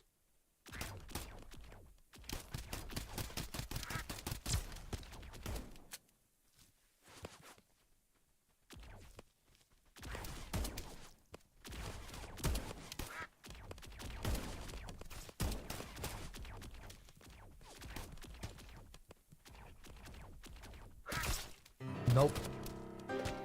Okay, so, wow. Hello, babe with the... Great to see you. It was lovely to meet you as well at TwitchCon. I'm uploading our panel this afternoon / tomorrow. I just need to do a little bit of, YouTube stuff, having not done anything on YouTube before, which is neat. Okay, let's not mess around this time.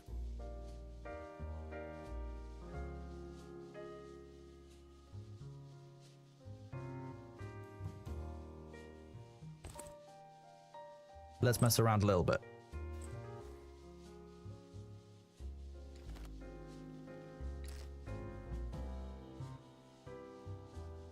Oh, okay, that's an interesting mechanic. We're just going to go out like this and try and get our stuff back. What difficulty are we playing? We are playing the default balanced 100% one. The travels home did indeed go well. Yes, they were a little bit long, of course, as any long flight would be, but actually the flight was quicker than expected. We got back in much better time than we'd originally been expecting / quoted, which was very nice.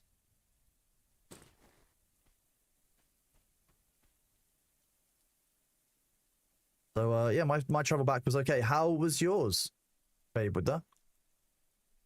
I didn't know that you guys knew each other, but this is it. Bees and Curly knew absolutely everyone at TwitchCon. So for those of you who don't know, the babe Buddha and well, it was Miss Kenny Tengu, but OK Tengu was with them as well. We're all part of the panel for TwitchCon, for the moderation panel. So I'm very pleased to see them because it was lovely to meet them in person. Lost items. So did I lose the lost items I had before that? You die twice, do you lose the items you had before? Because that kind of sucks.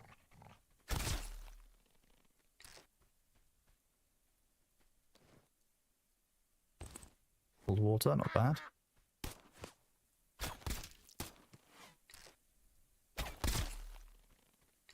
Did Bailey's spare human get to go with you? No, she doesn't.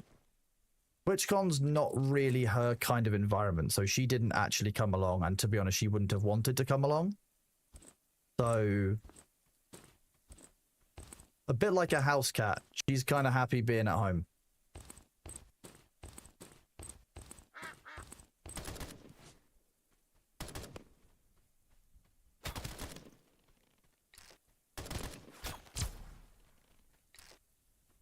Okay, the bow is quite an interesting weapon. Take the 74U, that's not bad.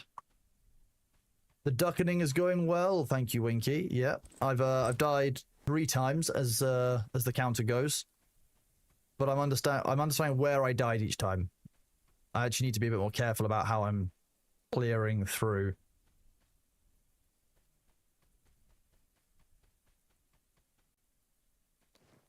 I think that I've lost a bunch of my stuff, though, from, I got 2 deaths in a row.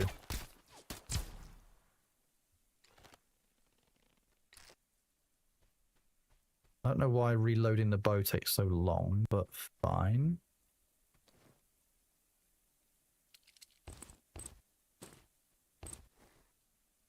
Each time you die, you have to give chicken to Bailey. That would be, he would be very happy with that, but he would also be very, very fat very, very quickly. So again, he would be very happy with that. Nice medicine, that's what we needed. We're gonna go check out...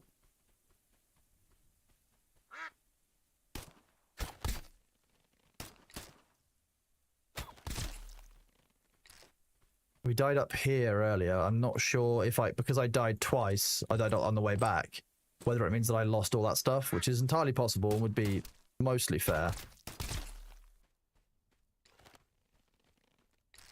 I don't even realize that I'm doing this now. I'm just kind of locking in to kill these nasty evil ducks. Yeah, the stuff that I died when up's here, the stuff that when I died I left up here has been taken or is gone. So if you die twice in a row, you do lose all your stuff, which is obviously good to be aware of, but something to avoid.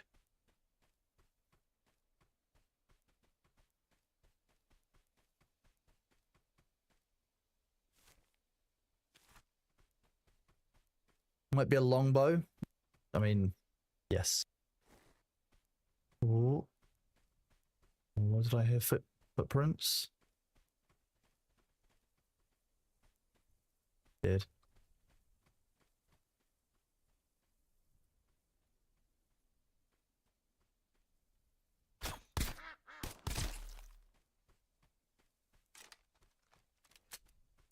Because those arrows are just great. I'm definitely going to run the bow and arrow some more in this area. It's quite nice.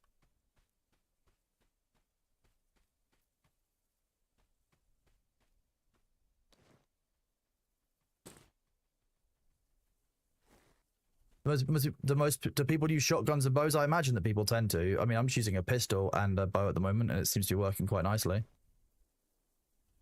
Need more bulbs right now.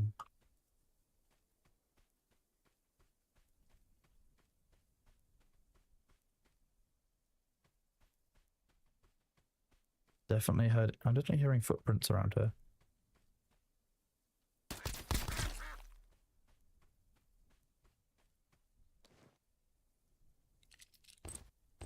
Ash and bullets. Everything we could ever want. For those of you who are a bit more familiar with Duckov will probably know that extraction zones like this are a thing in the game. We can use this to leave like so. Stand here, extract for a few seconds, a bit like you do in the main game. There we go, look at that, extracted. You might believe I'm a pro. I'm not. We definitely died.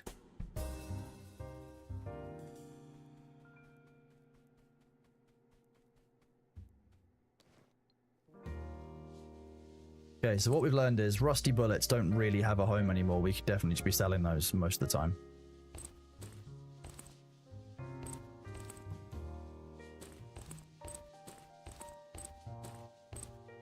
No, let's take that back. That first aid kit was quite good to have.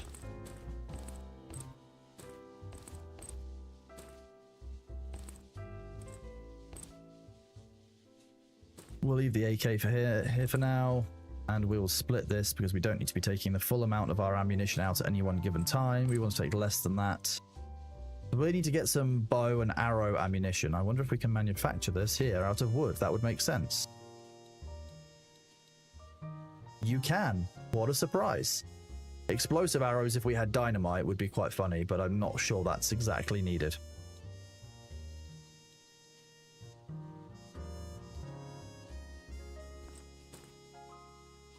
Rusty Bullets would be a good drag name.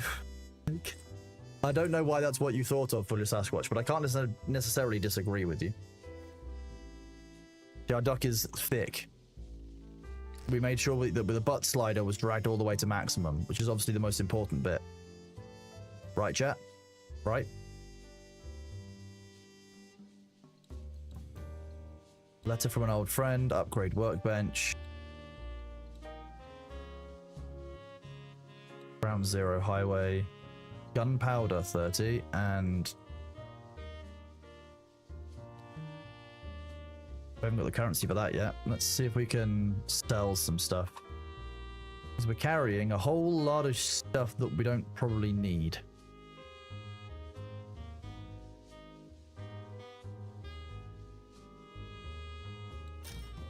We'll sell the Coca-Cola. That was remarkably expensive. Probably going to regret that.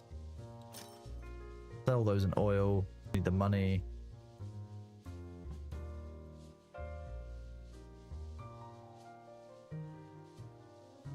I'm not sure we need the wooden stick. If I saw the shovel, I would have equipped that because that's actually quite good to have. We want to keep the STG. Don't want to get rid of that yet.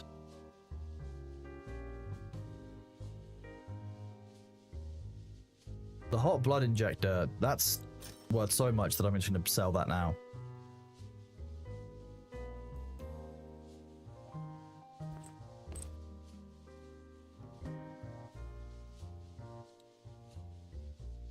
Yeah, so I've got quite a few colas, and each of them is worth quite a lot because they're a very good item. That's worth, jeez.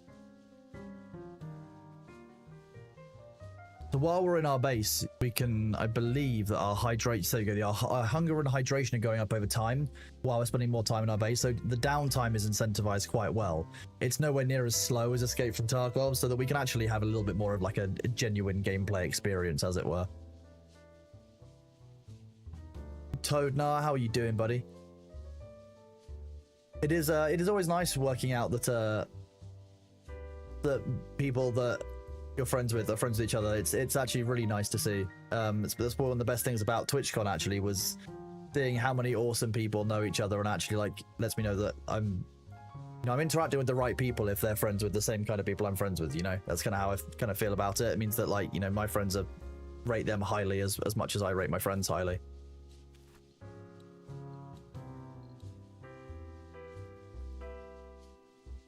Back at work this week and turning over all the amazing memories from TwitchCon. I mean, TwitchCon's always great fun. It's always exhausting. It's always very tiring, but it is very, very rewarding, very fun. It was really great to see everyone.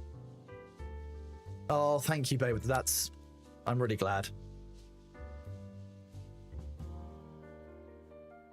That's I try my best just to kind of be around and be genuine. So it's really I'm really pleased to hear that people, you know, appreciate that. I know how it is, so. Thank you very much for saying it. And like I said, it was really great to meet yourself, meet Mrs. Kenny Tengu, meet Holly, meet Trat. I mean, we had a really good team for the panel. I was really, really pleased with that. And like I said, I'd be more than happy to do it again. If Twitch wants us to do it at EU, I would be more than happy to do so.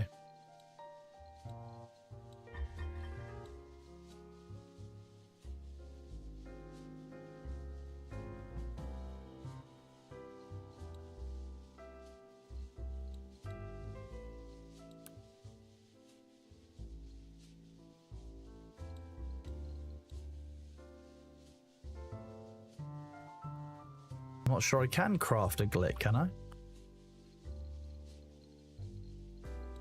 I'm gonna need more weapon parts, yeah. Okay, nice that now I can... Okay, so you can upgrade rusty bullets into standard bullet. Okie dokie, that makes more sense.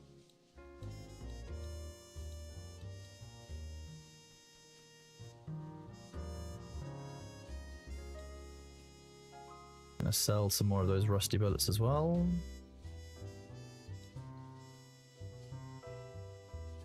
I don't know where those are.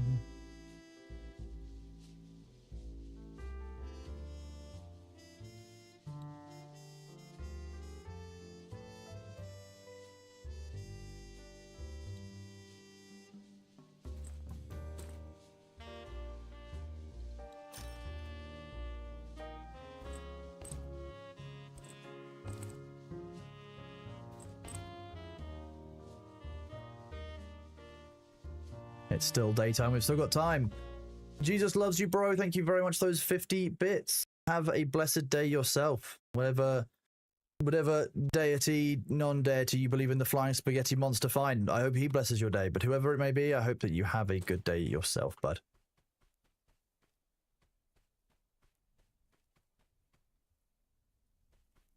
How have you been after TwitchCon, babe? Have you been recovering well?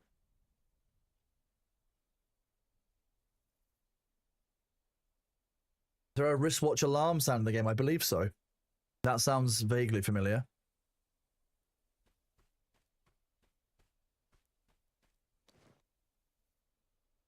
No, weapon parts, perfect. Weapon parts means more gun. More gun means more good. That's how this works. That's game math. Bottled water.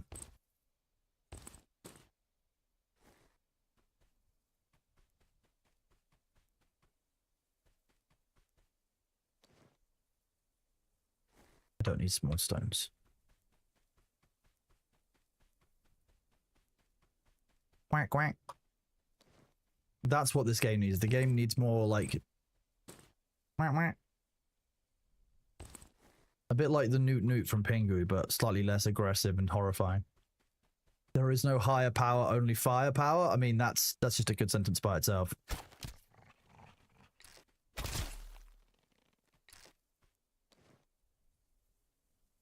Why is that dog carrying a lollipop?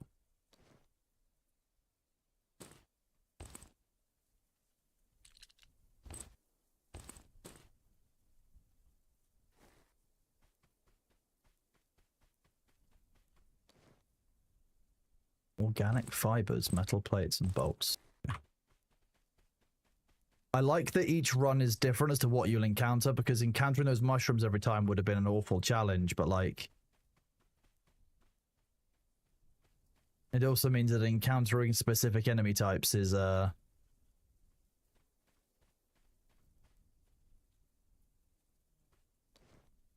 always guaranteed. So, like, I need to go and kill those mushrooms again to get those mushrooms. There's a droppable item, so I'm sure they're going to be valuable at some point.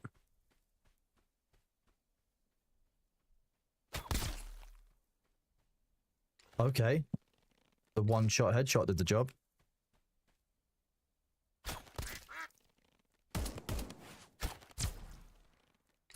Nice. Are you able to be a rat? Broadly, yes. I believe so. Like, I've upgraded my sneaking abilities to be more rat-like. So I'm currently the most ratish duck this side of Duckov.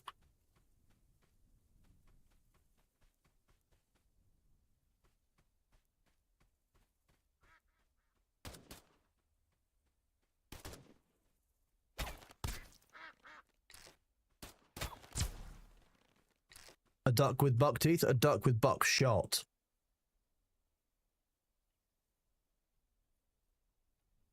The nodders. The one and only nodders. No, one of the things I want to do post TwitchCon is make sure that, like, when it comes to like multiplayer games, I want to make sure I'm collaborating with the people that I was there with, because there were some, like I say, some really awesome people at TwitchCon who I got to spend time with. And I want to make sure that I kind of keep those contacts going.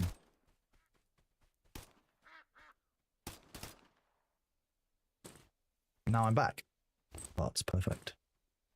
A level 5 light helmet? Okay. That seems pretty good. We'll keep you.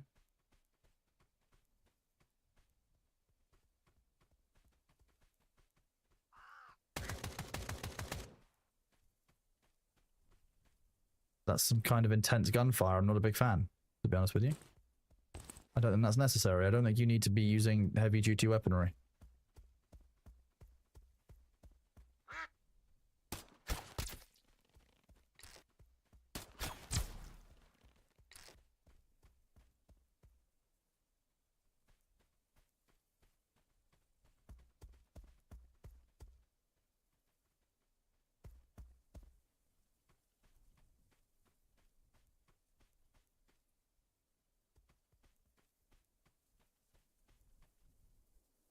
Make sure I didn't have my headphones on the wrong ears again, because that has happened before and it's thrown off my directional sound. I mean, I would never do that before. You can't prove it.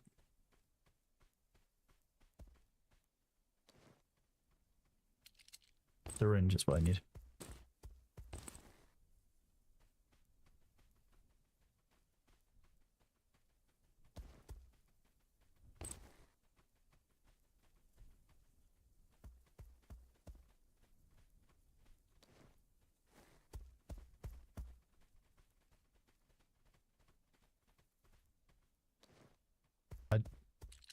I really don't like that thumping noise.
That not complete?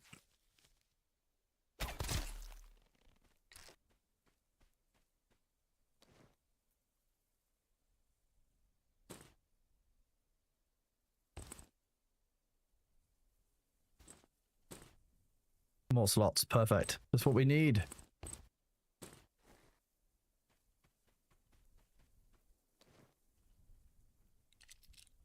That was close. With all the bullets around, do you have the ability to duck? Yeah, you have the ability to duck and roll.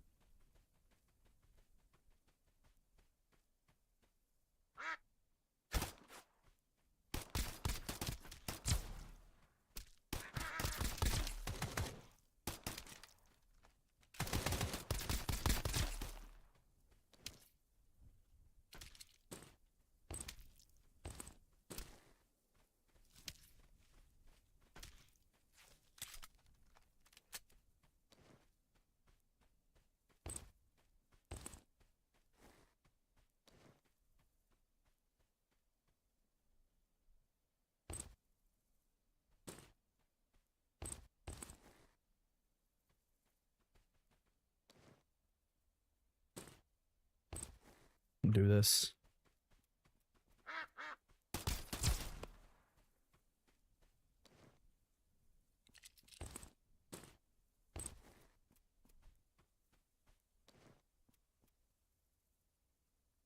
That's what I need. It's a quest item.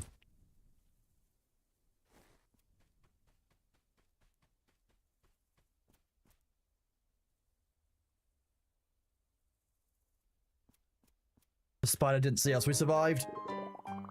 We survived, chat. We did it. We did it. We extracted. Whoa, that was... Okay, so apparently you can still hear the gunfire afterwards. That's horrifying and scares me. So, what we've learned is that we need quite a lot of arrows for each of these. But the glick, while good, is also not as good as other things. Basically, we want to be aiming for the enemies most of the time. Does this let me hand in? It does. I can hand in that glick. Nice. Don't want to hand in a fresh one. I can hand in a damaged one, right? Submit the currency. Hi. Yeah. Yeah, you're such a big baby, aren't you? You're such a baby boy. You think it's time for more chicken because it's been half an hour since your last chicken feed. This is, yeah, exactly. That's it. Hello. You're having a clean in the hallway because you think it's feeding time. This is the cat. This is how he is. Winky, you would be on his side, wouldn't you? in fairness, actually, I would be on his side too. If it wasn't me having to get up and feed him when I've already just fed him, I would be on his side. I'm going to be real. That would make sense.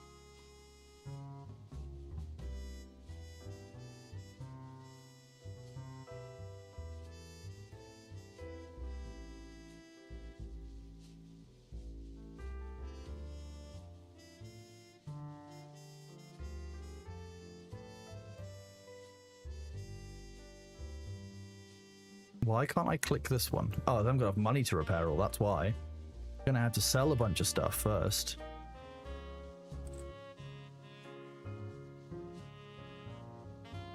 Sell that.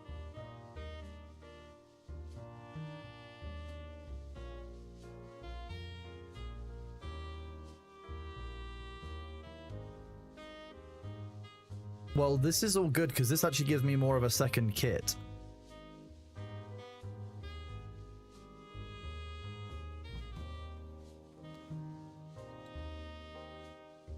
Like if I die, I can replace my loadout.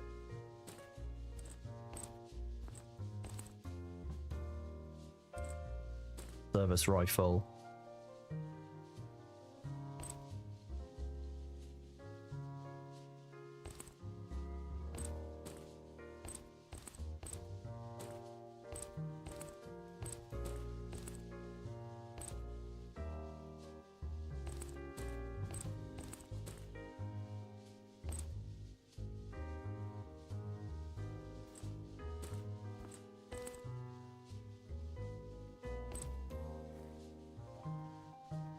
So, recipe, animal trap.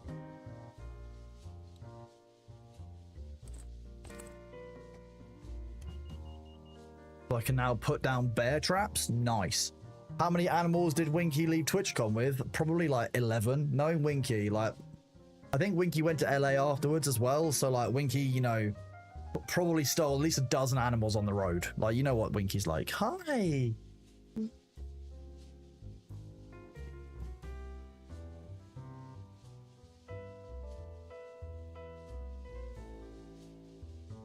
Are you thinking it's feeding time? You're so funny.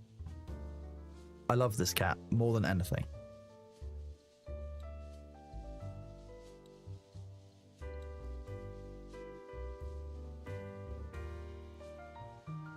Winky did technically steal the bacteria, but the bacteria at TwitchCon are free, so I don't know. Difficult to say that they were stolen. Pile of medicine, okay.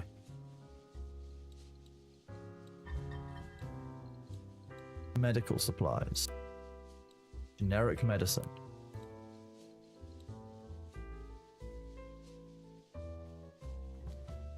Is that this one? If I put that back.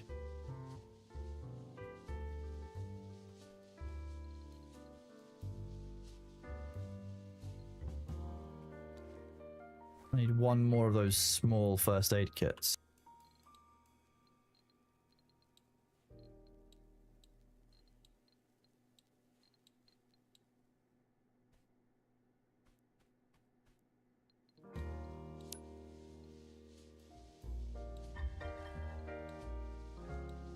That gets me the 2 back.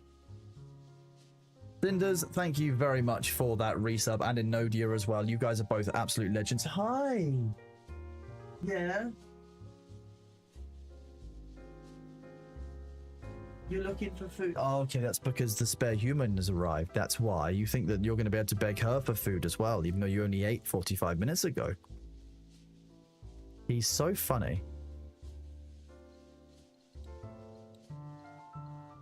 So if I had one more aspirin, because they come in 3s. Aspirin comes in 3s, apparently.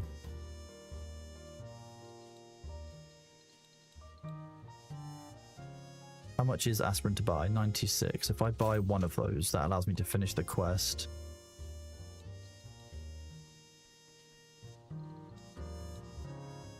Nope, I need to buy one more.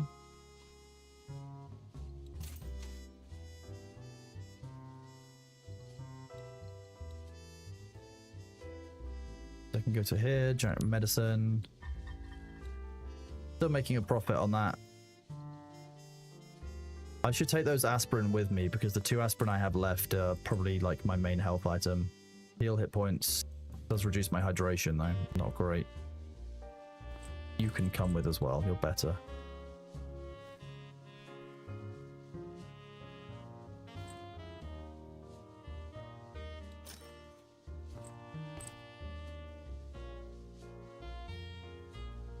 Now, in here is an SMG suppressor and a quick magazine and a quick stock. So I think all of these... Okay, the quick stock can't go onto there. That might be for this. No.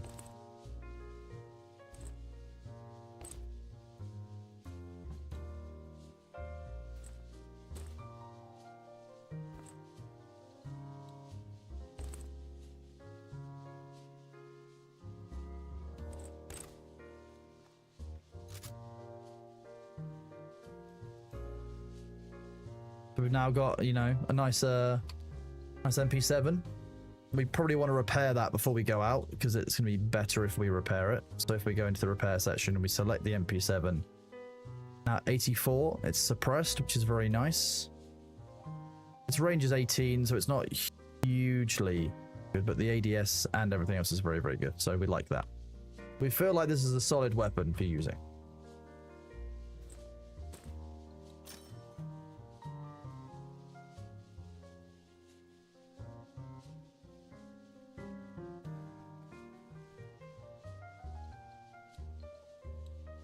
Craft some more arrows.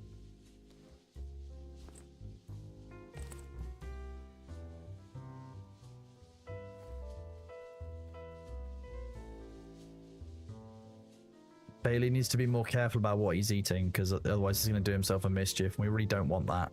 I could do without him doing himself a mischief. What's the current quest? Medical assistance, IV medicine, toilet cleaner, UV lights, and building the kitchen. The kitchens were still short on the cup and other things.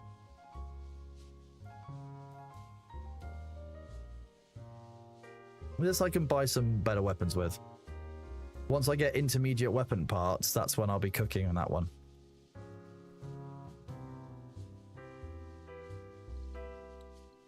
Letter from an old friend. Small Hill, Red 10, Ground Zero Highway. Dismantle some standard ammunition at the workbench. Okay.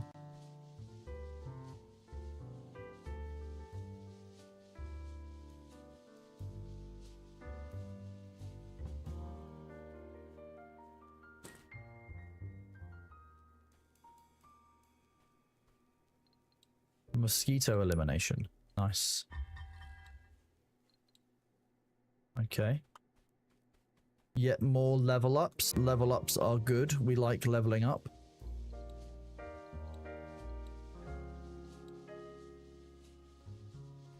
Wait, how do I know my current level? I'm level 6.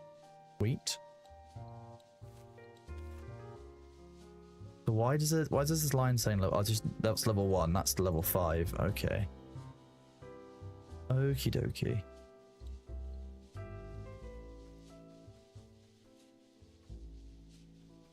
I mean, Winky, did you what did you get up to when you were in LA? Did you went to, was it, if you're talking about it, that is.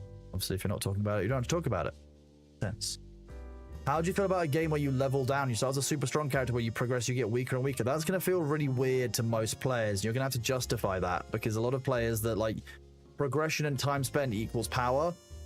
Doing away with that from the equation is probably a little bit more difficult.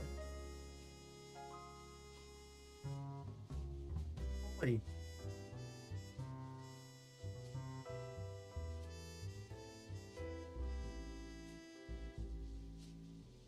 You're adorable, aren't you? Yes, you are. You just showing your tail to chat? Is that what it is? Yeah, you want to swoosh it back and forth for them? Yeah, you've got a lovely tail.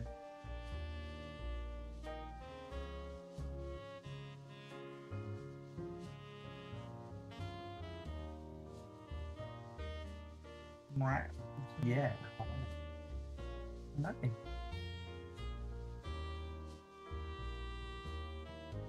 Thank you for the lick. Very kind of you. Nice kisses. Yeah.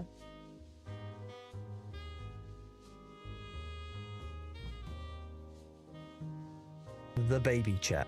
Here he is, in his full cat-shaped glory.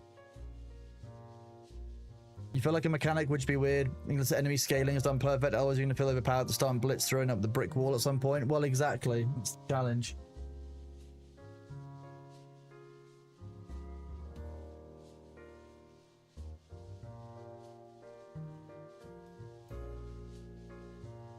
Oh, okay. Yeah, you want the rubes? We can give you the rubes. Hi.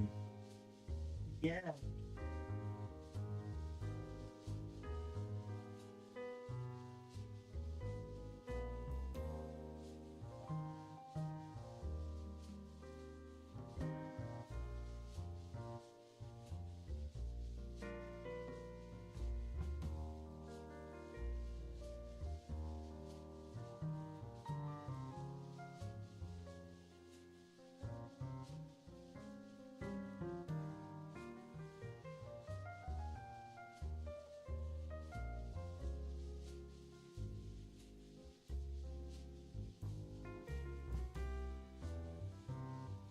Look at this sweet baby chap. He's so cute.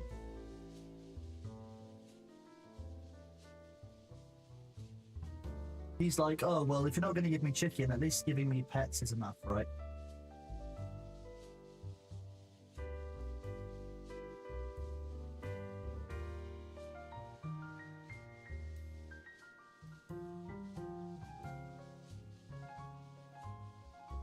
I mean, just call me pick this because there's multiple titans that you're confused with antiquity. I mean, the Greeks didn't have the letter C in the same way.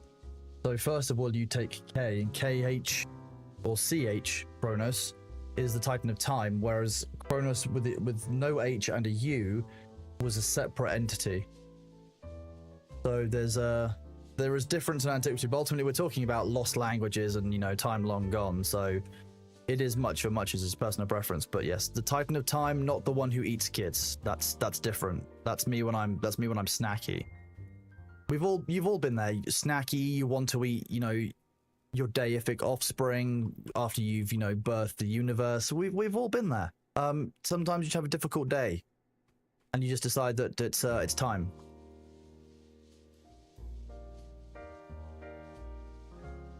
Yeah. No, you're all right. It's because, you know, ultimately it's you're working off of imperfect records from time long gone.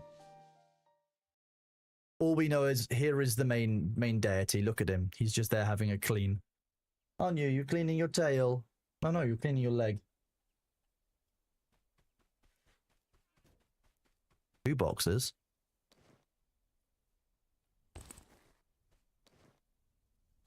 Bottled water. A bottle of water. Couldn't be us.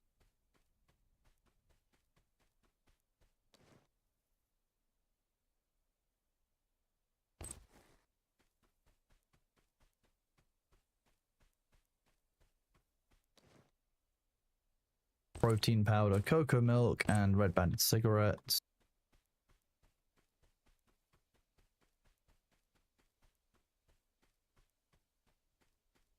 You just having a sit there, are you, B? Of course you are. As the weather is getting colder, he's finding new places to hang out around the house, which is quite exciting for him. He likes to, you know, be like, can I sleep here? Maybe I can sleep here. This looks like a good spot for the bee.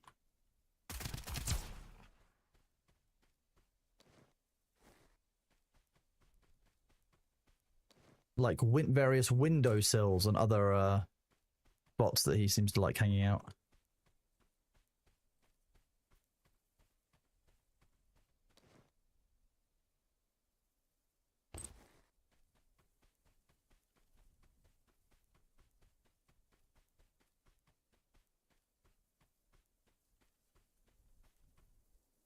Oh, okay, I can remove this, which frees up, I'm guessing, my dash. Because there was like an entrance underground that I could get to before. Yeah, you're having a big cleanse.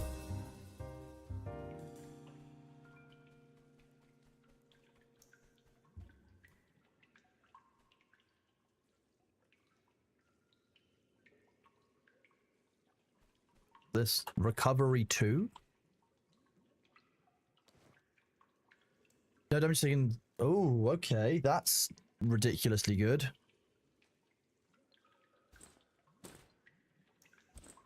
We'll keep the headshot totem because obviously totems are going to be useful, but like the fact that we can recover our health is just keep on making me think that you're done cleaning. I'm going to pet you and then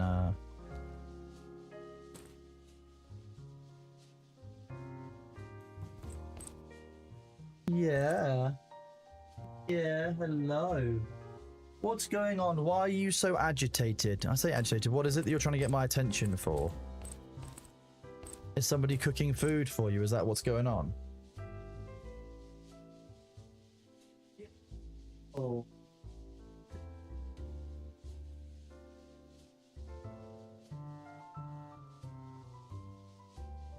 Oh, okay. You're just wanting attention.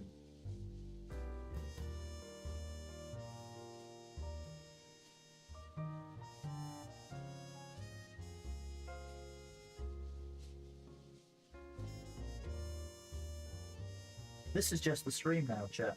That's what this is. It's just Bailey getting some attention. Are you enjoying that? Yeah, you are.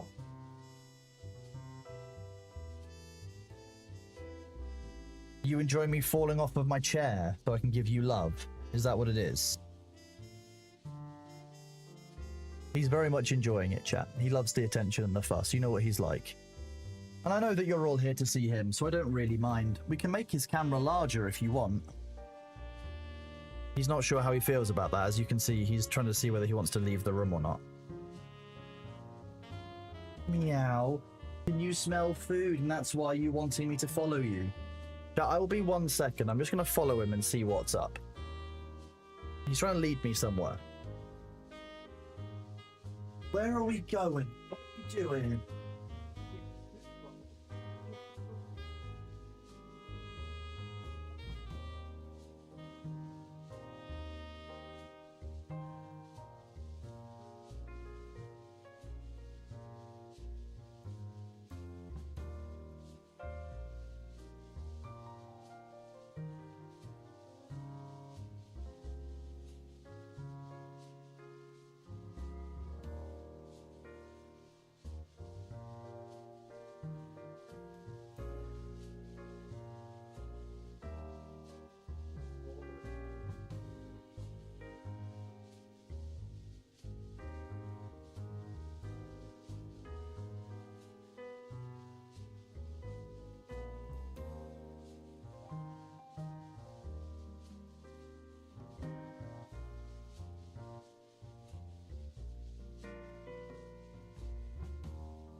Hello. Did you see that? Him just trotting after me on my heels. Because I went into the kitchen to replace his water and he thinks there's a slight chance of there being food in there. Look at him. Look at this sweet prince just prowling around looking for food. Look at him. You have seen Kronos rain hellfire on deserving trolls. It still entertains me and makes me happy when he's so sweet talky to Bailey. Well, he doesn't deserve any kind of cross talk or anything like that. He's just a sweet little baby cat who just wants attention and food and fuss. Like, I can't blame him whatsoever. You've seen me actually get mad, and when B comes in baby voices, it's so damn wholesome. No. It was not, no, it would be abuse to keep feeding him when he can't have any more. Like, he will end up being an absolutely round baby boy. And while he wants that, we don't want that for him because he's healthy and this is what helps him live longer, chat. We can't just give Bailey everything he wants all of the time. That's not actually going to play out. Okay, well that's just a great start.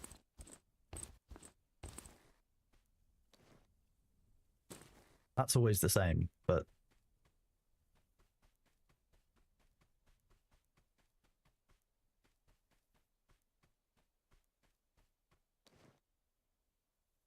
Oh, she's on a diet and she's very upset about it. Yeah, that's... Cats do seem to be that way. B doesn't like being on a diet whenever he is on one, but he needs to be on one when he's... or he needed to be on one when he was that heavy, because at the end of the day, it's carrying around a bunch of unnecessary weight that's not good for him, and he wouldn't be carrying that in the wild. It's only because he's been able to prey upon the kindness of a number of people that he's able to get that chonky, which, you know, is fair. And if I was a cat relying on other people to feed me, I would probably, you know, eat as much as I possibly could. Fine, I don't judge him for that. But that's not my job. I don't know if I want to have chocolate from the toilet, to be honest. That seems bad. But this is Escape from Duckov, so I guess that's where we keep chocolate now.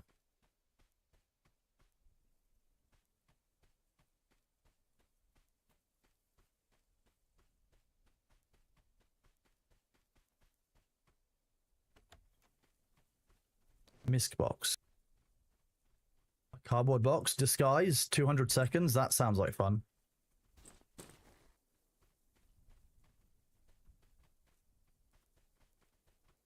Okay, so there isn't an item box there every time, but the food box seems to be a bit more consistent.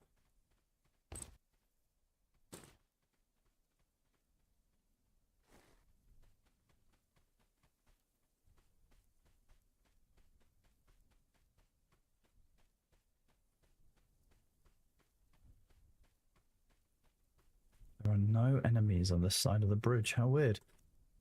Well, we just got a drop of chocolate from the porta potty that was out there, and I just feel slightly upset about the whole concept in general. I don't really want to...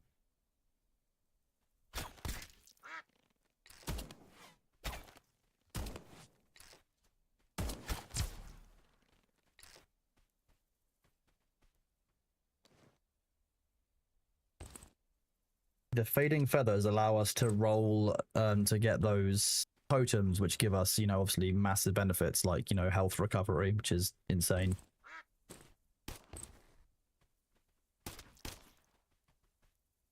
Welcome back in. Yeah, hi. Meow. Yeah, you want feeding? Okay, how about the next ad break? I'll give you some more chicken. How about that? 5 minutes. That means it would have been an hour. I very nearly shot the Man of Light, which would have been a bad move. Potato.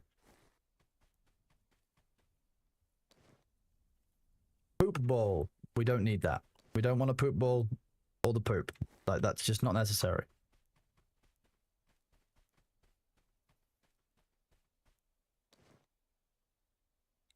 More chocolate.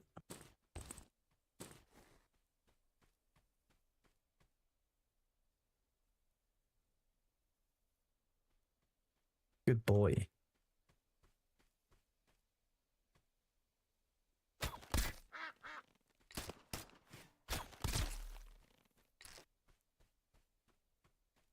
Any plans to play Bloodlines 2? Not currently, but there's a huge amount of backlog on my games that I'd like to play list. So, like, the chances not no, but it's just a matter of depending on what else I've got that I want to play.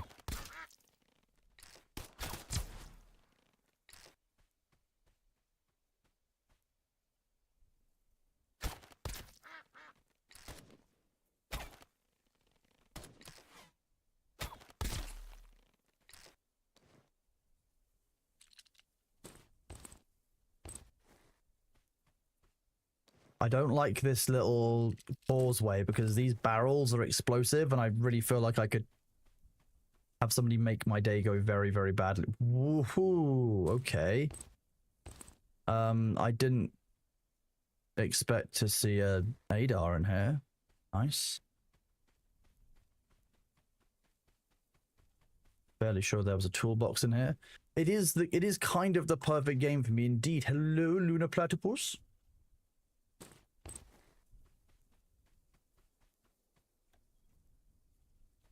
Especially because you can make the duck have some very funny features, as it were. The ADAR can go in there. Nice. The game seems robot. It's a combination of adorable and brutal, which is just good fun, I think. A CD drive needed. You are getting eaten, dumpling. You will be delicious.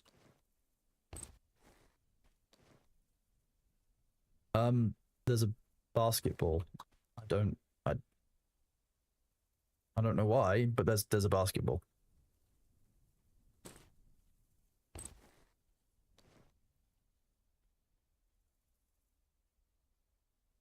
Damn. Okay. Drop the shotgun shells. Don't need those right now. The power cord is useful. And a cup, also useful. We need that. That's a quest item. So, what do we do here? What do we have a lot of? Don't need to get these nails for now. They're common enough. The cup is more useful. So let's go and make sure we extract with the cup.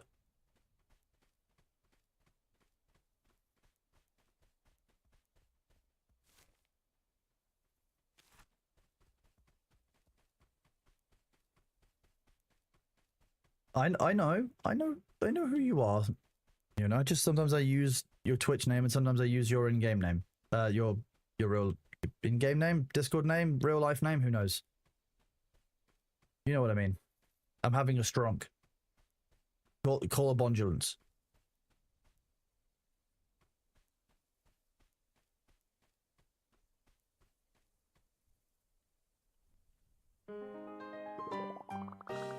I do get to be a duck. It's perfect. Duckov. Is there multiplayer in this game?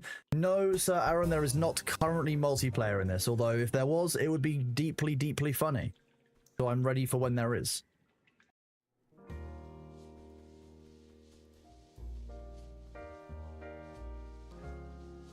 Nah, everyone IRL just gets called the main thing. Okay, he's actually settling down, so actually I don't think he was that hungry. He was just hungry for his dry food to be changed. So we might not actually need to have more food, which is always a good thing. I love the fact that there's a camouflage cardboard box. That's just gold.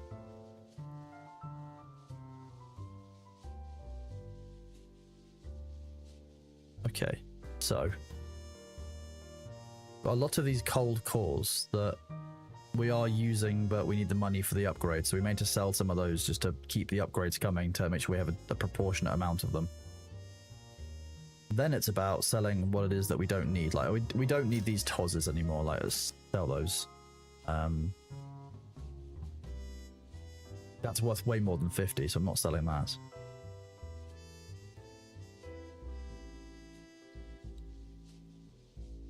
Raw. JB, well, we'll just, while the ads are on, we'll just look at how cute this cat is. Isn't he sweet? There's an axolotl game like this? Okay, interesting.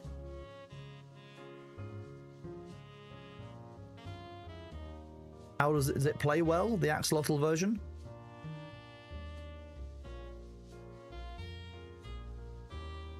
E-registration device.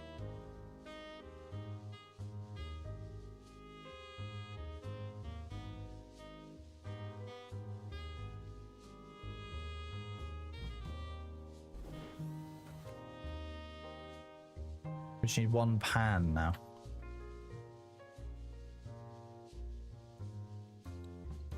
Seller key. So I can now, okay, so once you get a key back to the key register device, you can basically reuse it, or you can basically keep it in your inventory so it can be used whenever. Good to know.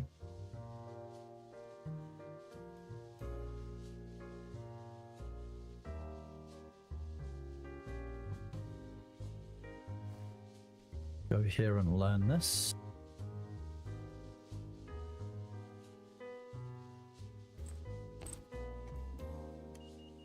Now make that power cord again. It's just nice to be able to make it myself rather than have to buy it.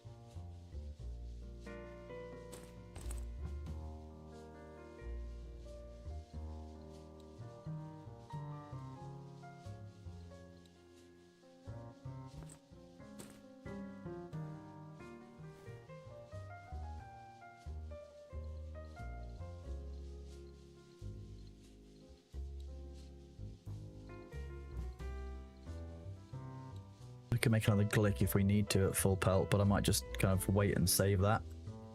To be real, we'll make another pile of medicine.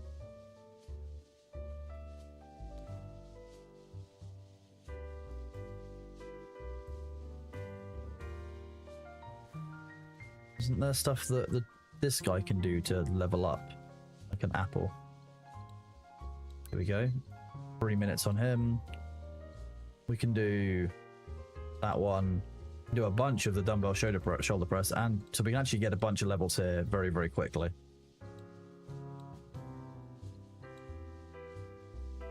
The ads are, however, in progress, so we will just wait. I do like the jazz. It's very peaceful.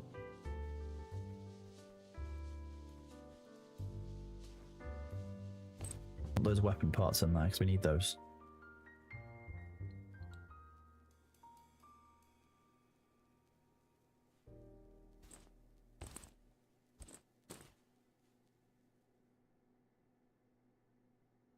$30, 1.2, 1. Just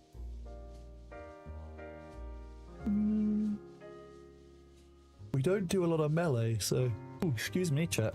I'm still tired from the weekend.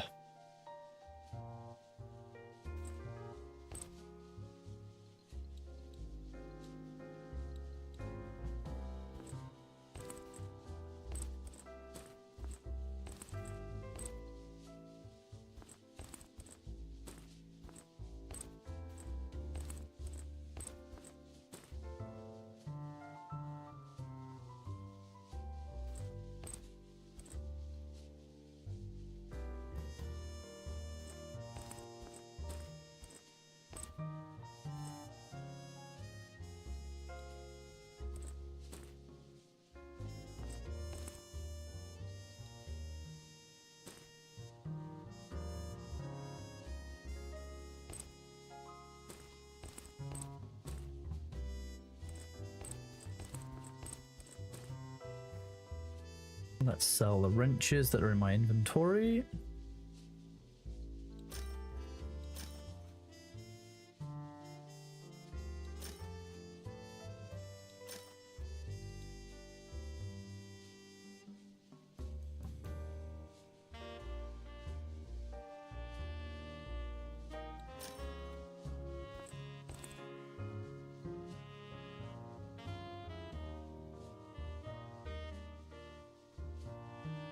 Hello, Ivora. I am indeed ducking. How are you doing, Evie? I hope you enjoyed your time away and that you're recovering. I had Winky let me know that you guys managed to get the con flu, which is obviously awful, and I hope you guys recover quickly.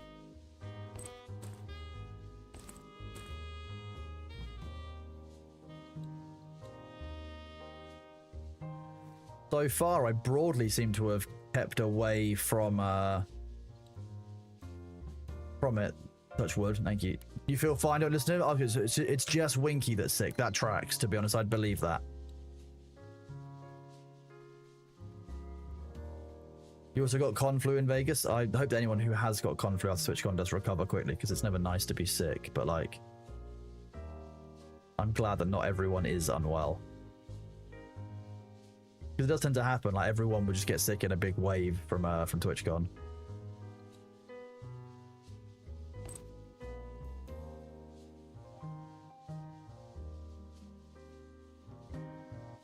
Potatoes. Okay, the grenade I don't need. I'm gonna sell the grenade.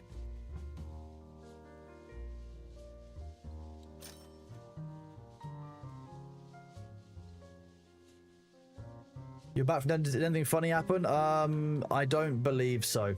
Other than Winky's totally not Canadian girlfriend who goes from another school arriving, then we're all good. And Bailey reminding me that he eats when he says he eats, not when I think he should eat. That's the other thing that he's definitely reminded me of. Thank you. I do have a few fun, like we do have this. This is always good. If anyone's, you know, feeling like a bad time, just remember that this exists.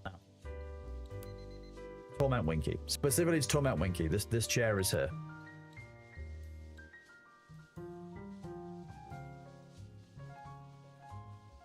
Evie knows how the chair goes. Evie's very aware. She was there for the chair. And then, of course, this image. Which, you know, I did get permission from Winky to use on stream. Winky could have said no, and didn't. So, as you all know, chat, that's on Winky.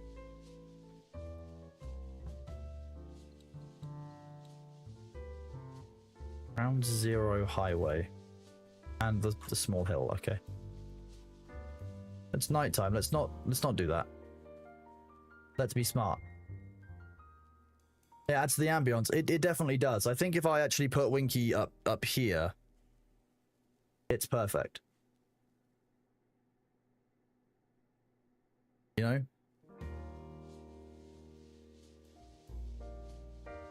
Winky is watching us watch the stream.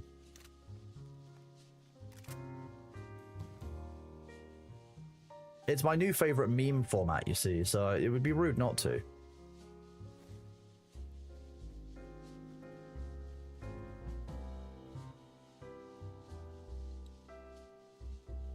What's the thing behind the chair? You don't get it. What's the story behind it? Well, it's Winky sitting by himself in the chair. You know how when you get a hotel room and then there's just like one chair facing the bed? That's Winky's chair. Or when you're going out for dinner and then there's one chair in the corner that just doesn't get their food at the same time as everyone else. That's Winky's chair. Winky likes to watch, you see. Roland and Foxdie, thank you both very much for those resubs over the past few minutes. You guys are awesome. Sorry I missed those while they were coming in. I was probably petting Bailey. You know what it's like. I just pet him and I get very distracted because he's just so cute and floofy.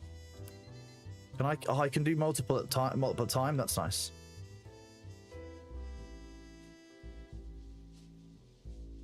That chair is there for you to rest after you're tired of sleeping. That makes a lot of sense. I would have thought it was there for something else, given that it's facing the bed. But when you're done sleeping, you probably want to like look at the chair and relax, thinking like, oh, you know, thank God I'm no longer sleeping, right?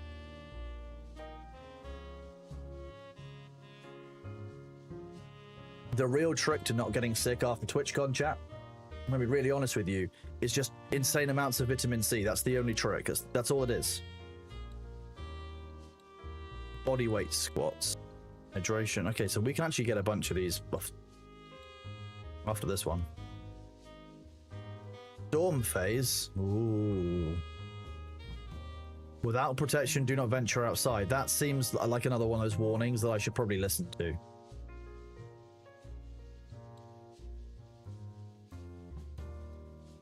What are we going to say? Just don't go? Well, exactly. That is true. That is how you don't get sick from TwitchCon. By not going, you would likely not be sick. I'll agree with you. Okay, the storm hadn't started yet, as far as I knew. My bad. Lesson learned very rapidly. Fine. Okay, Simaroni in storm phase 1. That makes a lot of sense. Maybe let's not go out in the storm, chat. I can't believe you would do that. Too much vitamin C makes your insides cave in twice. Nah, skill issue. Or if it's your head, I guess it's a skull issue.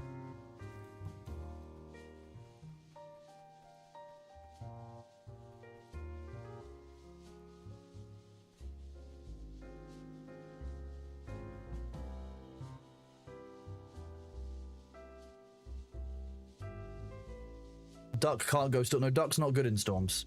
I think we've just learned that.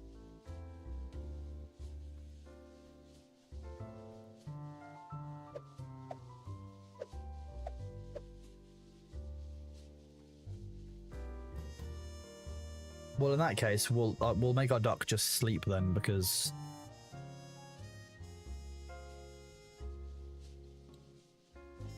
now we're in storm phase 2. So 10 hours.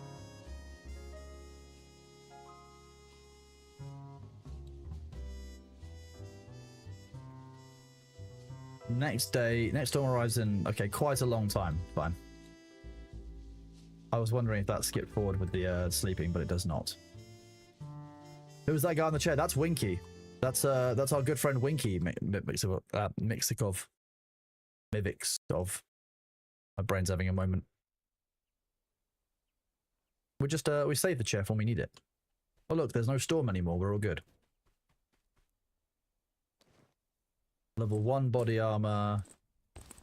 Soda crackers. I mean, fine. Gonna be another gun. Okay, I'm gonna stop looting that. I don't need it.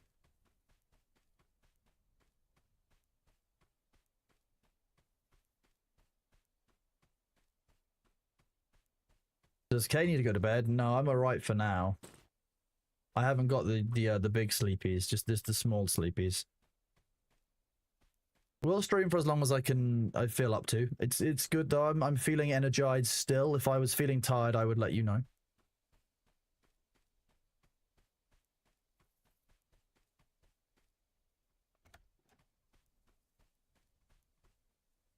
I don't know why the dog always goes around there. It's like he gets confused. Battery, electronics. Scissors and tape. Potato. We will check. I've never checked up here before. I probably should check this more often. Oh, look, it's a poop ball, which we don't need. Yeah, I know you want the poop ball. Where can you enter the lab with a level 1 card? I have no idea about labs yet. I'm still a new duck.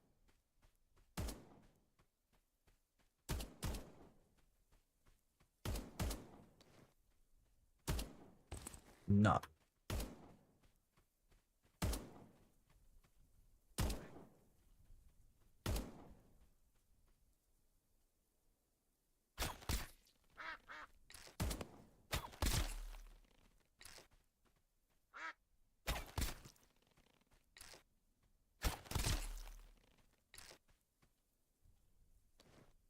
Were those two... I don't know what the guy was shooting at. That's the confusing part. They were shooting at something.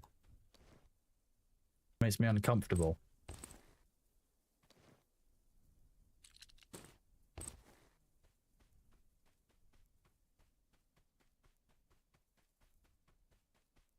See, this is clear this way, so I don't know what they were shooting at.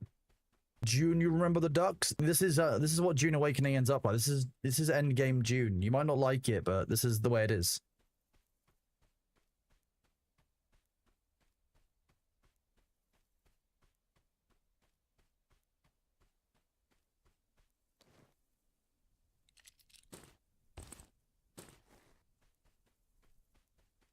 We'll check the loos. Why are we surprised? What was in there? New drops are out. Yeah, Winky, I might go back and play tomorrow. June's in a very weird spot right now. They've just done a bunch of nerfs again to melee gameplay, which is obviously like... In a game where there is ranged gameplay, it is very hard to give melee gameplay a space. Like...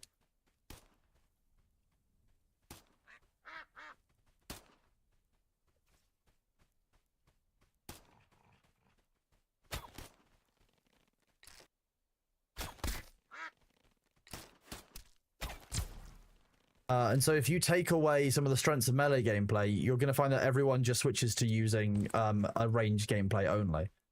And like there is always going to be a meta swing back and forward, but you don't want to be... Oh, I don't like this. Dog and a body. There's always going to be a balance you need to find, but like I think that people who had builds that work are now upset that their builds suddenly don't work. People aren't sure if they're coming or going on certain things, and like there's a level of confusion among the player base with each change. Yeah, they changed a couple of the abilities that were the staple of melee builds for PvE. So I don't necessarily know why. Oh, keys.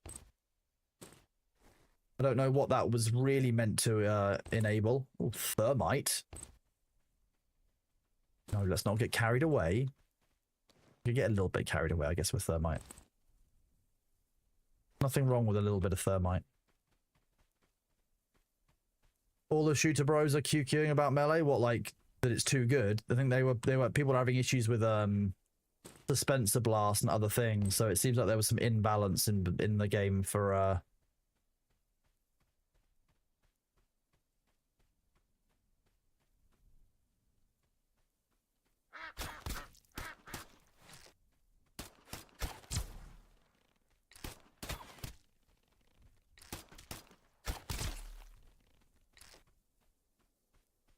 it seems like there's some disparity in there.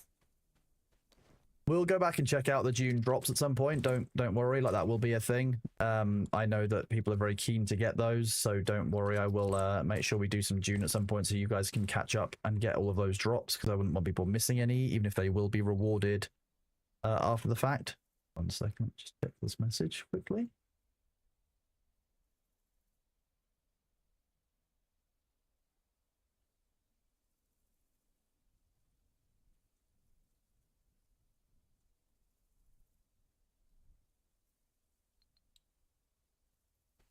So I wouldn't be too worried about that. You know, likely we'll go live and do June another day. Once I just really wanted to get stuck into a new game today, because as many of you know, like it's very easy to get stuck in playing one game all the time. And I played an awful lot of June. I don't want to burn myself out on that game by playing only June. So I wanted to make sure that today I played something that I've been looking for. Like I've seen this game for a while. I asked, you know, a few of you a while ago if you'd heard of it or if you were interested in it, and a few people were. So I was like, you know what, I'll give this a go today, and I'm glad I have, because I'm actually having a lot of fun playing this. It's surprisingly technical and yet surprisingly chill at the same time. So it's I think they've actually done a good job here.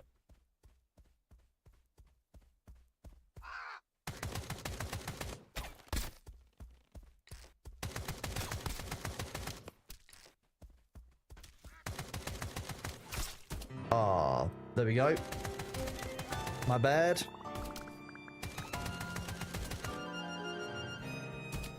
I've died 4 times. Hello, Sneak to Dreek. No, this is not PvP. This is just PvE only at the moment. Okay, so now to be careful to go out and grab our stuff. So we'll take level 2 body armor, a cosmetic pouch, and the SWAT helmet. We will take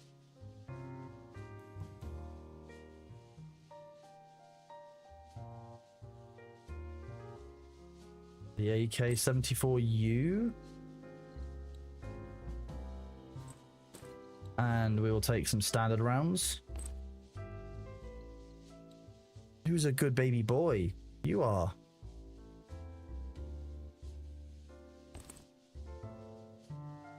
No, let's take a small first aid kit.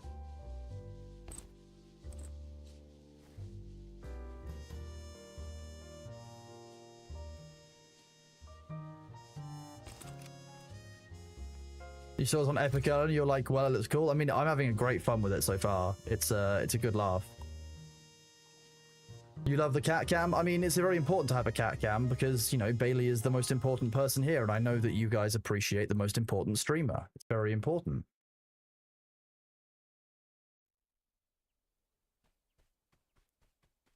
Now we have to go back and get our stuff.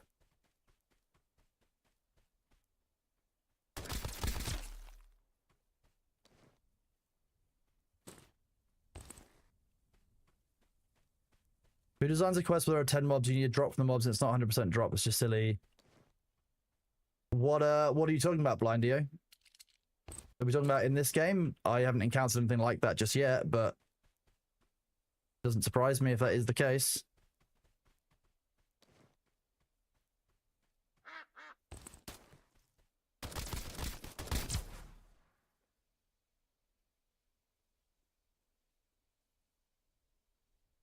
More enemies.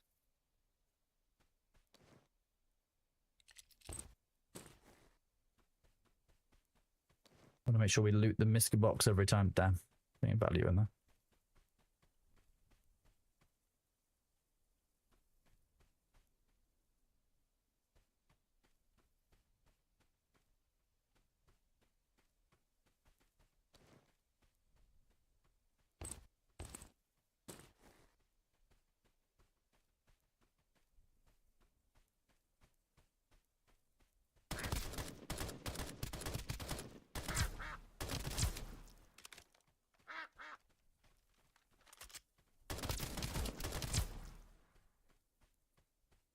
Livers are really overrated, right? I mean, they grow back, but I wouldn't say they're overrated. They're pretty useful. Like, I'm very attached to mine.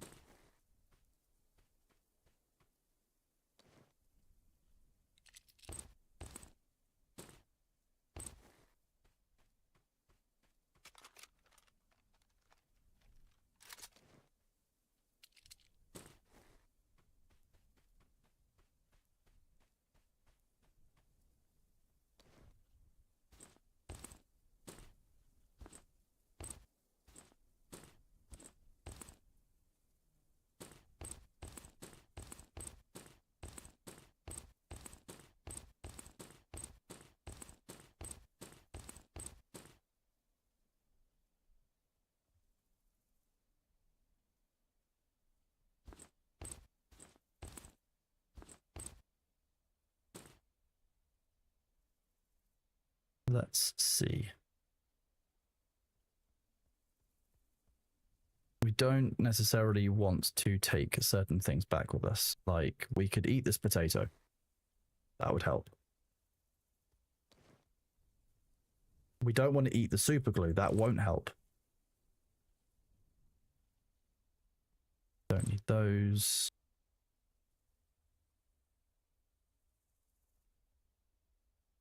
Not take the bolts. Let's not take the nuts. Let's not take the nails.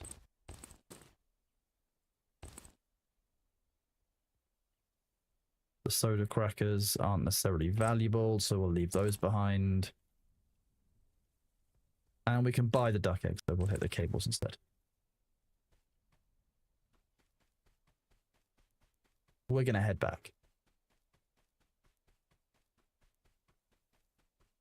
Need 10 bear livers? Only not every bear has a liver. Well, exactly. I did indeed go to TwitchCon. Yes, Z-Man, I did. Had a good time. It was actually really lovely. Spent a lot of time with a lot of very cool and awesome people.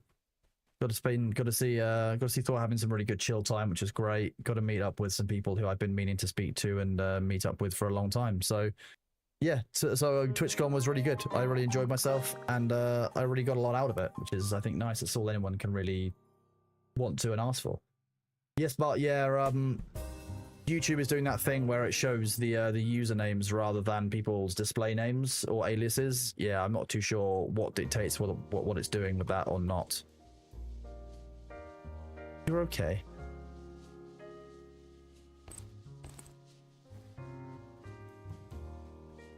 Go to this key receiver, register key even.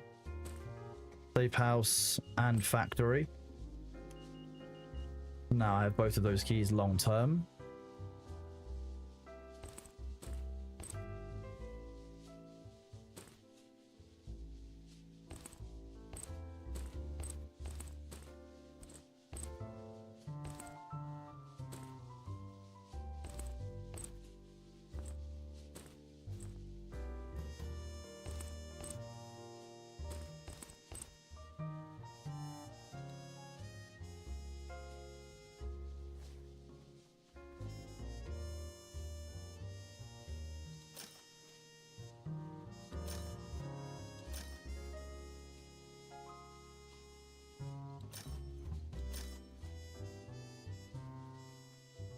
Is everything else full?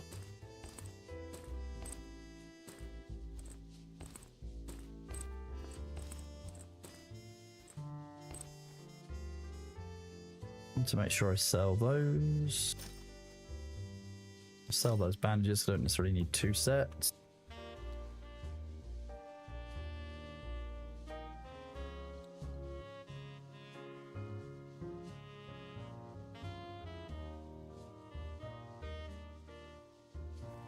Yeah, let's sell some of those.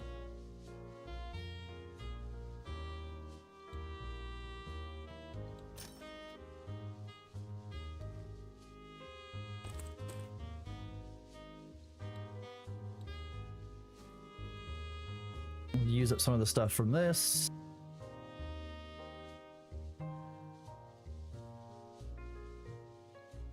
Do this pending. Activate. Jogging. It's going to take you 5 minutes to do that.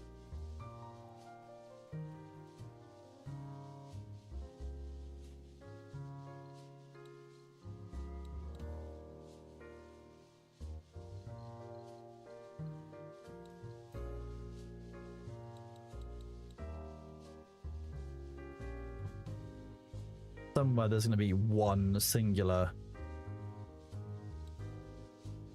rusty round. I'm going to try and find it. There it is.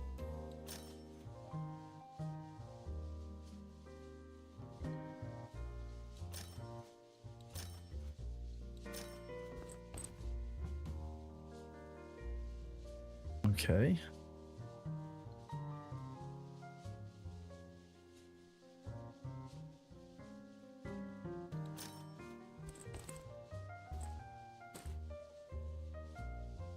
I wish there were slightly larger storage stack sizes because, I don't know, I'm just carrying an awful lot of stuff that I could probably do without.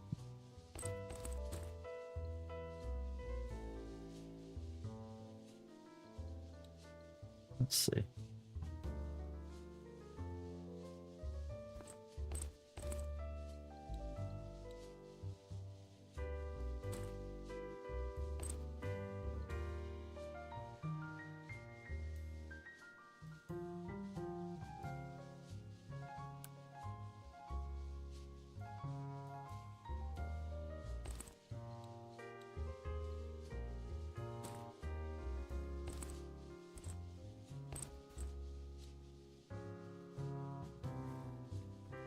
Boundless.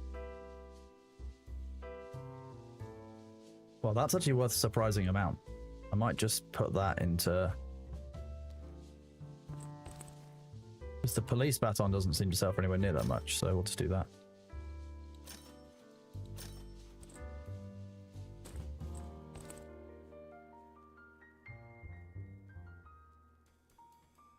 Okay, so what do we actually need for our current quest?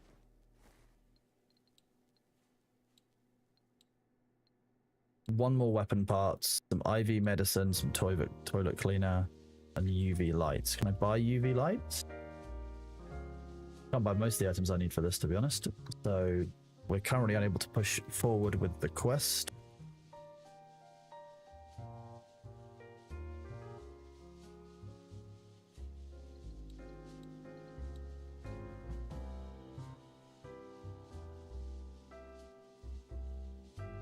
You're a good boy. Yeah, you're a good boy, aren't you?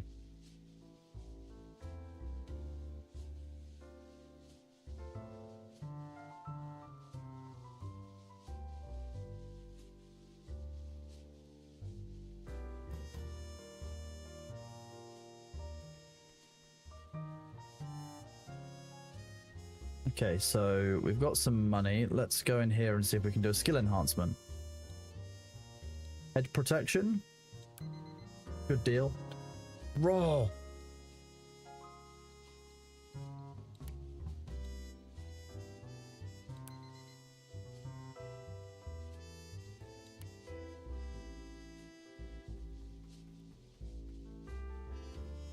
Okay, we're all out of money. Nice.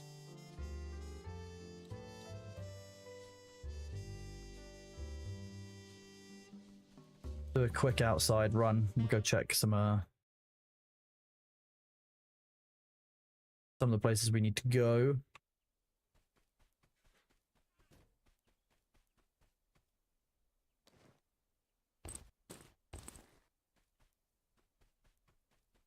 I wouldn't see why this wouldn't have controller compatibility sorted on it. There's an awful lot of systems that would work quite well with controller, so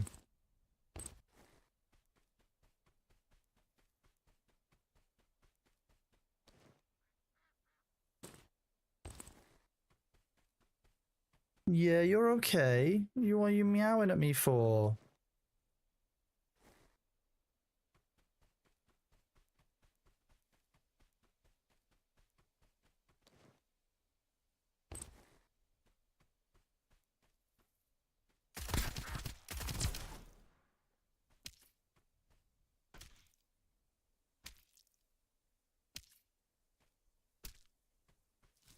I definitely pressed the wrong button. That didn't help. Yeah, meow.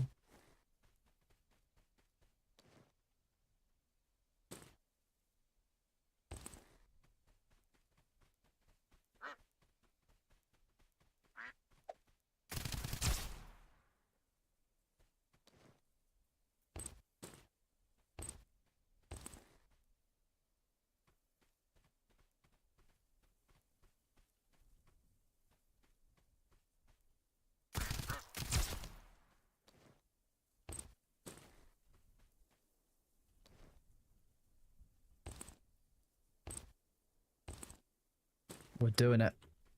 We're stocking up. Why can't... Oh, that's on the outside, that's why. Meow, what is it, B? Yeah. Rusty sniper bullets. Oh, okay, baby boy. You want to go out? No, you want feeding.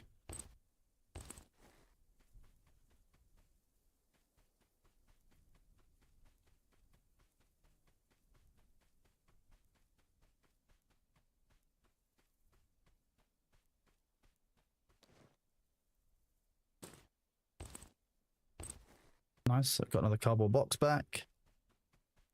Yeah. Who's a good boy? You want some more chicken? Or are you you're hungry for your wet food, aren't you? That's what it is. Okie dokie. Let me get you back to the base, Bailey, and then I'll go and feed you, and then we can go back and do some more stuff. How about that? You want to do some more things in a minute? Okay, chat, give me a second. I'm just going to go and feed Bailey again because it's his time for food. I'll be right back.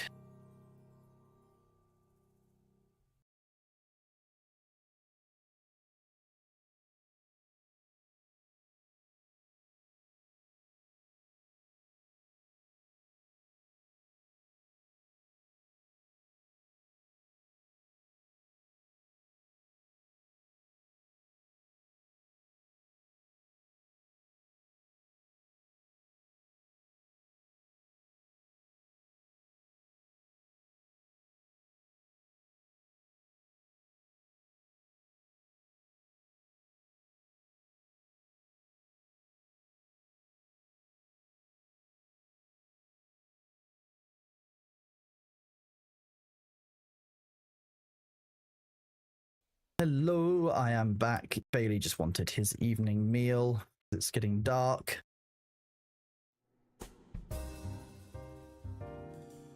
We made it back in time with a bunch of ninja loot. Most of which we can probably just sell, to be honest. Like, nothing there is super valuable, but...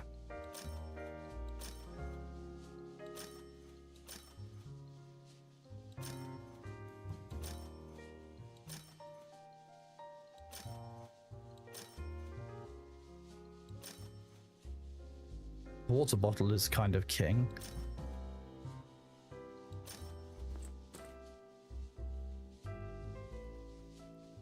Just drop off these bullets that we've earned ourselves.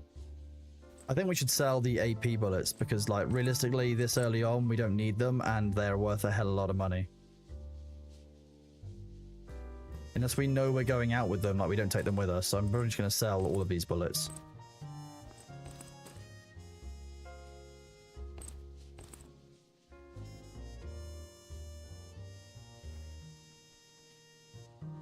Because, like, look at how much we'll get for them. That's huge. That means we can now actually level ourselves up some more and make some more use of those other drops that we've had that have just been sitting there. And we've got 3 out of 3 carrots. We just need another cold core fragment. Nice.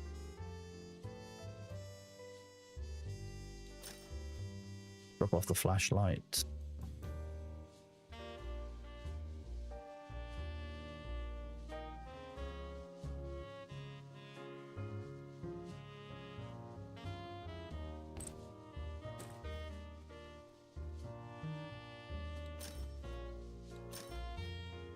$6,000. We'll go down into the darkness.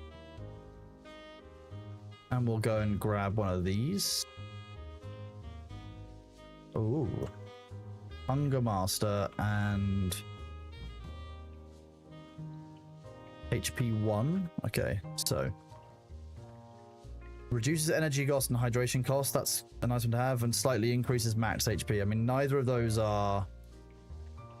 I mean, max HP going up by 40%. No. 16% is quite good.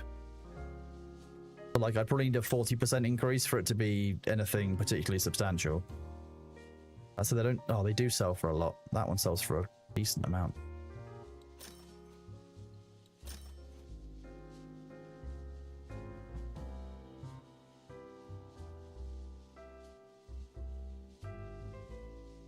There's crafting dynamite. I don't think I need to be able to craft dynamite. I love the idea of being able to craft dynamite, but it doesn't seem necessary.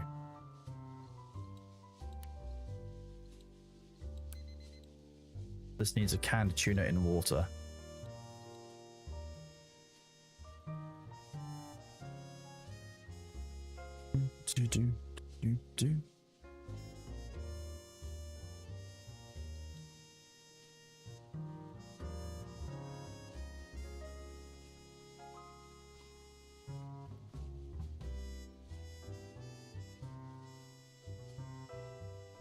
Okay, we'll go back out.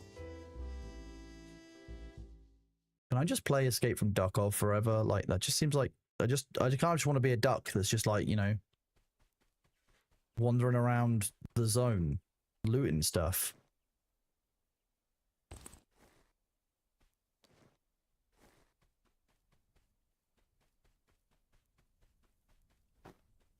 Oh gonna have to. I feel like I feel like dynamite would get me through this wall. Yeah. Maybe I should unlock dynamite.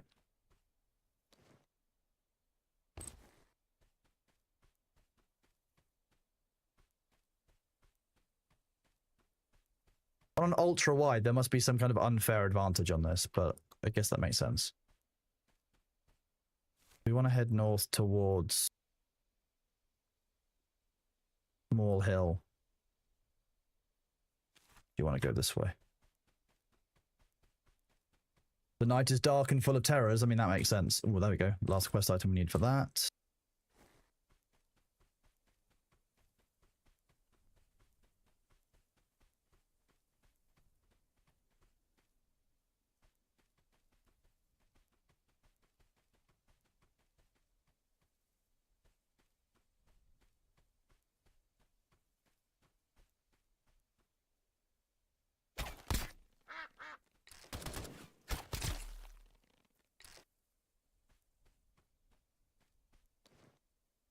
Misc box.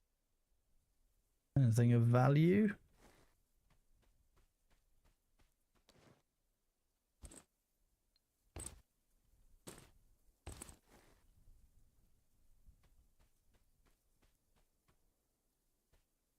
Okay, so I can't go in there.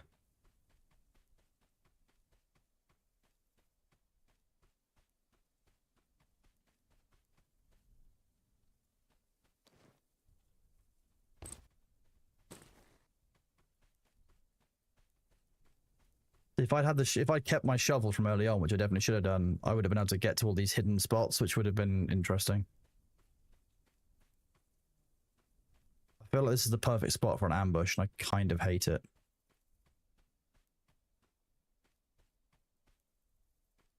What is that? I'm not sure I like the deeply glowing eyes. That seems kind of horrifying.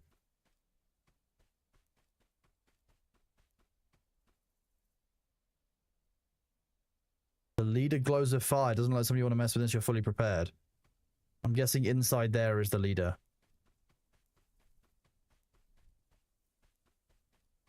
Letter from an old friend.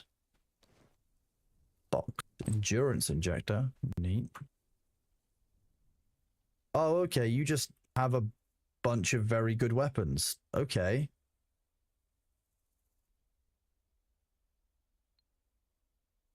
Oh, I need to bring cash for that? Okay, so this is the trade of people we're talking about. So if I want to finish that quest to get the kitchen, I need to bring cash. It would make sense that the black market traders, you know, wouldn't want to give away their stuff for just, you know, currency that's promised to them.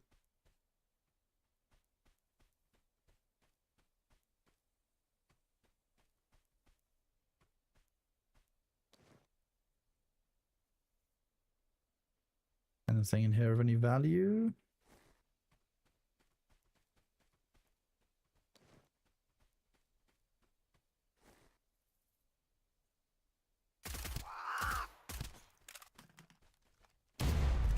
Damn. Jeez, he had a shotgun and shredded me. Oh, baby, that was... Okay, that was a lesson learned. I've died 5 times.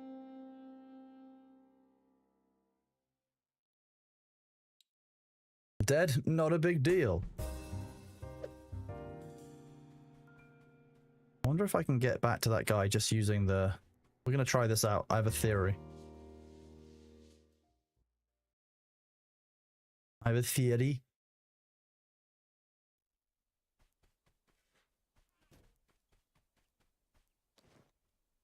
Okay, not ideal.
Okay, we've got an AK again, so we've got a little bit geared up.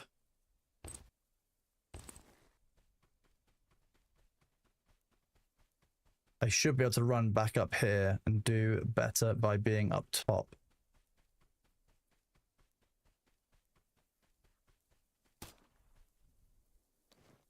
It's gonna be the crowbar again.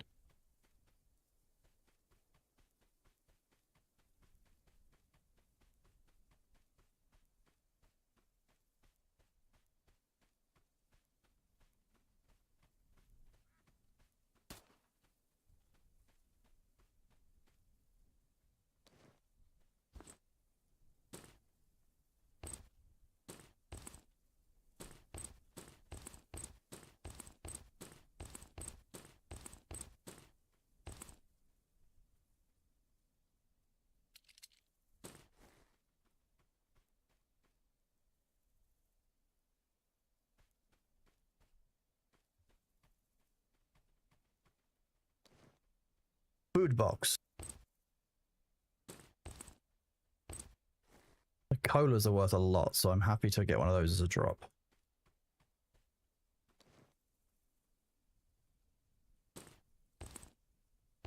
Advanced armor piercing bullet. Okay.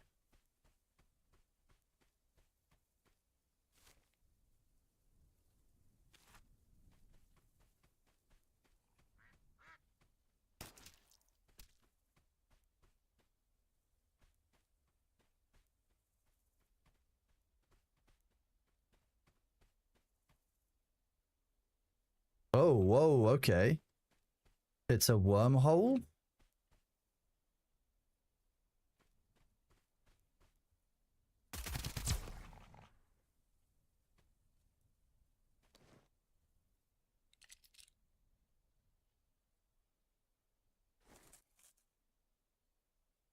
I mean, I'm not going to say no. Free wormhole home is always useful. You are not useful. Dropped.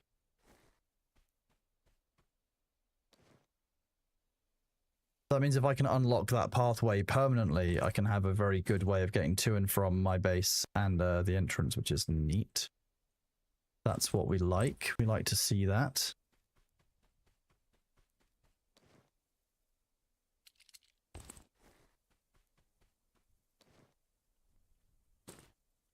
Don't want small stones. They keep talking about fishing, but like I haven't seen a way to fish. Imagine dying again. It couldn't be me. I wouldn't die again. Not sure what you're talking about. Oh look, poop. That's favorite item.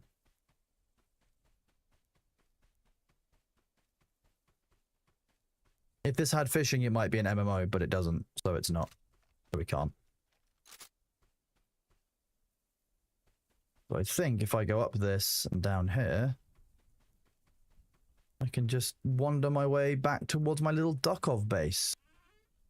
Hey, can I blow up the cracked wall? That's what I'm going to try out next. I am going to see if I can buy the recipe for dynamite and go from there. But these guys have quests that they want me to hand in. Letter from an old friend. Will do.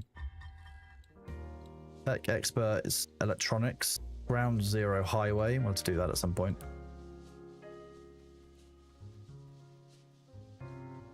Physical training pending. We need to get this one. So canned tuna in water is what we need for that. Self-sufficient. Painkillers +2. Need a kitchen. And other stuff.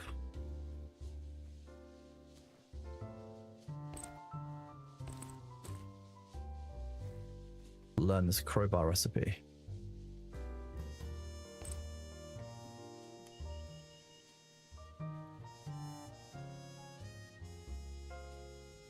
Ooh, we can build this immediately.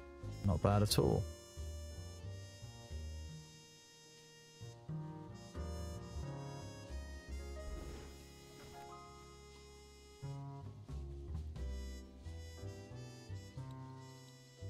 Didn't expect that we'd gather the stuff for that already.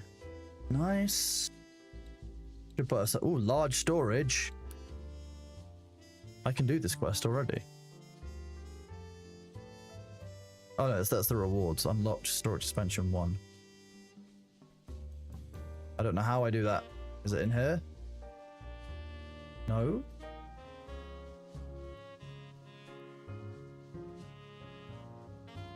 Is it one of these ones? Backpack expert.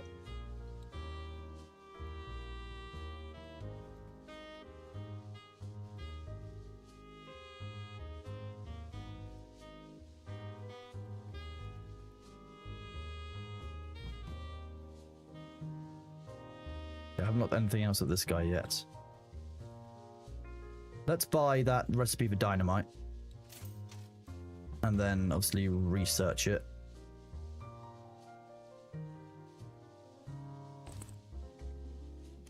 Unlocked dynamite recipe. Let's see what dynamite takes to make. Takes a lot of gunpowder. Luckily, we can probably make a lot of gunpowder with the fact that we keep on getting quite a few of these. Okay, well, if I do this, I'll do that way. Not really ideal, but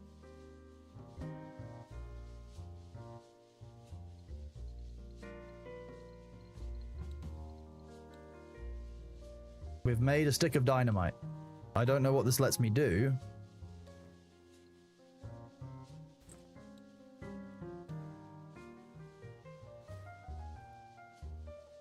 We'll make it work.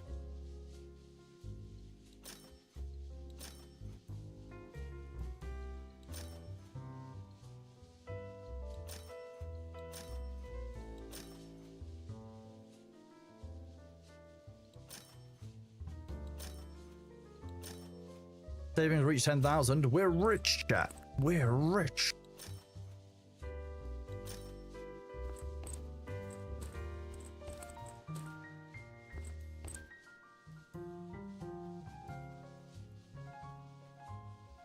If it doesn't work the first time, try a bigger explode. I mean, that is always the option, isn't it? School bag and scissors.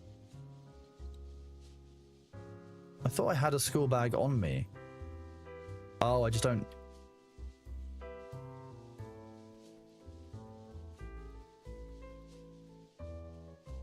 You've got a quest for me. You've got 2 quests for me. A marker and a supply box. Bookkeeping, ink, pen, and notebook.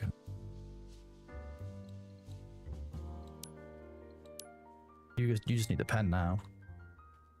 Let's see what else you trade. You do have school bags. Purchase one of you. Grab the scissors. Because again, you shouldn't run around with scissors, chat. That's a thing. Did I not keep my scissors for some reason? I don't know why I didn't keep my scissors, but we don't have any anymore. Right. That was smart of me, as we can all imagine.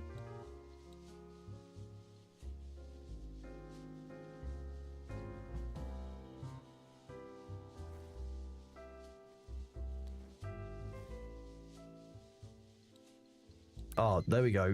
Expand by 35. Yes, please.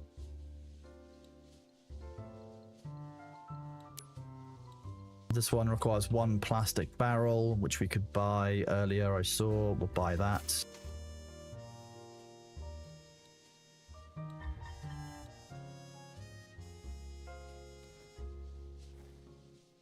We'll look to expand this again, another 35 slots. We're back to school shopping list. It basically seems that way, yeah. We're basically wanting to make sure that when we go back to school, we can correctly do so in Duckov.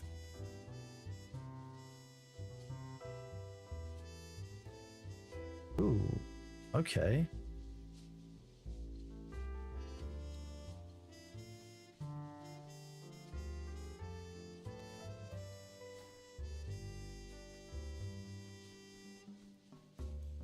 Let's go back to that wall and see if this this dynamite manages to break it, because it would be very useful to have that long term.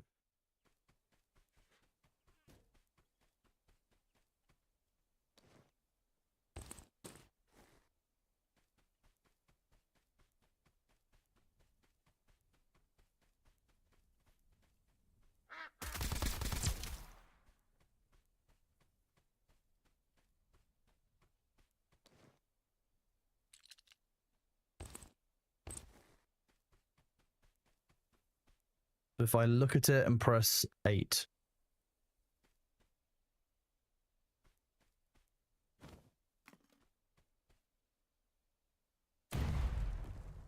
That certainly worked. Nice one, chat. You did good. Chat's being very smart today. I'm going to give chat the credit for that one. Then I'm going to do something less smart, and I'm just going to go straight through the portal without scouting the far side.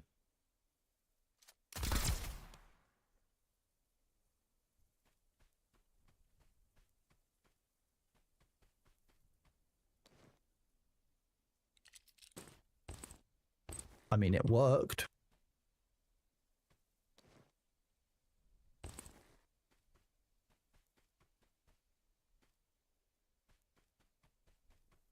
Very smart, chat. Good job.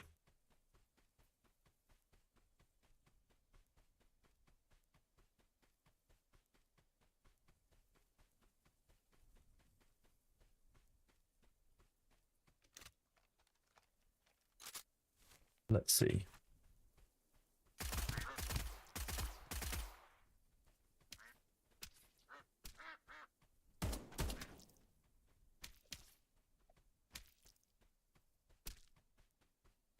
That dude has a lot of health.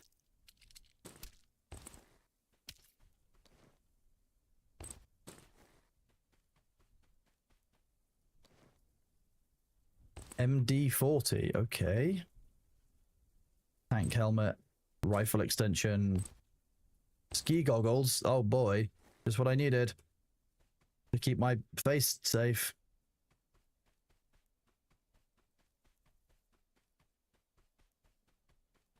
Don't feel like it's worth fighting the Man of Light right now.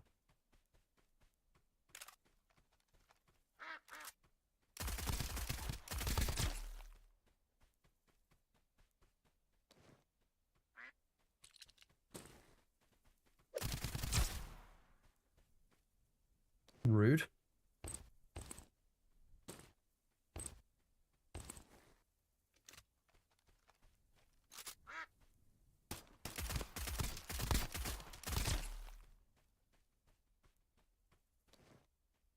I don't even really know where I am right now on the map. Oh, in an area I haven't been and unlocked before, okay.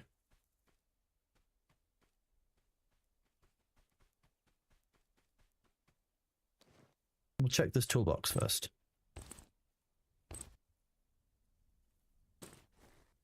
No scissors, but that means mines. I'm not going to go that way.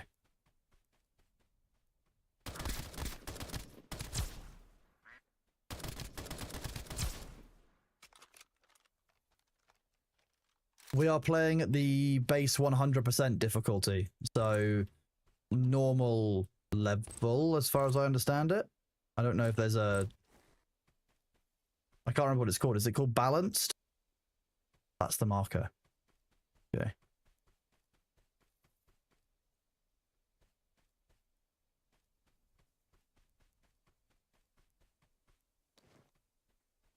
Survival, that's the one. Scissors, perfect.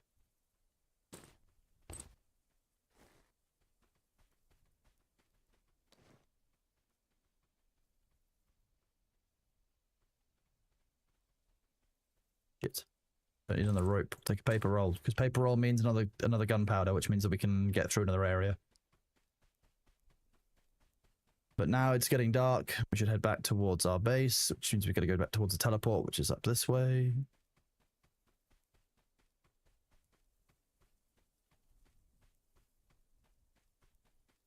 I think it was up this way. Yeah.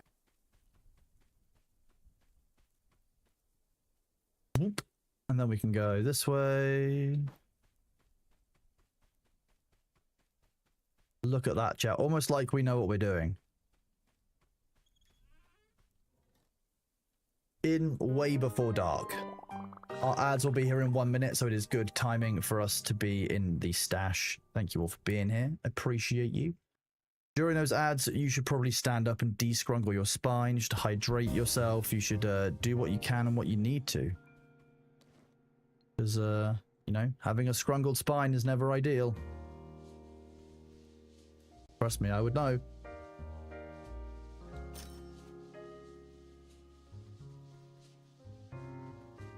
Is it you this way?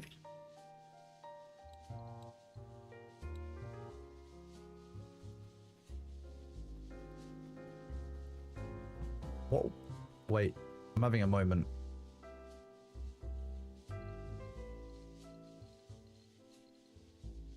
What did I want that for?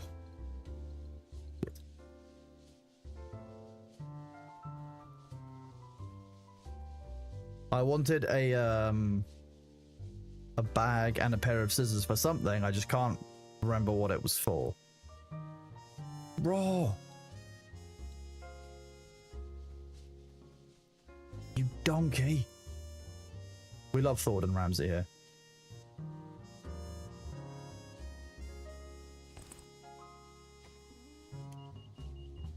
Nice, we can now make WD or MD 40.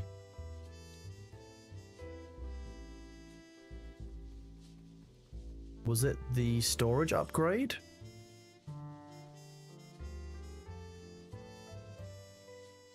It was not.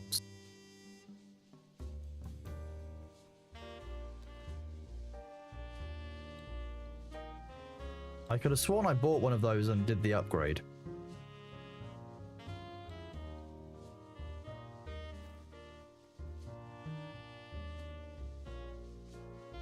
Did I tell him? I didn't tell Thor that it looks like iDubbbz specifically, no.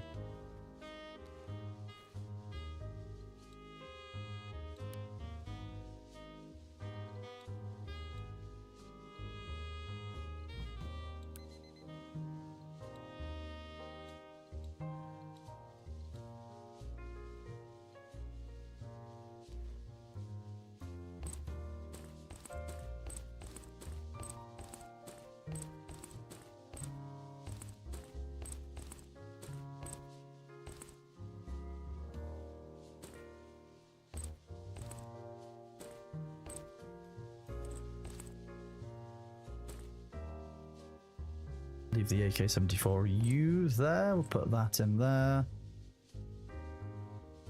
Are you going crazy with some strange beeping in the background at some interval? There are sometimes beeps when I make purchases and do stuff. There are a couple of interactions which do make beeping noises, but I don't know if it's at a regular interval as such. I don't know if anyone else has noticed it. Feel free to give me a shout. Did I see the Ratatan? I've not... You're the second person to ask me about it, but I've not seen the Ratatan game on Steam. No. What's it about? Around.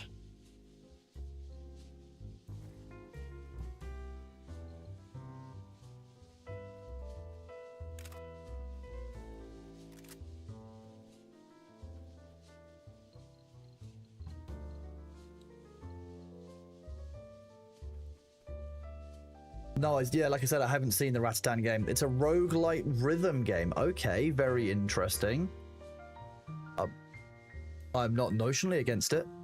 Dinner and Matt is not a sheep. Thank you both very much for your resubs. You guys are awesome. I really appreciate you. Thralland as well a while ago. I think I gave you a shout out for that one. I can't remember Fox D as well. Yeah, I remember seeing Bottle of Water. I have seen the extra Daily Bailey. It might not happen today, but it will happen at some point. But thank you very much for that. I'll do the extra DB when I can. Matter of when I've got the posts ready and I've got the urge to. At the moment, I'm still focusing on his health more than anything else, as you can all probably guess. So there's lots going on there.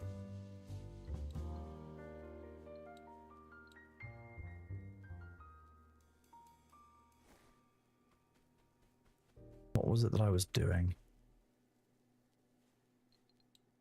Let's just do first. Tech expert, no. Build kitchen, marker. So we need to grab a marker and go to that supply box. That's one thing that we do need to do. The markers are here. They cost 730. We could also now open up the entrance to the next area, bit near the trader. Not the trader, near that area that you guys said had good loot. Need to find a pen still.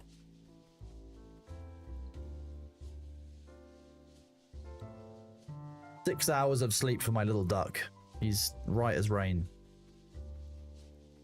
I need to get back on Bitcraft to get myself a cat pet. They brought in cats, or they know what the community wants. Who wouldn't want cats in Bitcraft? That's, you know, it's a very fair implementation. The devs are getting what everyone wants and needs. There's a bunch of games to play. It's a matter of how, like, I could probably stream all weekend with a bunch of games that I want to play and could play, but just haven't got around to. That carrot is also very strawberry shaped. Does anyone else realize that? I don't know if it's just me who thinks that, but it's a very strawberry shaped carrot.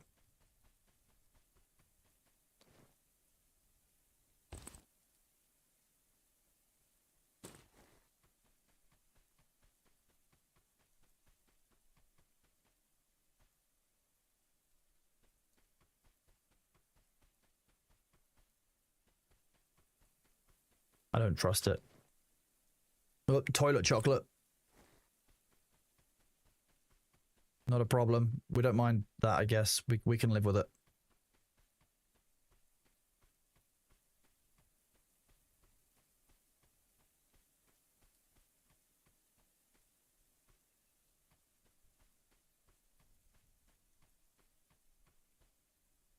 Okay, let's play these boxes. Battery.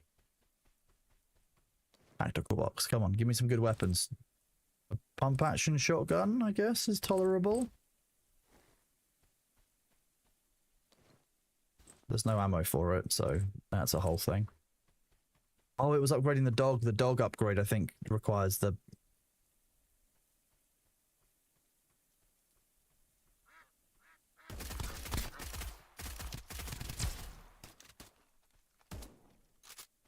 That was not particularly good.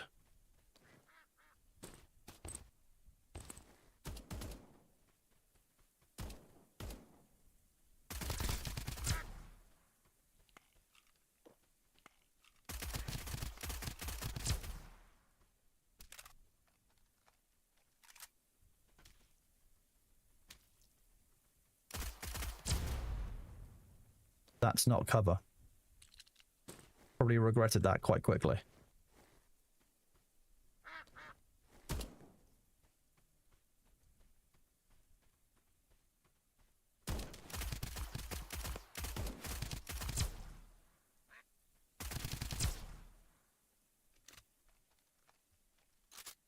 What are the new cats in Bitcraft like, / what do you get them from? Are they from another harvesting activity, or are they from something else? Because like when we were doing, obviously when we were collecting sand, we were doing it to get owl bunny things, and it turned out it was something else that we got from them.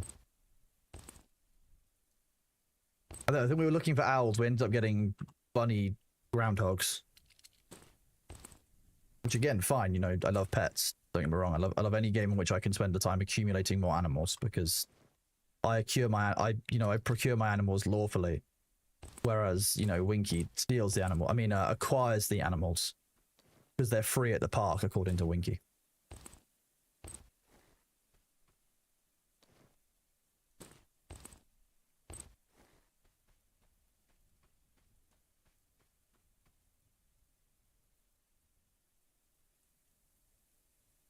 Oh, they've even got the Tarkov, like the timer is taking a little bit too long to make you feel just a little bit uneasy. Which is quite a nice thing. I guess nice is not the term I would necessarily use normally. Mildly horrifying thing. More enemies that are dead. And another dog. Eat that apple.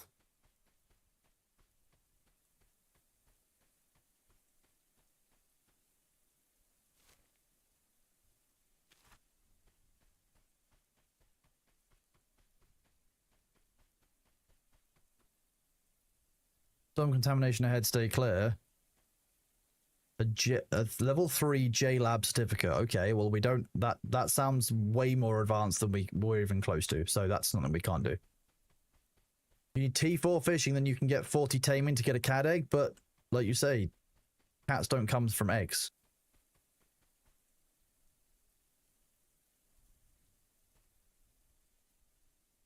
Open the gate. We've done it. We've opened the way through. It was made by the dead. The way was made by those who were dead. The dead no longer keep it.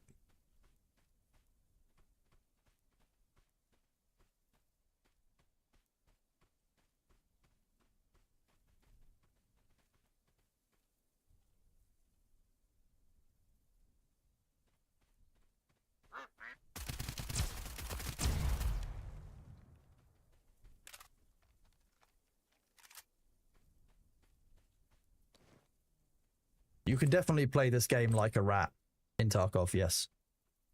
For those who were asking earlier, there's definitely some like rat-like gameplay.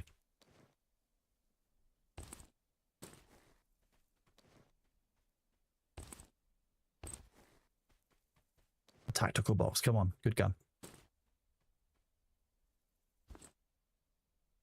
Not sure that counts, but fine, whatever.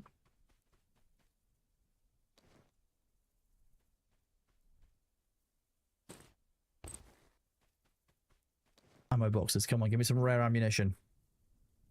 No. Rusty.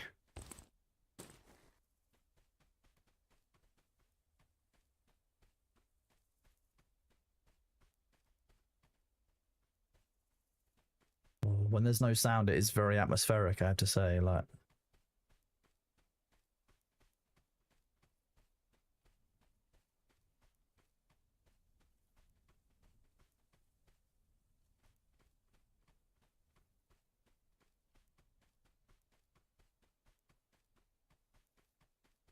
looted that on the way in. That almost seemed to go too smoothly. I don't know how I feel about that.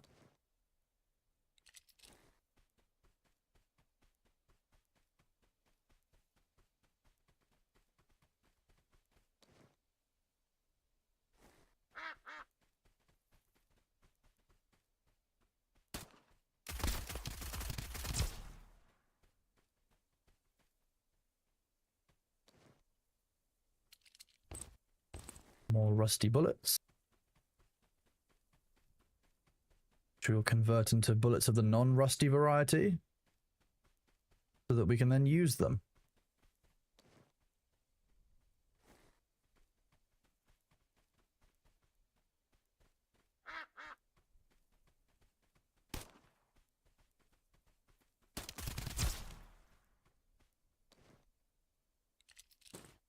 Feather, cash, rusty bullets. We're doing pretty good on cash. We might be able to use that to get a pan, which we can then use to complete a cooking quest, which means just more progression. Oh, well, there's the marker that we definitely could have used before, but hey.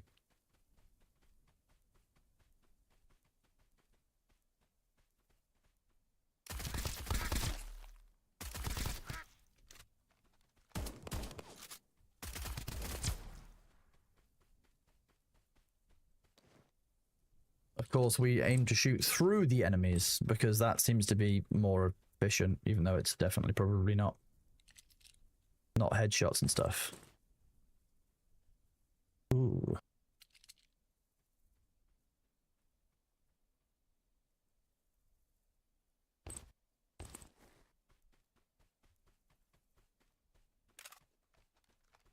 So duck rat, exactly. We're ratting in Duckov.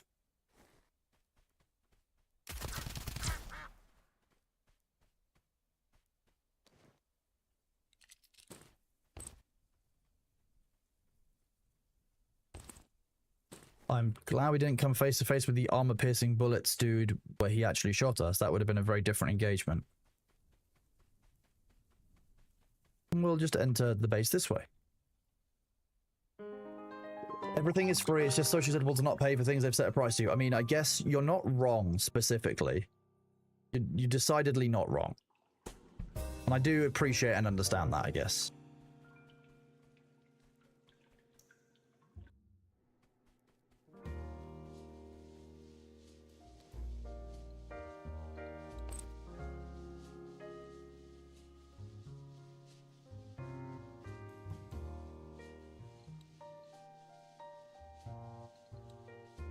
There's my used health kit. There's that.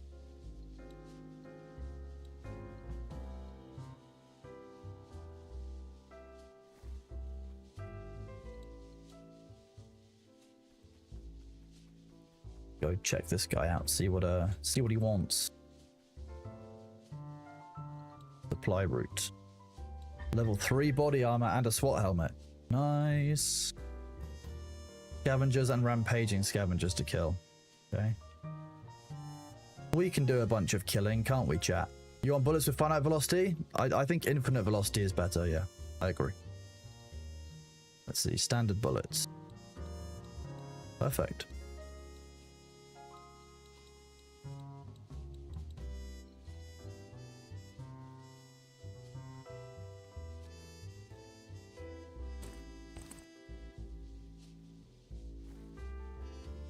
I think it was under activate.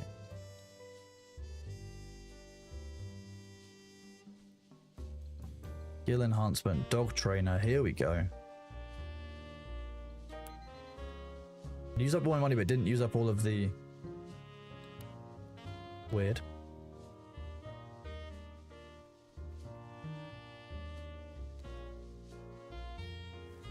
But now I've got 2 slots for my dog. That's good. Excellent. We love that. The dog can now carry twice as much, twice as powerful.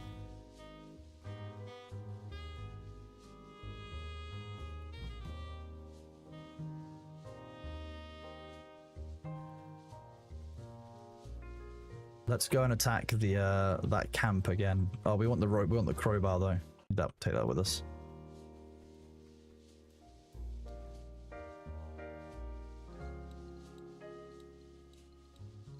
It's a tool.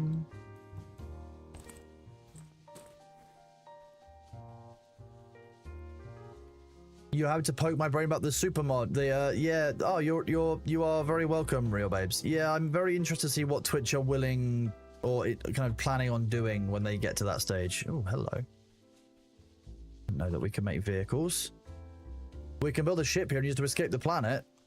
Okay. Can I do that? Poop. I don't think we need an infinite poop farm. I already have chat. Welcome on in, Real Babs. Hope you're doing well. It was great to have you ask the question, to be honest, because I think that, you know, Twitch often comes out with a bunch of these new features, and actually discussing them and looking at what they had intended is quite difficult sometimes. And I only know a little bit about the lead moderator role because it's something that we have spoken about with Twitch when they've asked us a couple of questions about it. So I'm happy to answer questions on it, but ultimately I can never speak for Twitch and what they were intending. I think it's just an interesting choice for them to finally do it. Come on, give me an intermediate. Yes. Too valuable. I'm going back to base because that's the item I needed to upgrade my guns bench so that I can now buy the AK that I like using. Also the next quest. Just key.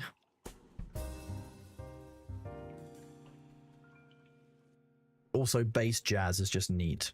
We do love a bit of bass jazz. Parts wholesale. There you go. Unlock item.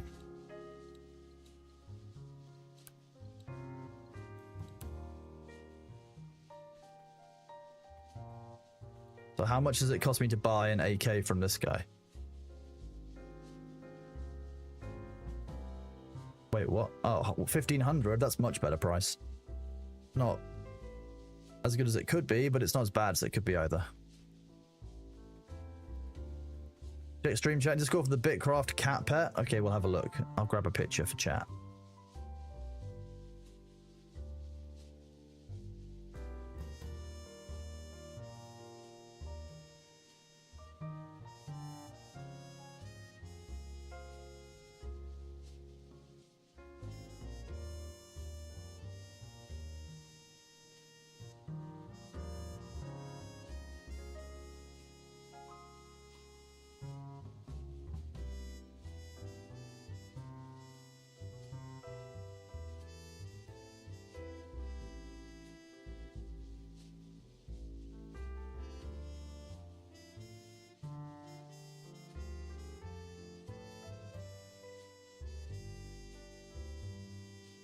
One second, chat. Let me just sort something out. Something is...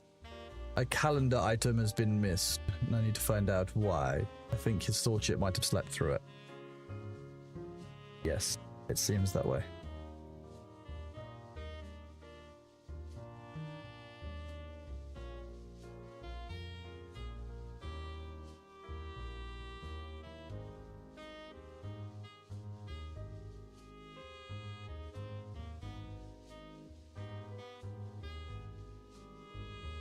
I think Thor may have just slept through something. It's not a critical thing, but it's something that someone was waiting for, so I'm just letting them know. Sleepy time junction, exactly. Hi, Bailey. Oh, have you been outside? You're covered in leaf litter. What have you been doing? Have you been rolling around on the grass? Little cat tail.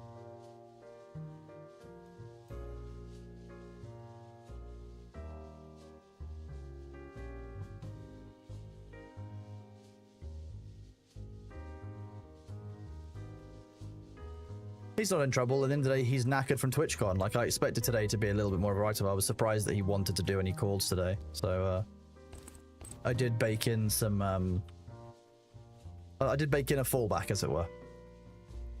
Because I can anticipate Thor, as is my function. As we all know, my main job is to, you know, anticipate Thor. So that's how that goes. And stream. That is that.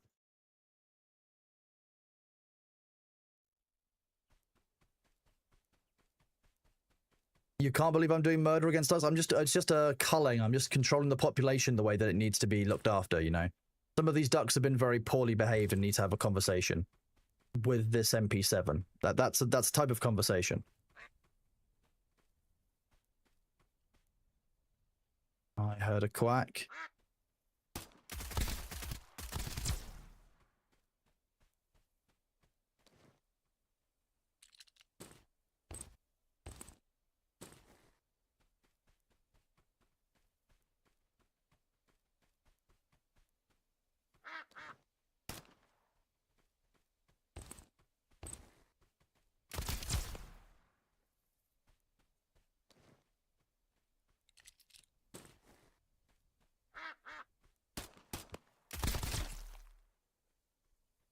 Hi, Bailey. Yeah.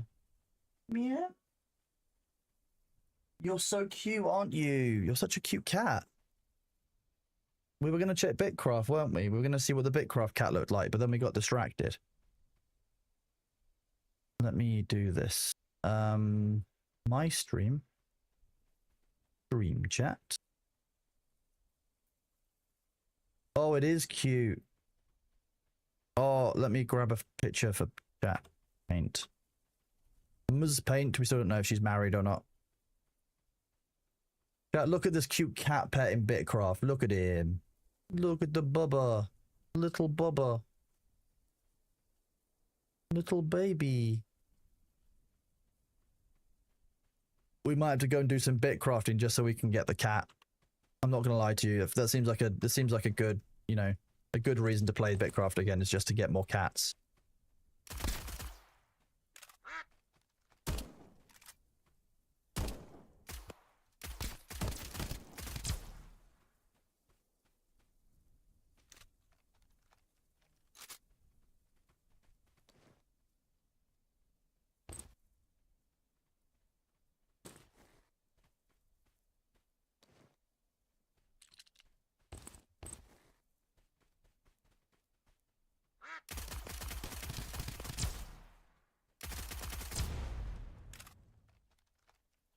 Shouldn't use explosive barrels for cover. That's simple. Ooh.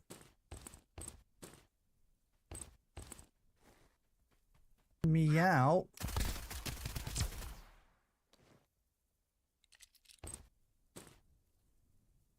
Yeah, meow. You're so adorable, Bailey. Yeah, meow.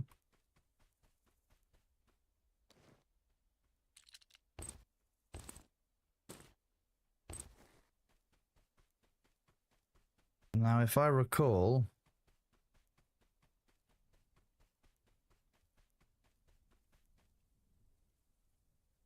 I can open this up permanently.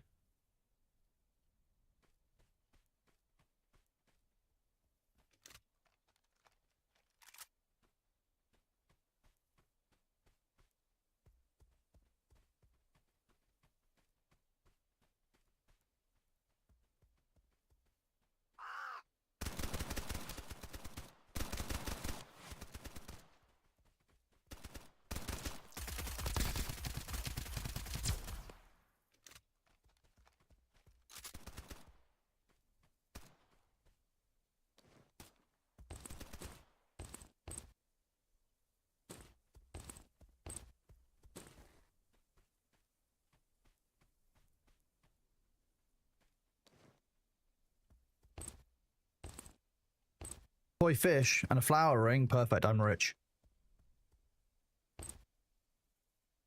Intel file, power cord.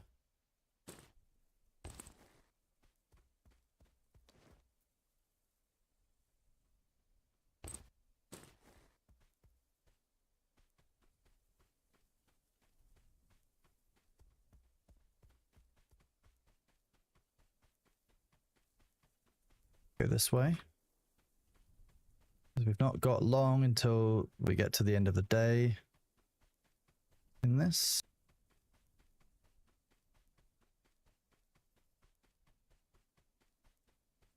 So we need to flee now.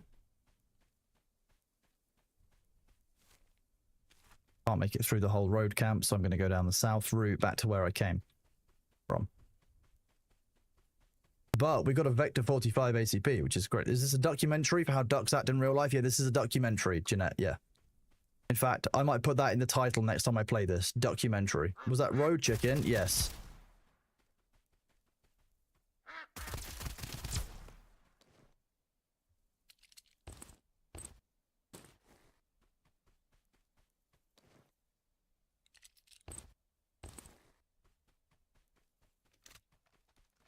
I used up quite a lot of ammunition on this run, but hey, we did very well. It was a very effective and satisfactory run. I'm very pleased. Would a penguin be counted as a pseudo duck or a winter coated duck? Winter coated duck. It's in winter clothes. That's in a penguin is a duck in winter camo.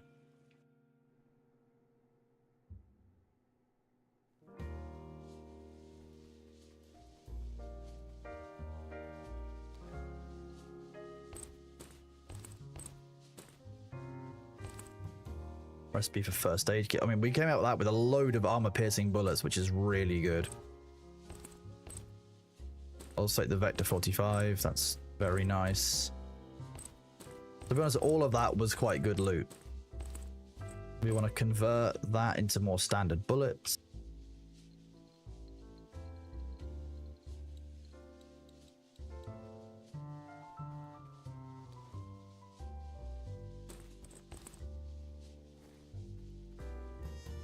Blueprint research. Oh wait, I've already got this.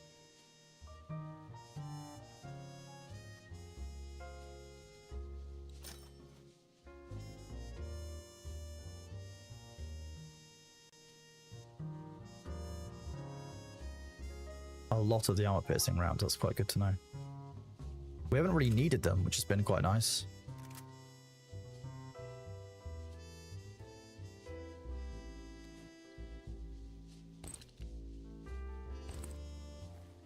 And we'll take that.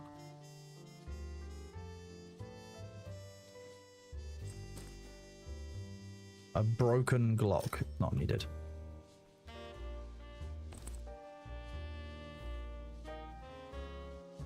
One of the Batman's enemies is a winter duck. See, it's the penguin from Wallace and Gromit is actually a duck from Duckov. That's what it is. All part of the cunning plan.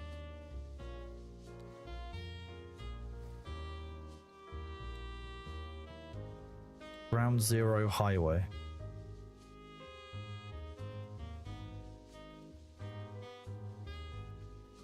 I feel like there's no point fighting those robots yet. That's probably a bad move, right?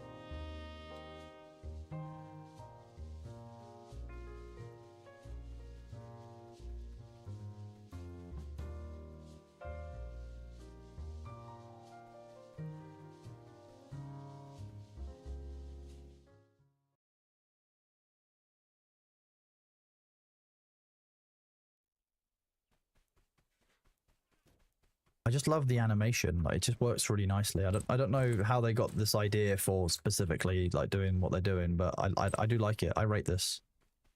I rate this quite highly so far. I'll be honest with you. You need 40 taming to get from Alessi? That sounds about right. Yeah, that's a lot of taming, and I do not have that level in taming. That will be the challenge. Cocoa milk from a dog. I wouldn't trust cocoa milk from a dog. Oh, a bottle of water. What we need. Right, let's have a look where Ground Zero Highway is. We don't... North Mountain, maybe?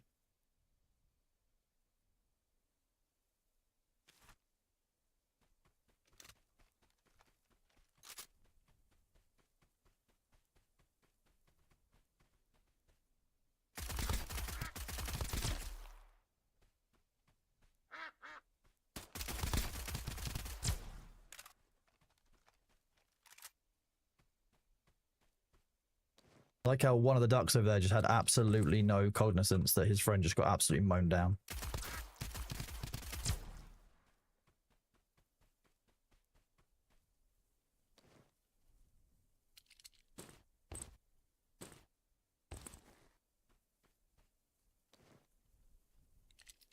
Hemostatic drug injector, nice. We love drug injectors. I mean,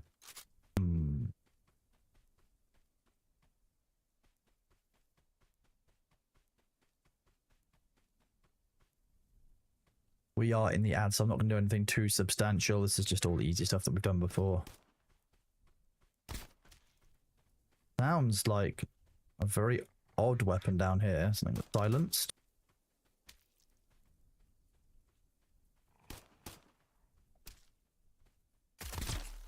Nope. A dog. A dog that killed all the enemies that I need them to. Nice. Leaves me to loot all of their delicious delightful bodies. I mean...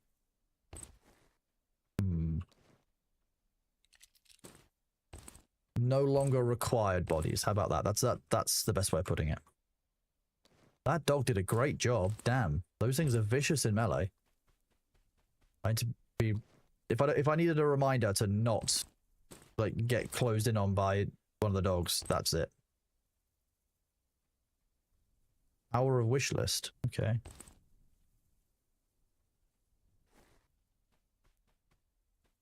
I did put this on my wish list, to be fair.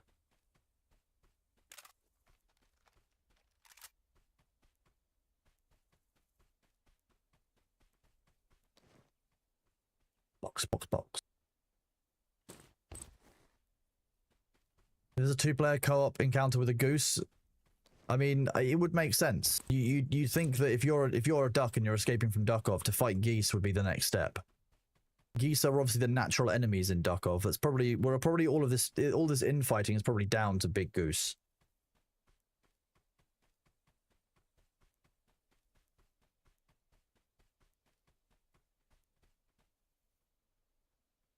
Metal plates. Okay. To rebuild that bridge across to the cave. Gonna look to do that. Oh.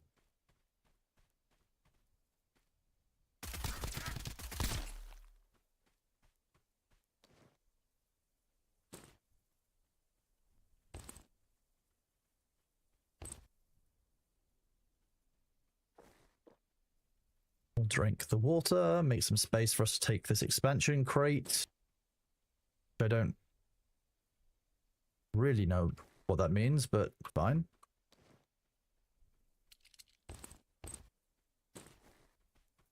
I'm wondering if, because we got those metal plates and such from that box, we now have enough to actually build that bridge already, because that would be fairly useful. Not doing the run. We can indeed. Oh yeah, you did a great job of that. That looks beautiful, lovely. What else do you need to do?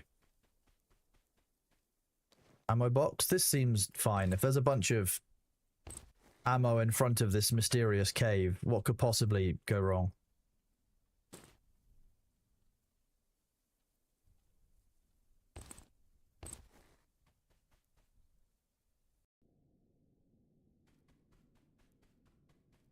Oh, a weird foreboding bridge.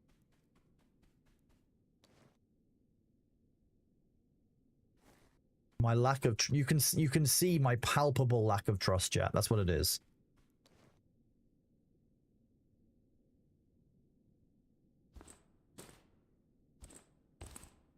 Okay, that's just a huge amount of space.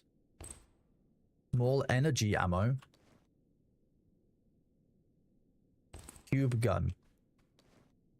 The fuck is the small energy ammo and a cube gun for? Fine. I'm slightly concerned, but I guess this is Duckov, so what more could I expect? Does it turn ducks into cubes? It's 5:30 a.m. and you haven't gone to bed yet. You should probably get some sleep, Shadow Wolf Lukey, because it sounds like you're not going to be fully functional tomorrow. Which is fair and reasonable. I mean, who would want to be fully functional? Don't get me wrong. But sounds like you might need it. You might need some rest. There's an enemy up here.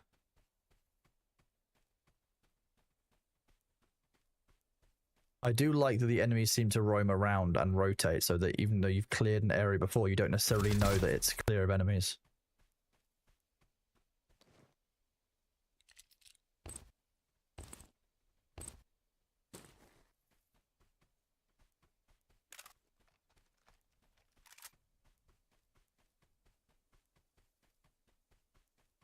$7:30 and you want to go to bed? That's how I feel, Cinders. Although I have been up since midnight.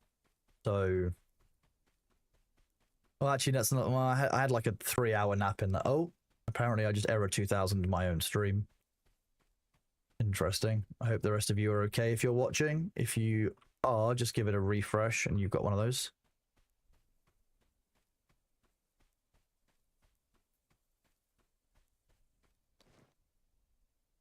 Unaffected might just be my local. It might just be the fact that I've been watching myself for 6.5, nearly 7 hours. What's that? Twitch having errors? Couldn't be us, right? Not here.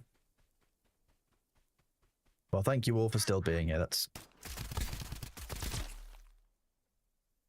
I heard 2 quacks.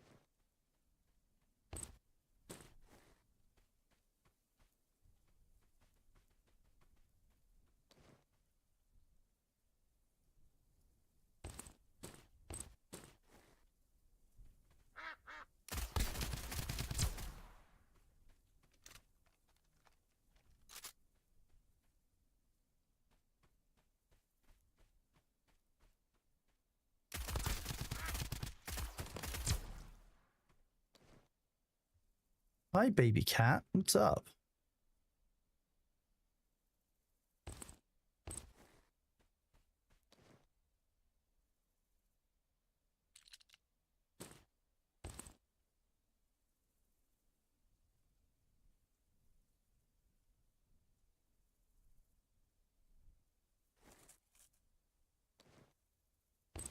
I didn't eat the duck egg. What are you talking about?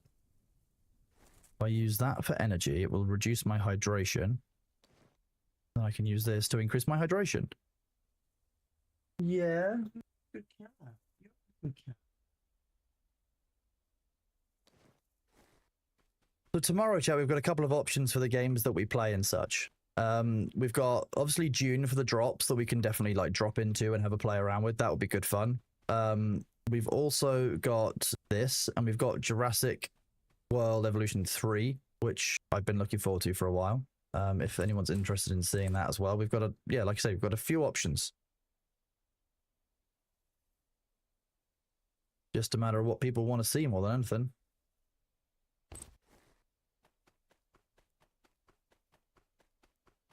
Okay, my speed is reduced. This is interesting.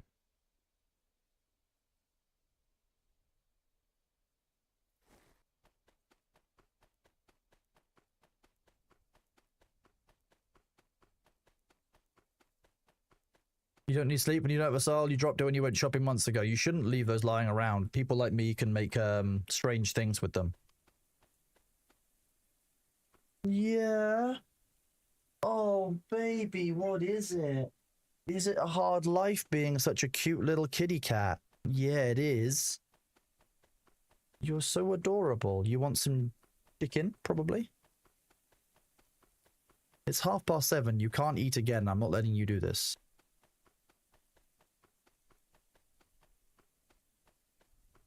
This is the most laden that my character has been.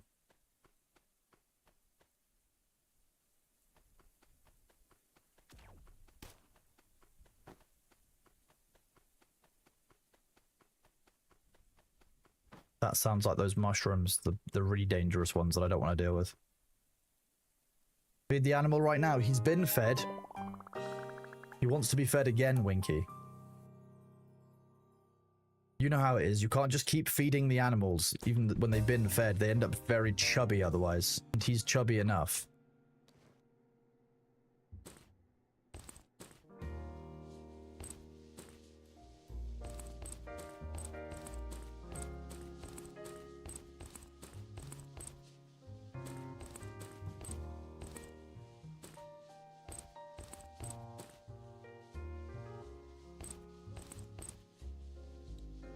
Is that used up one? There we go.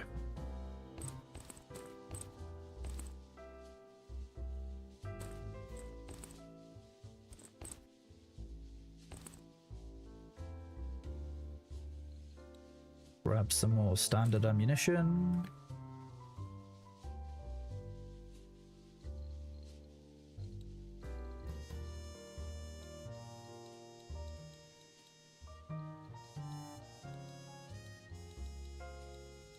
We're out of metal plates. No. Okay. Well, if I go to this, dismantle items. 200 of that. Craft another dynamite.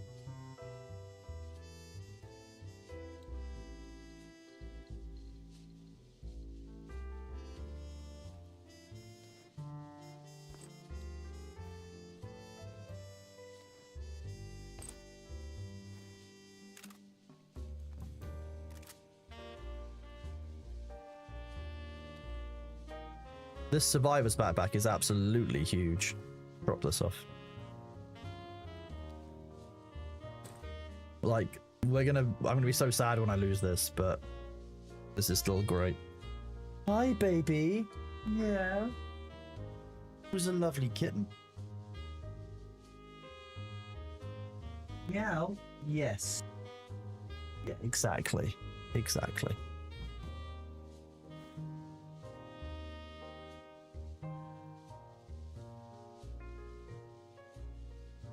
Hi. Meow. Yes, you're so beautiful. Hello. Hello, gorgeous cat. You want to be fed or you want to cuddle?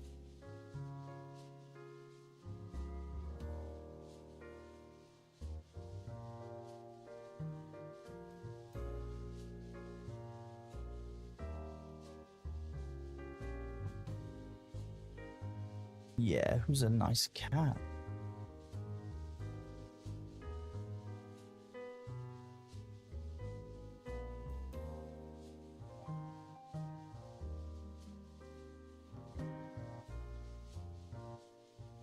It's a very nice tail, isn't it? He grew it himself. He's very proud of it. He shows everyone.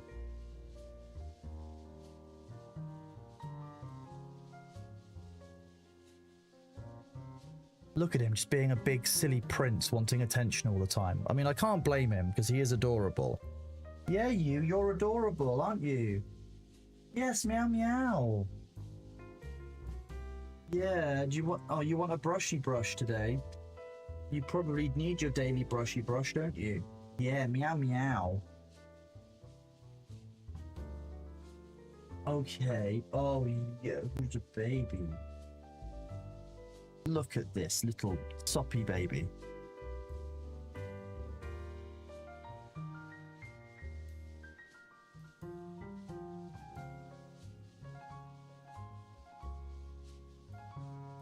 Isn't he the most adorable, chat?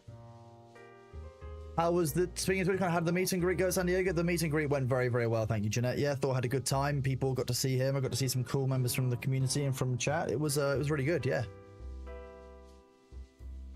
Okay, chat. He needs some feeding, a cuddle, and a brush. So what I'm going to do is I'm going to raid out for the evening. Thank you all very much for being here. Sorry for the slightly shorter stream. I've got a few things I need to do this evening, including recording the stuff for my sponsorship, not sponsorship, my panel. Twitch, you know, which I did at TwitchCon, and putting that out so that it's my first non-sponsored YouTube content, which is exciting. So thank you all very much for being here. We are going to raid the fort. We are going to roid out for the evening, exactly. Sorry, and yeah, we're gonna do that. Catch you later, Shadow Wolf Lukey. Thank you very much, bud. Thank you for being here, and thank you all, everyone. Thank you, Balthazar, Sorian, Royal Icing, Lady Piccolo, Matt, Demnar. Winky, there is always next year and next time. We can make it work. We can arrange it more in advance when it's slightly less security hot conscious. I think they might have been a little bit hyped up for shenanigans, you know, this year. Thank you all very much for being here. I really appreciate all of you, and I will see you tomorrow. I should be back as normal for a rare Friday stream. Thank you all very much, and enjoy your evenings. Take it easy, and go and see the ferrets. Go and chill with them. Go and follow the wigglers. Take it easy, chat. Bye-bye. Bye. Bye. Winky smells.